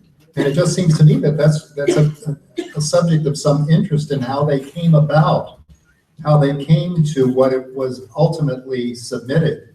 This is the planning process, and I'd like to know more. I'd like to obtain more information about what went in, what was their planning process, and who was included and who was excluded. It's an important distinction. We are focused here on the planning process itself, and then we definitely morphed into a discussion about partners as part of that planning process. So it's two different issues. So the F is going to require some interesting discussion. Will applicants be required to pass through a portion of their grant award to one or more of their community partners? I assume that's a unanimous yes. So the question is, how do we define a community partner and what is that percentage? Opening for comments. I think maybe the CBO's work scope, the FTEs, experience, outcomes, those things would maybe determine how much their services would cost. I don't think we should actually define exactly what they should do, but rather give points and priority to proposals that propose to give most of the money or the high percent of the money to the CBOs and into the community as opposed to in Democrats or other things. So I think we can prioritize and recommend that the goal is to see the money in the community at the grassroots or wherever into the organizations, and the proposal should demonstrate that. Totally. Sorry, I didn't want to cut somebody off. Can I just make a really quick point, Sammy, and I promise I'll hand it right back off to you. So just one of the reasons that staff kind of put that prop there, and it may have no influence on this group at all, but we just wanted to flag it to not make the assumption, there's different types of community partners and community organizations. I know that's kind of stating the obvious, but there's the smaller mom and pop ones, and take that to mean whatever you think it means. And then there are community partners that to the community and they provide community services, but they may not necessarily be a part of the community in the way that you traditionally consider it. So like I said, I think staff wanted to flag. So when we said, what is the definition of a community partner? We weren't looking to get into a game of semantics. We weren't looking to say it must be this or this, but we just wanted to flag that in different places, community partner might mean different things. And just thinking ahead to that rating process, if you see a large multi, state, for example, community partner, in this context, unless you decide differently, you would be treating them the same as your neighborhood mom and pop community partner, et cetera, et cetera. So just food for thought. Yeah, I was just gonna say that I feel as though, again, this is reflected in also in the budget, not just the RP, about how the budget is constructed, so that the money should be going back into the ground. Like there should be a significant amount of that money going back into participants themselves. I think also when we're talking about culturally competent, I think we should be very careful that just because you speak Spanish doesn't make you, you speak the language doesn't make you really culturally competent. Identified. And as a matter of fact, I would even say there's a different culture with folks that have been system involved anyway, right? They also have their own cultures. I think that there's a history of like culturally rooted healing practices that are really, really effective and successful with a lot of the groups. I'm just mindful of the fact that there's a lot of groups out there that just because you're my skinfolk, don't make you my kinfolk, right? Just because you look like me doesn't mean you have the same experience as I do. And that should be recognized in this RP. Is there a profit we want to see that captures that? I think that again, the budget is the way the budget is, and the practices, as Wanya was mentioning, the community defined practices. May not be popular, but typically, the budget's worth whatever percent of the grading criteria, but so are the other areas as well.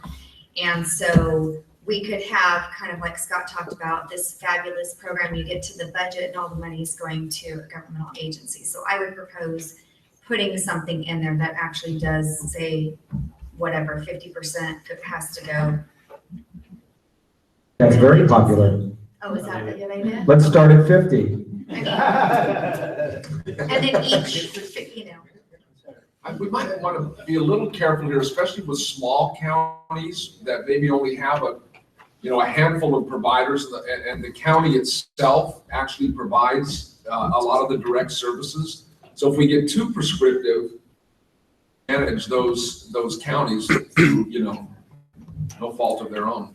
Yeah, I would just add to that, Tom, you hit on something I was going to say exactly, almost not just for the rural and smaller counties, but a lot of times, if we're not careful how we define who the community partner is and we focus on community-based organizations, we have to really be careful of that definition, because sometimes they are county departments, other parts of the county itself, or I don't want to, harp on counties. It can be other types of government entities who may in fact be a partner and provide necessary service. And so I would just agree we have to be careful of that. NGO. couldn't we go governmental and non-governmental, kind of like how this has been structured?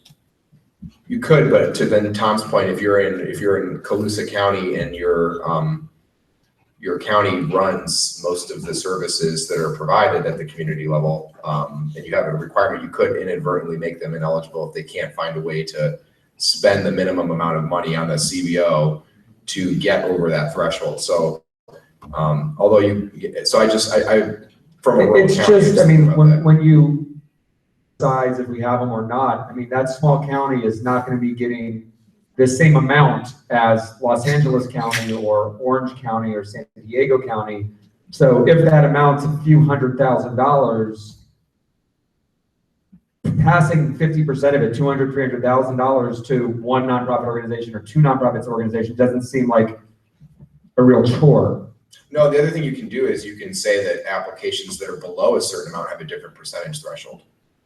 So that kind of signifies smaller counties or smaller applications, smaller communities. And you can say, well, instead of it being 70% in a large county, maybe it's 40% in a smaller county, which gives some sort of recognition to that distinction.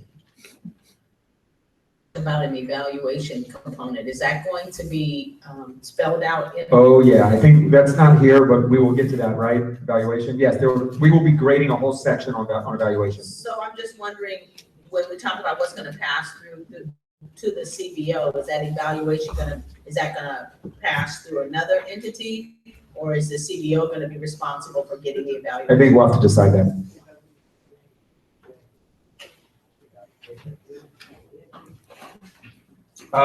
Staff, would you want to take a stab at putting something together based on this conversation?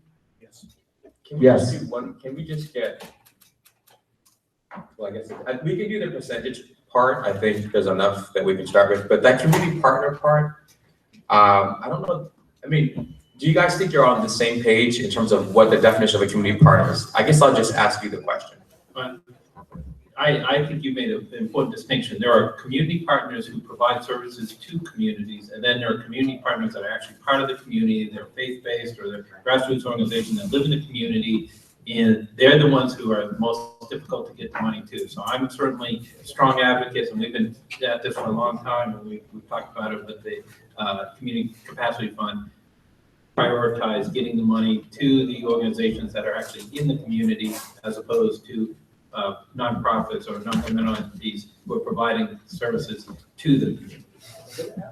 I think there is a distinction.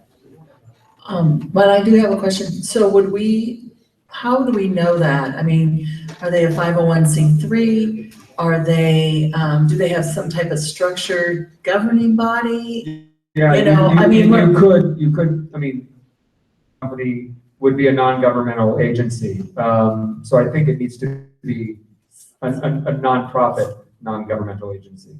Yeah, so, and if they're a nonprofit, then they would have a 501c3, and then we would, you know, there's some structure behind it, not saying everybody, or if they're a faith-based organization, almost all the churches that I know, they still have a 501c3 or some type of documentation showing that they are, but, you know, a structured entity of some sort.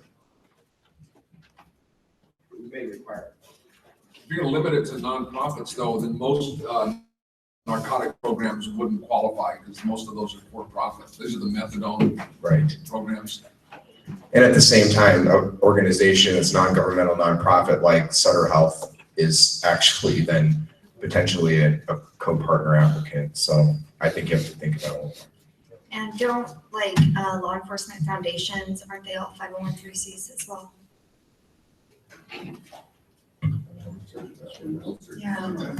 And I also think that you may want to give consideration for just a strong showing from members of the community who may not be part of an organization. Again, to the judge's earlier distinction, we're going to have, I think you're going to be asking for a section on community engagement and the plan, you know, what went into the identification of priorities and the drafting of the RFP. So that's the community engagement and planning piece, even though we're not talking about a strategic plan per se. And then later down the road, you'd be talking about what percentage of the funds you want passed through to community service providers. Maybe that's the distinction, community-based organizations. And I think we just have to ask them to tell us who they worked with and give you enough information to work with your pages. There's always that balancing piece as well. Daryl, you think you have enough? Great. Let's, how do we feel about a 10-minute break? 10-minute break it is.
presenting number 8.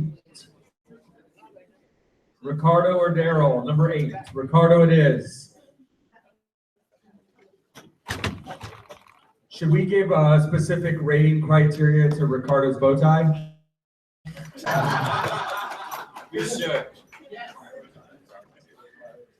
All right, great. So we're on to reducing racial and ethnic disparities. And actually, for this next portion of the conversation, I think it would be beneficial if you took just a minute or two just to read those really 2 quick paragraphs there, because it's the next couple of conversation points that you're raising will be really impactful. So just take 2 quick minutes to read those, please.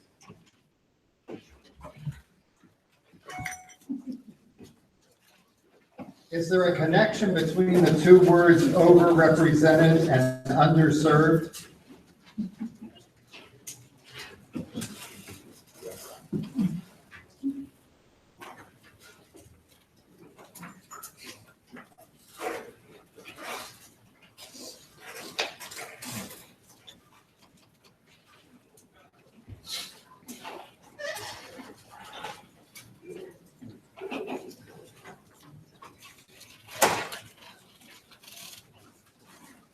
Ricardo, you do have a typo. Which one? I'm sorry, go for it. The nature of the nature one. In the second paragraph. The second paragraph. Oh, that's really embarrassing. Oh, good catch, Judge. Thank you.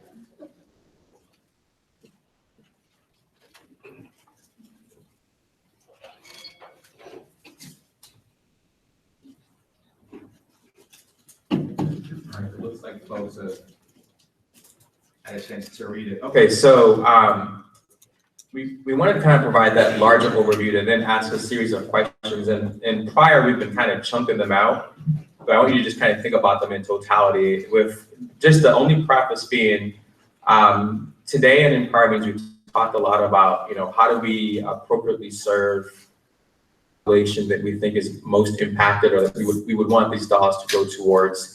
And there's been a lot of talk about cultural sensitivity and some of those other really salient points. And so now this is an opportunity for us to really kind of put pen to paper in a way that's meaningful.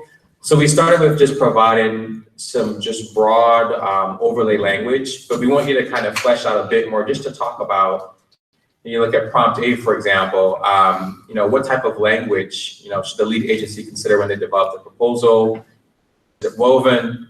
Should be part of the scoring process? So rather than go point by point, I'll just throw all the questions out there, because I think many of your comments may be interwoven, and then just listen to what you have to say. Chief James. So I have a thought. Since this is open to school districts, cities, governmental agencies that are already in the justice system, what if we word this where they talk about what they have done within their organizations to reduce racial and ethnic disparities, but leave it not just tied specifically to the criminal justice system, but the foster care system, the schools in terms of, suspensions or expulsions, things like that. You love that? Yes, love it. Okay. Any objections? So the thrust of it is, how do they tie in what they've already done? Yes. Okay. Maybe we can lead in with you. Think that there are disparities. Do you recognize that there are, and what steps have you taken to reduce those? Right. And would you also, steps are you willing to take, or do you plan on taking? Yeah, absolutely. Great. And I would go a step further. I would say that it shouldn't be a criteria. I would say they have to do it, right? And it has to be part of the application process. How is it described? You must address it and describe in the application how it is that you're going to address these issues. And I like Stephanie's idea too. I just had a quick thought. I mean, I definitely agree, because the reality is students and children in California are majority people of color. But I'm thinking about something John said, but in terms of smaller counties is my concern. The smaller counties are, let's be honest, they're more white than anything else. So if we want to make sure that the folks who went through Prop 47 relief get the proper service they get, I don't want to penalize them on that. At the same time, obviously maintain the need to recognize that people of color are overrepresented in our criminal justice system as a result. So maybe if we say, if you don't believe these exist in your community, maybe they can then talk about why. And then we can take that into consideration. If they say, well, 99% of my county population is white, then when, as readers, we would say, oh, okay, well, that makes sense then. So we could put maybe the demographics in. I know in our county, we're gonna be 92% Caucasian. So it's gonna immediately eliminate us, but poverty rate, we're higher than many areas in Southern California. So if we could maybe put in those demographics, that this is a target we're getting in line. I think, I'm sorry, I was just gonna mention that the disparity is that even in that 2% of people of color, there'll be a higher rate. Yeah. People in something like that. And I think that's a concern that I have, is that we look for other ways around it. And we keep talking about smaller counties. It really needs to go to the populations impacted by it, not to disparage any group, but the people most impacted need to be the people most benefiting from these funds.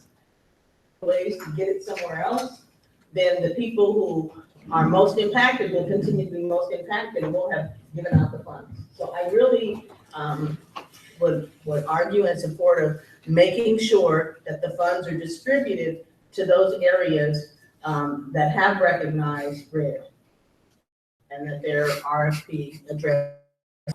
Yeah, I think we should also include some language that would require or prioritize that the agencies that they employ and the people in turn that the agencies employ or organizations employ reflect the ethnic diversity of the population that is served. And just to kind of continue on what, the 2% in the county might be the 50% in the county jail. And so that's the population I'm saying should be reflected in. But additionally, I think that the services should also be located in the community. I was on another ESC recently.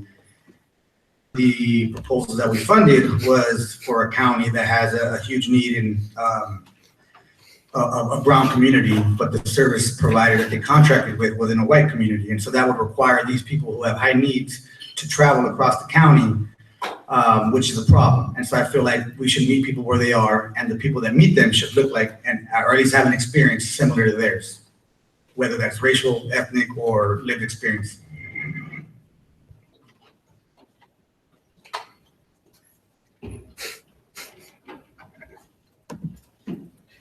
Are we gonna require that they actually have some specificity as to how they're going to narrow the gap when it comes to people of color that have been, again, overrepresented in the criminal justice system? Can we ask for ways that they're gonna do that? They're gonna address that? I think it's a great question. I think I would leave it to them to define and answer it, but I think it's a great and fair question. People said again, please. Sam? I was just asking if are we gonna require specificity in terms of how they're going to address the issue of disproportionality and reduce and narrow the gap for the overrepresentation of people of color in the criminal justice system? Thank you. I have just one other comment real quick. Is there any place in here that talks about the female population as far as the percentage? I mean, I know that is one of the biggest growing percentages in custody is the female population. And if they're gonna address it, the population. The female population specifically is not called out, so if there's something that you want to bring forth. Well, I think that we should at least acknowledge it, and then if they are going to be addressing both population, male and female, then we should be able to look at how is that different, as far as the interventions. Frankie. Yeah, also along those lines, we are focusing on housing, employment, and other issues like that. But I feel like a lot of people, along the lines of women and parents, there's a lot of people who have kids that are the system involved that have kids in foster care or in other places like that. And I think we should also focus some of our attention on family reunification, parenting. I don't want to say education, but support in terms of stability, because I think one of the major stabilizing forces in a person's life could be their children. Sometimes they just don't know how to deal with that issue, and that in turn will create other problems like depression or otherwise. So along with dealing with the individual, we should also help maintain family stability.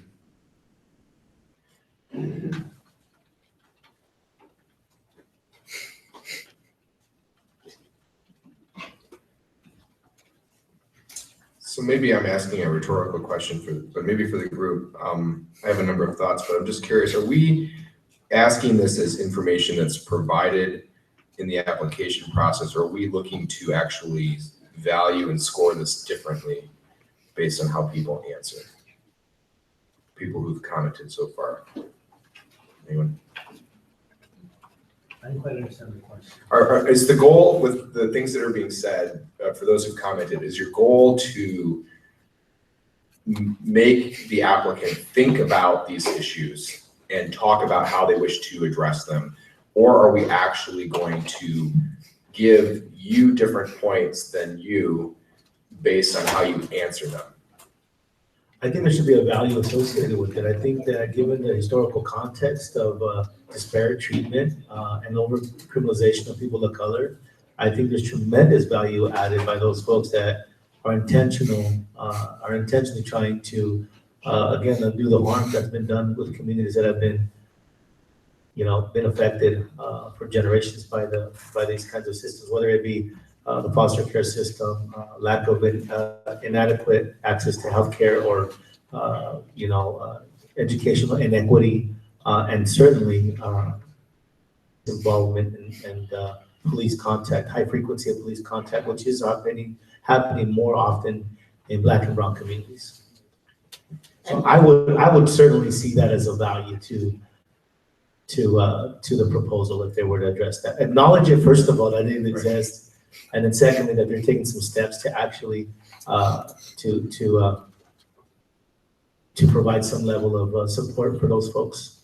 So my feedback, and maybe I'm unpopular saying this, my feedback is to leave it at racial and ethnic disparities. I feel that a lot of times those of us in the anti-poverty community can represent little subsets of things, right? We have women's issues, and it's not to mean speaking. I come from the homelessness world and deal with LGBTQ youth. Like we all have spaces and groups we see who are underfunded, who need things we want to prioritize. And I like, to your point, I like the idea of it being broad and talking about, this is a recidivism reduction program, right? And it's intended to reinvest in disproportionately impacted communities that have had experience with this system. And I think that that's I'm going to be very offensive. It's a very racist system, right? And I think that keeping it at that level makes sense to me. I'm just concerned about detailing it below that in a way that it's groups that aren't coming to mind or weren't speaking to, because I think that speaking to racial disparity speaks to foster, speaks to youth, speaks to gender, speaks to those things, maybe not equally, but I think that we can cover those things with red, that we don't need to try to piece it out. So I'm supportive of evaluating it that way. I was hearing it go into like an anti-poverty group think, and I just wanted to make sure I wasn't getting lost in that. And I also think to the concerns about if you come from a county like, a rural county that's not, traditionally a community of color, one of the benefits of the geographic diversity component is that we can actually, they would not be competing against LA County, right? So it's not like I have a system that's, filled with people of color and also disproportionately so. There's some parity there as well. So I think those things actually help each other. Totally, and I guess I'm, I certainly don't know all the places in our state, but I didn't know there was places in our California that didn't have people of color in it, frankly, including native tribes as well. So I think that those things should be considered as well. How do we actually support? Oftentimes in the reservations, there's a huge need that's going unsupported, right? So I think that I would prefer that they go towards those communities that are suffering the most from these issues. That's all. Any further comment here? Yes, One thing John. here. Someone start? No, go ahead. John, please go. Just a quick clarifying question on the subject of race. Are we talking about the racial makeup of the county, or are we talking about the racial makeup of those who are impacted? And I'm asking that for a reason. This may sound a little ridiculous, but when I look at the census population, you know, I'm a high school dropout, but I think I can count. And I love how they'll say like the white population is 45%, Black Latino population is 75%. I'm like, carry the one over the two. That's over 100%. Like, I noticed there is a need, a tendency to conflate the population between white and Hispanic for real reason. Like, we want to make sure when we talk about race, right? We want to make sure that the communities who are disproportionately impacted is really going to them. So in other words, how are we defining race in this context? May I also add to that, if I may, is that also oftentimes in these counties, they'll count their prison populations, but they don't get services. So they're benefiting, but not the people again impacted. I just wanted to say that I wasn't clear, John, on what you were saying to do. I'm not sure, but I just want to say again that the whole reason why Red is here is because historically, it's always been this problem. And historically, we go around it instead of addressing the elephant in the living room, which is we have a racial problem with our prison system, our jail system. And if we never, it's from the streets to the prison, all, you know, it's there. And we can throw other things in and we'll leave this here. And so if we have an opportunity to make some kind of small impact or at least reward people that are actually addressing it, I think we should do it and we should go to the point system for doing it. Yeah, I think what I'm trying to say, Vonya, is that we should keep it at that level to make it clear that I feel like we dilute the import of talking about this as a racially unjust system if we start like calling out specific things. And I think everyone was saying the same, like getting to the same point, but we were using the narratives that we use, I think, normally. And I just wanted to make sure we kept it at, let's just do racial and ethnic disparity as what we're looking to break out here, right? And so and I'm glad you said that. So when we do that, when we ask the people applying to do that, how are we going to do it so that our regions are broken into that way mindfully, purposefully, and intentionally, so that we make sure that areas most impacted benefit the most? Well, and so just as a example or an analogy, so in the housing context, what we did with Proposition 41 was we created categories that were a combination of population, total population, but then it was also the total number of households in poverty. So the extremely low income households, and there's a ratio that gets created. So we could segment out certain counties had 30% of their being in poverty, you know, who are also paying more than a certain percentage of their rent to housing or their income to housing. So we could actually see who was housing impacted. And there's probably an analogous way to say, you know, what depends on how you would choose to define or the group would choose to define, you know, disparately impacted community here or, you know, criminal system involved community, how you would, whether you use a racial component for that or whether you use a poverty component for that or a concentration of records. There's a lot of ways you could do it, but you could create that so that the regions that are created in the state, they don't even have to be contiguous, to be honest. So, John, yeah, we're having a much broader conversation about race, which is probably best over dinner tonight. Not an answer to the questions on this page. But obviously the discussions about how you break up, if we choose to break up different parts of the state, and who's the most impacted, where are the most impacted, that's a discussion for another section. I think we've answered these questions. Ricardo, are you good?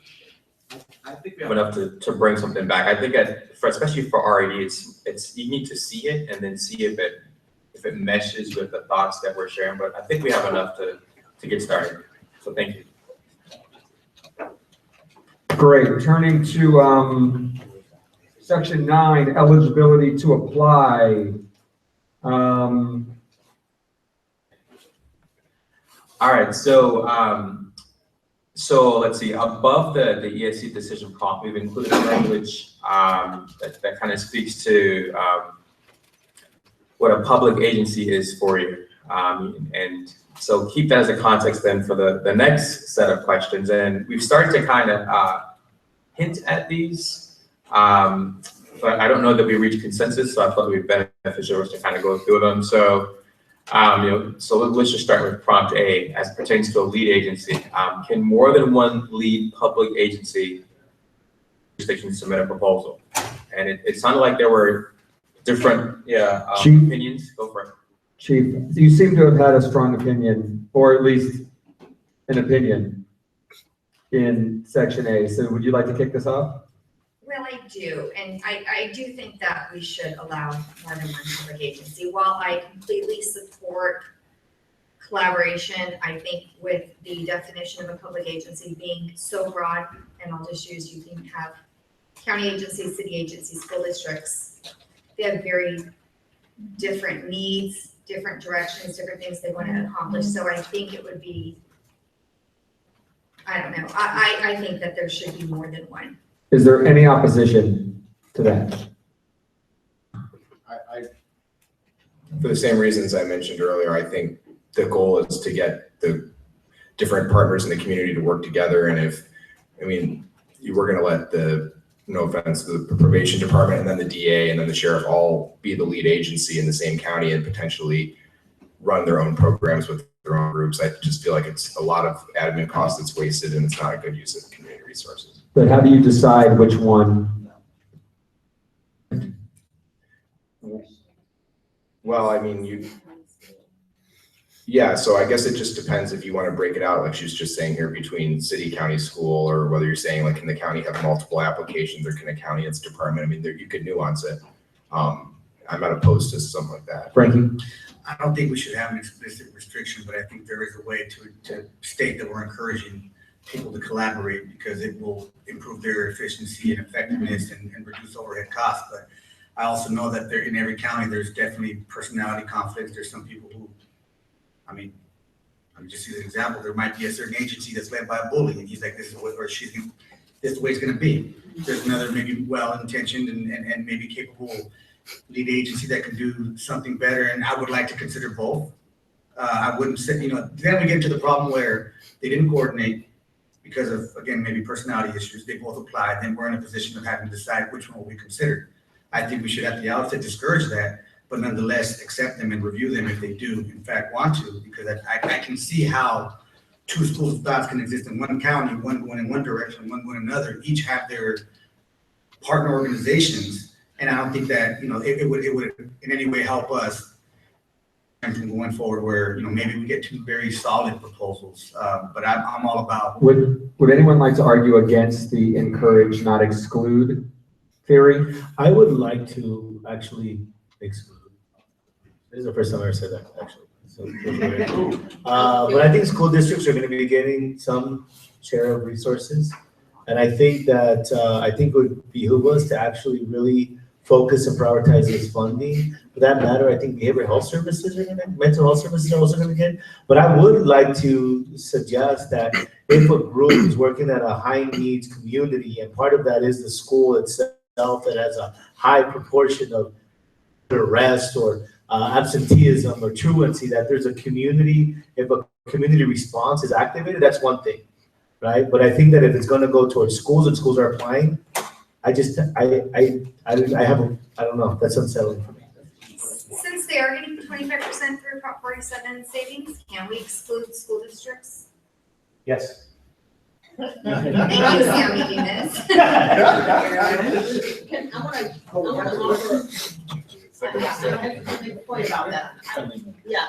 Not really friendly with it. I think it's a good idea to remember that these funds are for something else, and school boards have their own. But the school boards is restricted to certain programs. So it's not that everyone's gonna benefit from what the 25% is going to schools. Those are for, they've identified at-risk behavior. So I think it has to do with truancy and that kind of stuff. And so maybe we shouldn't exclude schools as partners. So I'm not going to answer that question quite yet. I'm going to buy some time for our legal counsel who doesn't need it. But I'll say something just a little bit different, but still just more of a food for thought. So the kind of the other end of the spectrum too, and depending on which way you flow, just take and do with it what you wish.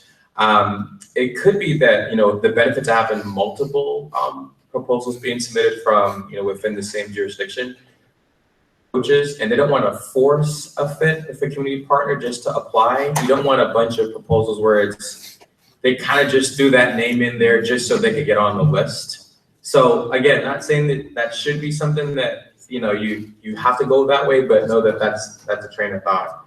And I'll turn it over to council. I'd have to think about it a little bit more, but my gut tells me that when the legislature defines public agency to be sort of all-inclusive, I think this body would have trouble when the legislature says school districts are eligible, and for this body to say school districts are not eligible. I think there's a way you can draft the RFP certainly to talk about collaboration and service providers and all the services that you're looking to provide, but wow. But to, so mad. I'm commanding the room. But again, to outright disqualify someone the legislature has deemed eligible, I think that's just problematic.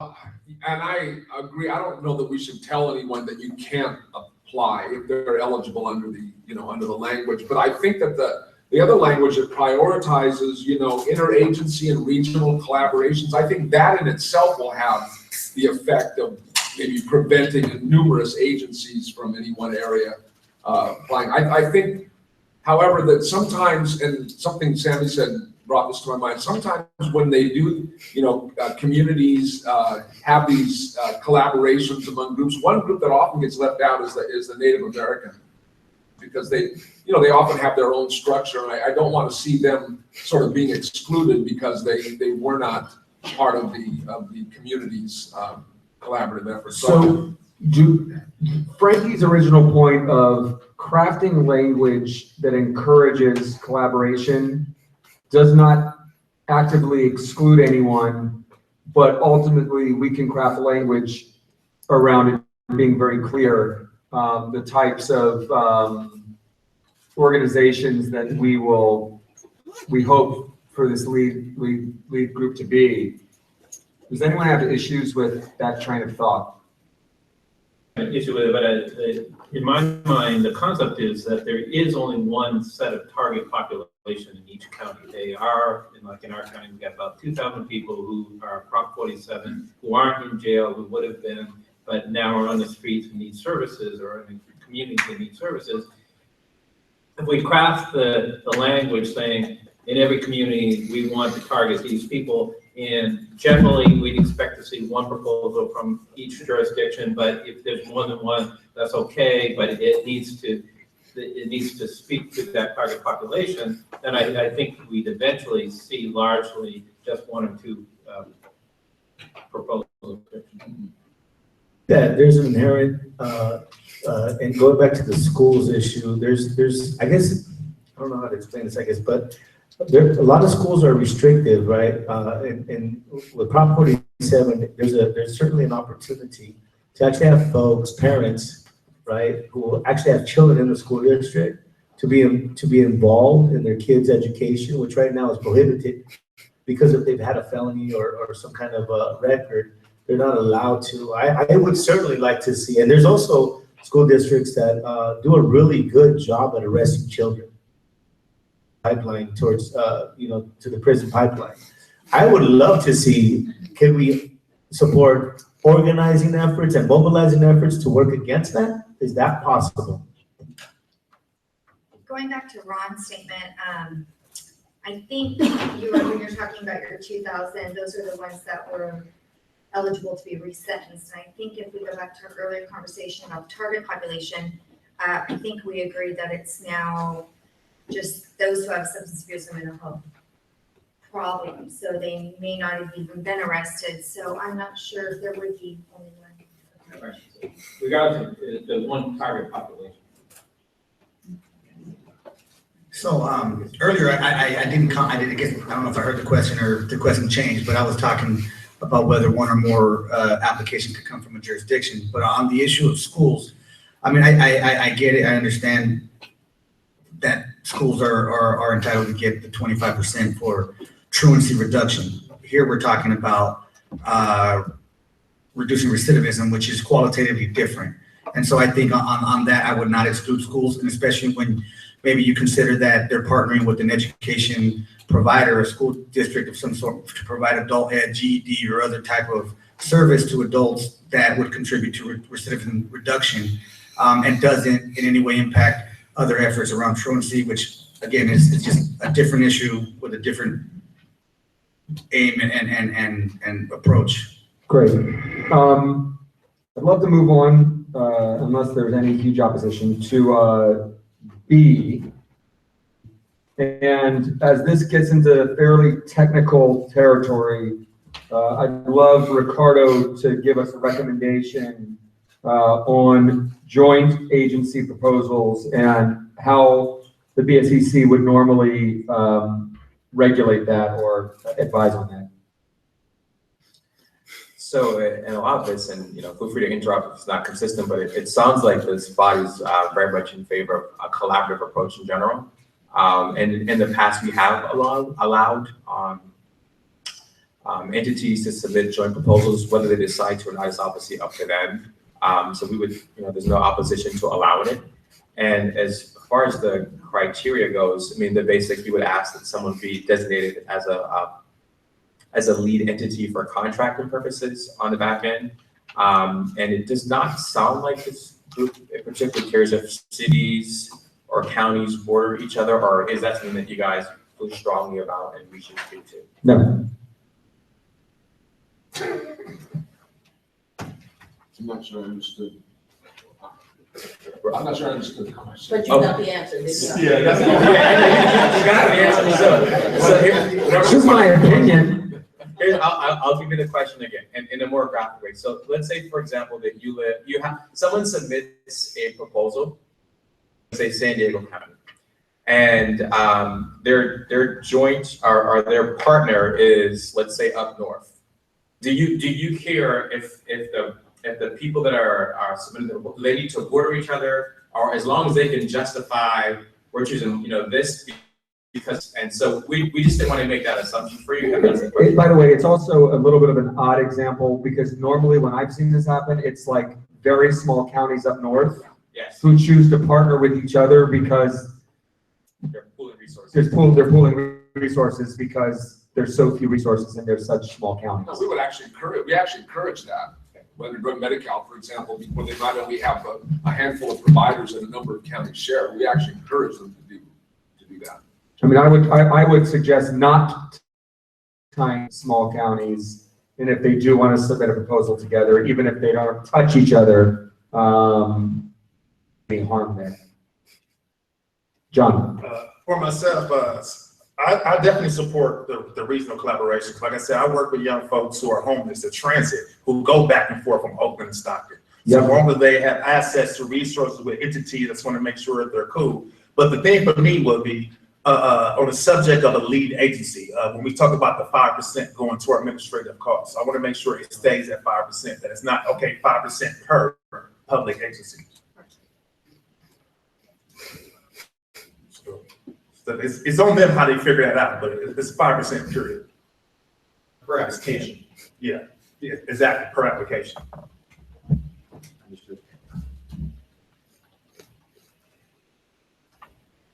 Any further feedback? Great. And then on C, we typically don't allow folks to submit, both an individual and a joint proposal. But if you felt differently, we could proceed accordingly. No? All right, great. I think that wraps it up for section 9. All right, so guys, a piece of good news. We are ahead of schedule. We are going to skip sections 10 and 11 right now and start there tomorrow. And the last section we're going to deal with today before public comment is going to be section 12.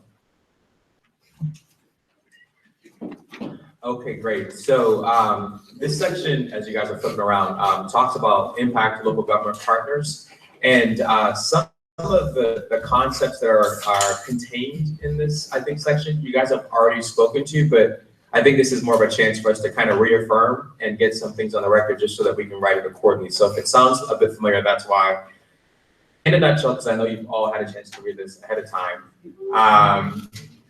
The impetus really here is thinking about local impacts, be them unintended, unforeseen, there's about the third sentence in that, talks about, projects, increase in referrals, lack of coordination, duplication of services, and it sounds like this group's, been pretty clear that you want to try to avoid some of those things. So what these particular prompts get to are, the level to which we would potentially, as an example, have an applicant submit a statement that speaks to or addresses how will you ensure that there's not a duplication, your fellow partners, city, county, district, whatever that definition of public agency is that applies, that there's a coordination of services. So that's what we're asking this body to consider.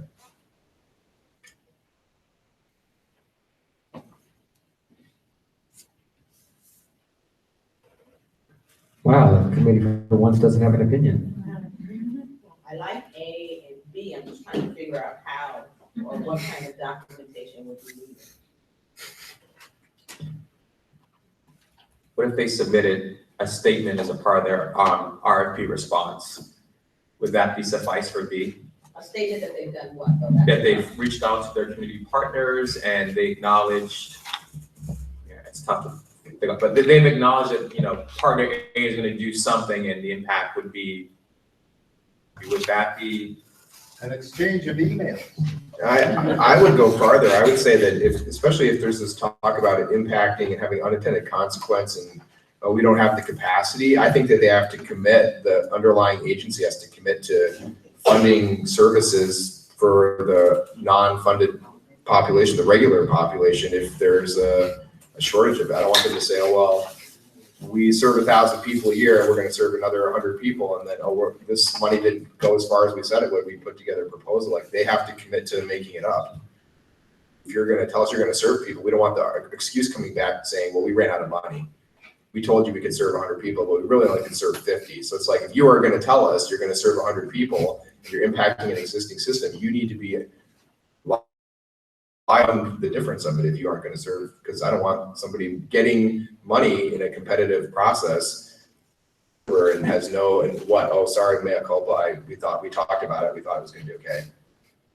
I must have been reading this wrong, because I thought this was about how, if we fund you, what is it going to do to other programs that are currently funded or up and operating? So it's like, what is the impact of your project, right, going to be to other? That's how I understood it as well. And couldn't we just ask for letters of support from other impacted entities? And so if it's going to have a greater impact on, Department of Mental Health, then we need to have a letter of support for the Department of Mental Health saying that they are aware of the potential impact and yes, they can meet the needs.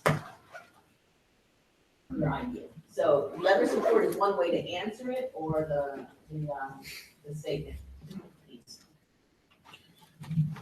Not that I'm a typer. Any further feedback? Ricardo, is that enough for you? Great. Well, congratulations, guys. We got through 10 of the 16 discussion items, so that leaves 6 tomorrow. But let me tell you, the first 2 tomorrow, it's about to get real. It's about to get real. May want to pray tonight. Open it up for public comment.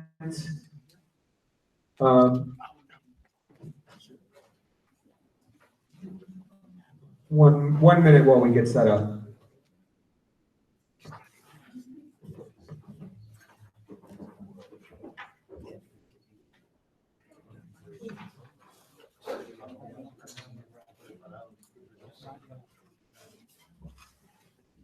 So did we do cards, or are we just going to do a line? How are we going to do this?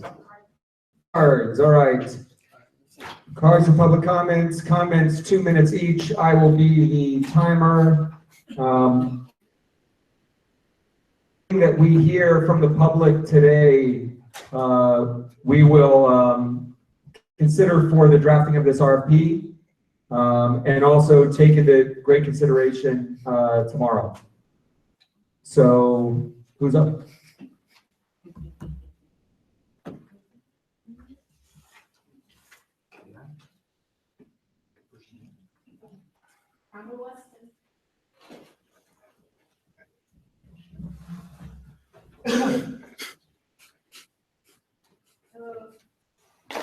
No.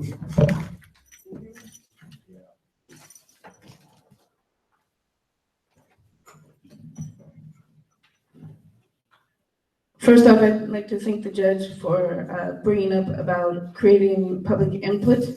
In counties like Monterey County, we need it to approach unserved and underserved populations. When you deal with equity, which is culturally relevant, and deals with social, economic, and environmental impact, we asked before that linguistic diversity would be applied. When that we would look at this as being Safe Neighborhoods and Schools Act, instead of dealing with treatment, and that you deal with a holistic community citizen. Restorative principles don't deal with what we've always done. In Soledad, where there was a 3-panel judge, where the state hospitals were shut down, the trauma-informed services are needed based upon what the community service does. As a Colectivo de Mujeres and as MELPA, we deal with trauma-informed services that meet people where they're at.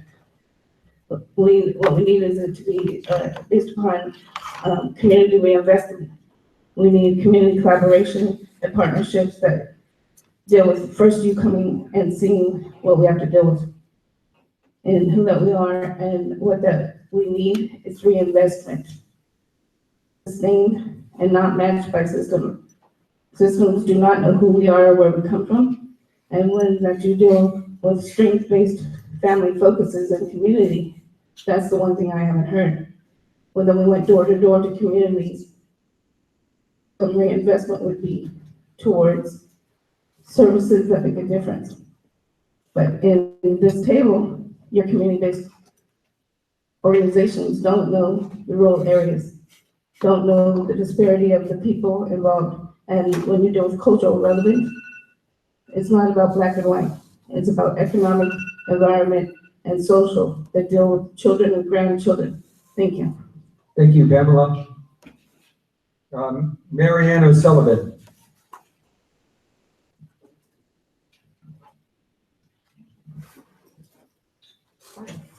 Hi, I'm with the Child and Adolescent Health Measurement Initiative at Johns Hopkins, and we've all seen multiple times, I think by now, this memo that we did about trauma-informed approach. So just to be, and we had CBOs in mind as we were writing it, because you all have been talking so much about getting the resources down to the community level. And there are evidence-based and promising practices that are included in the memo. But I wanted to say that the real challenge is building capacity at the local level. And so Prop 47 is particularly special for that, because you've got this ongoing funding stream that could over time really learn about how to make this work at the community level. So in terms of the 6 recommendations, the first one is to find out from the organizations that are applying what their capacity is now, what they've been doing. And there's some SAMHSA with recommendation number 1 in there, which starts on page 7. There's some SAMHSA criteria and Robert Wood Johnson criteria. So you could ask applicants to, based on this, you use this framework as a way to talk about it. What's your kind of theory of change? How are you going to implement trauma-informed care? And then the second and third are actually about particular practices they want to put into place. So that you guys funding services. And there's an appendix 2 that's got some evidence-based and promising practices sort of listed. So it could be those specifics, or they could promise some other form of delivery, but we want to, of course, ask them to talk about why they think that's going to be effective. And then the fourth one is about training, and that may be one because of the community-based organization emphasis in this effort. And so it's training organizations about how to have an organization that really is trauma-informed and how it approaches everybody who walks through the door, as well as how they can make services to each client. And then, and there's a list of competencies and skills that you want the training to address. So you could share that with applicants and see how they want to prioritize that. And then collaboration, which we've been addressing. And then let me say one last thing, which is a clearinghouse, so that local, particularly community-based organizations, aren't reinventing the wheel in terms of evaluation and metrics and data collection and training priorities. That there might be regional or state level entities that kind of inform them and sort of support them in doing that and create a learning collaborative so they can be learning from each other. All right, James Adams. Welcome, James. I don't really do that unless I have to. My name is James Adams. I'm a small business owner from Monterey County. My wife is involved with NOVA. Got a bunch of stuff that I've gotten from this. First is transparency. In Monterey County, we have a lot of government organizations that don't talk. They don't talk to the people who are involved, the stakeholders. They don't talk to the business owners. They don't talk to the families. My wife has actually done time. They don't talk to us about what services they're giving her. I've been with her through the process of returning home and going through the situations that are involved with the government. They do absolutely nothing. I have had to fight with probation, courts, all kinds of other things to keep her life stabilized. Think about this. My concerns are government, making sure that government agencies are not controlling this, are not having their groups involved. We talked about limiting what other organizations can be involved, or other. Forgive me, because this is a real issue for me. This is my life. This is not just a concept. This is something that we are living every day. Right? So there are agencies in our county who have taken your money, who have taken funding from things like this in the past, but have done absolutely nothing. In the housing program, because my wife comes federal, the program that she was in, they have these stickers on the wall that say cost time, but they don't have any damn process. They have people who tell her where she's supposed to be and when, but don't actually do anything. I have to go down there and cuss them out or stand and write stuff and waste time. I'm a manager for DirecTV for my region, for most of this part of the country. I'm here today because this stuff is garbage. I'm sorry, I'm going to get back to my notes here. So on your boards, I've dealt with other organizations who are supposed to be helping in our community, and most of the people, I'm going to go a little bit, forgive me, most of the people who are involved in making decisions have no history, no knowledge of what's going on. There are people who I know they're rich and poor or whatever else, but you need to have a voting control in this board, this organization, that is people who are directly affected by that. You want to focus on family stability, raising that family, bringing that family back together, making sure that that's done. We have a child coming.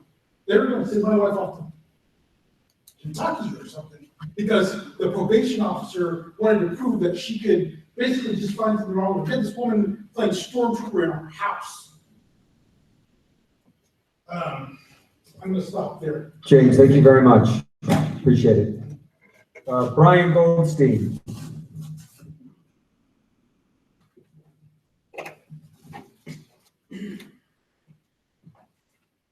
Good afternoon, Brian Goldstein with the Center on Juvenile and Criminal Justice. First, I want to thank staff for distributing the public comment letter that CJ and 7 organizations in total submitted to the Executive Steering Committee, and we're pleased with the discussion today that the ESC has recognized many of the recommendations that we made.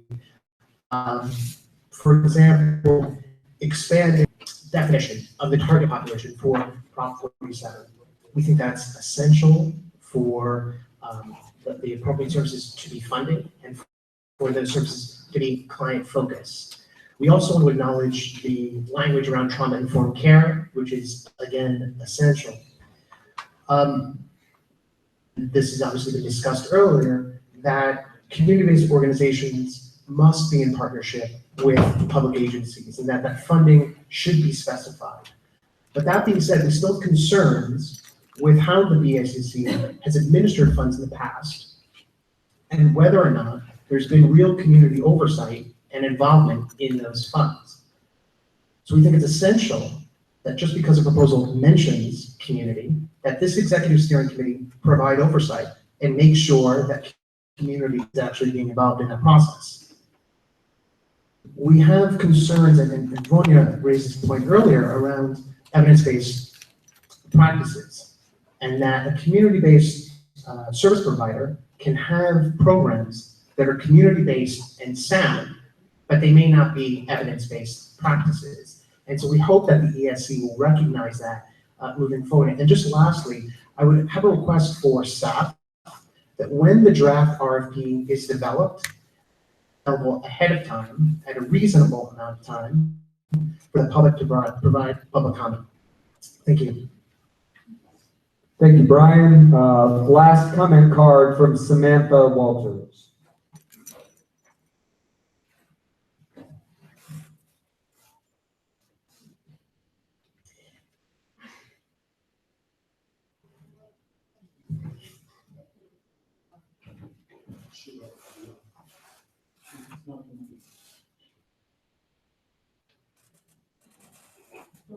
Take your time, Samantha. I got 3 years in federal prison. A little over a year ago, I messed up on my probation. I had something very traumatic happen to me.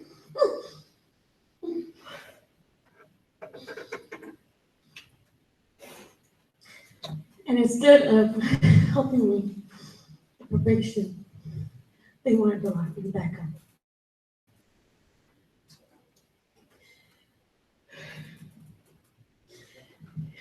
I messed up and I started using again. But really what they should have helped me with is counseling. I was having a hard time being released in the first place. I was doing the best I could, and when I had more thrown at me, I didn't know what to do. I didn't have the support team that I have now. I didn't have the collectiva. I didn't know where to go. I didn't know where to turn to. I felt ashamed, and I didn't want to turn to my family again and say, hey, I messed up again.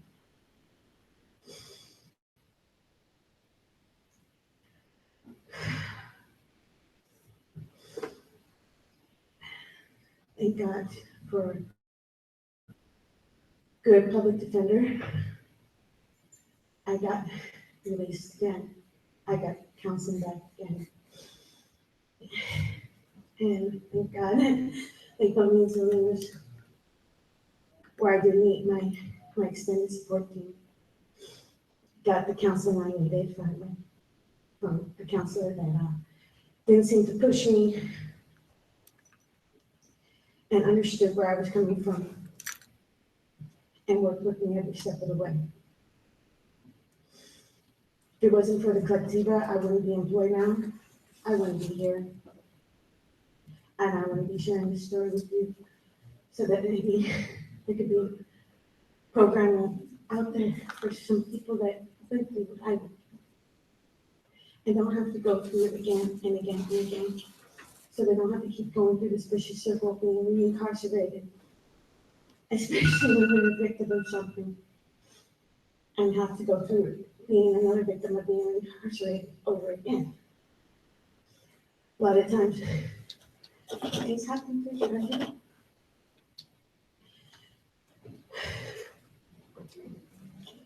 And you feel like you have nowhere to go.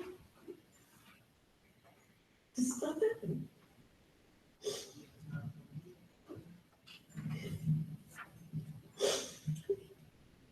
Samantha, thank you.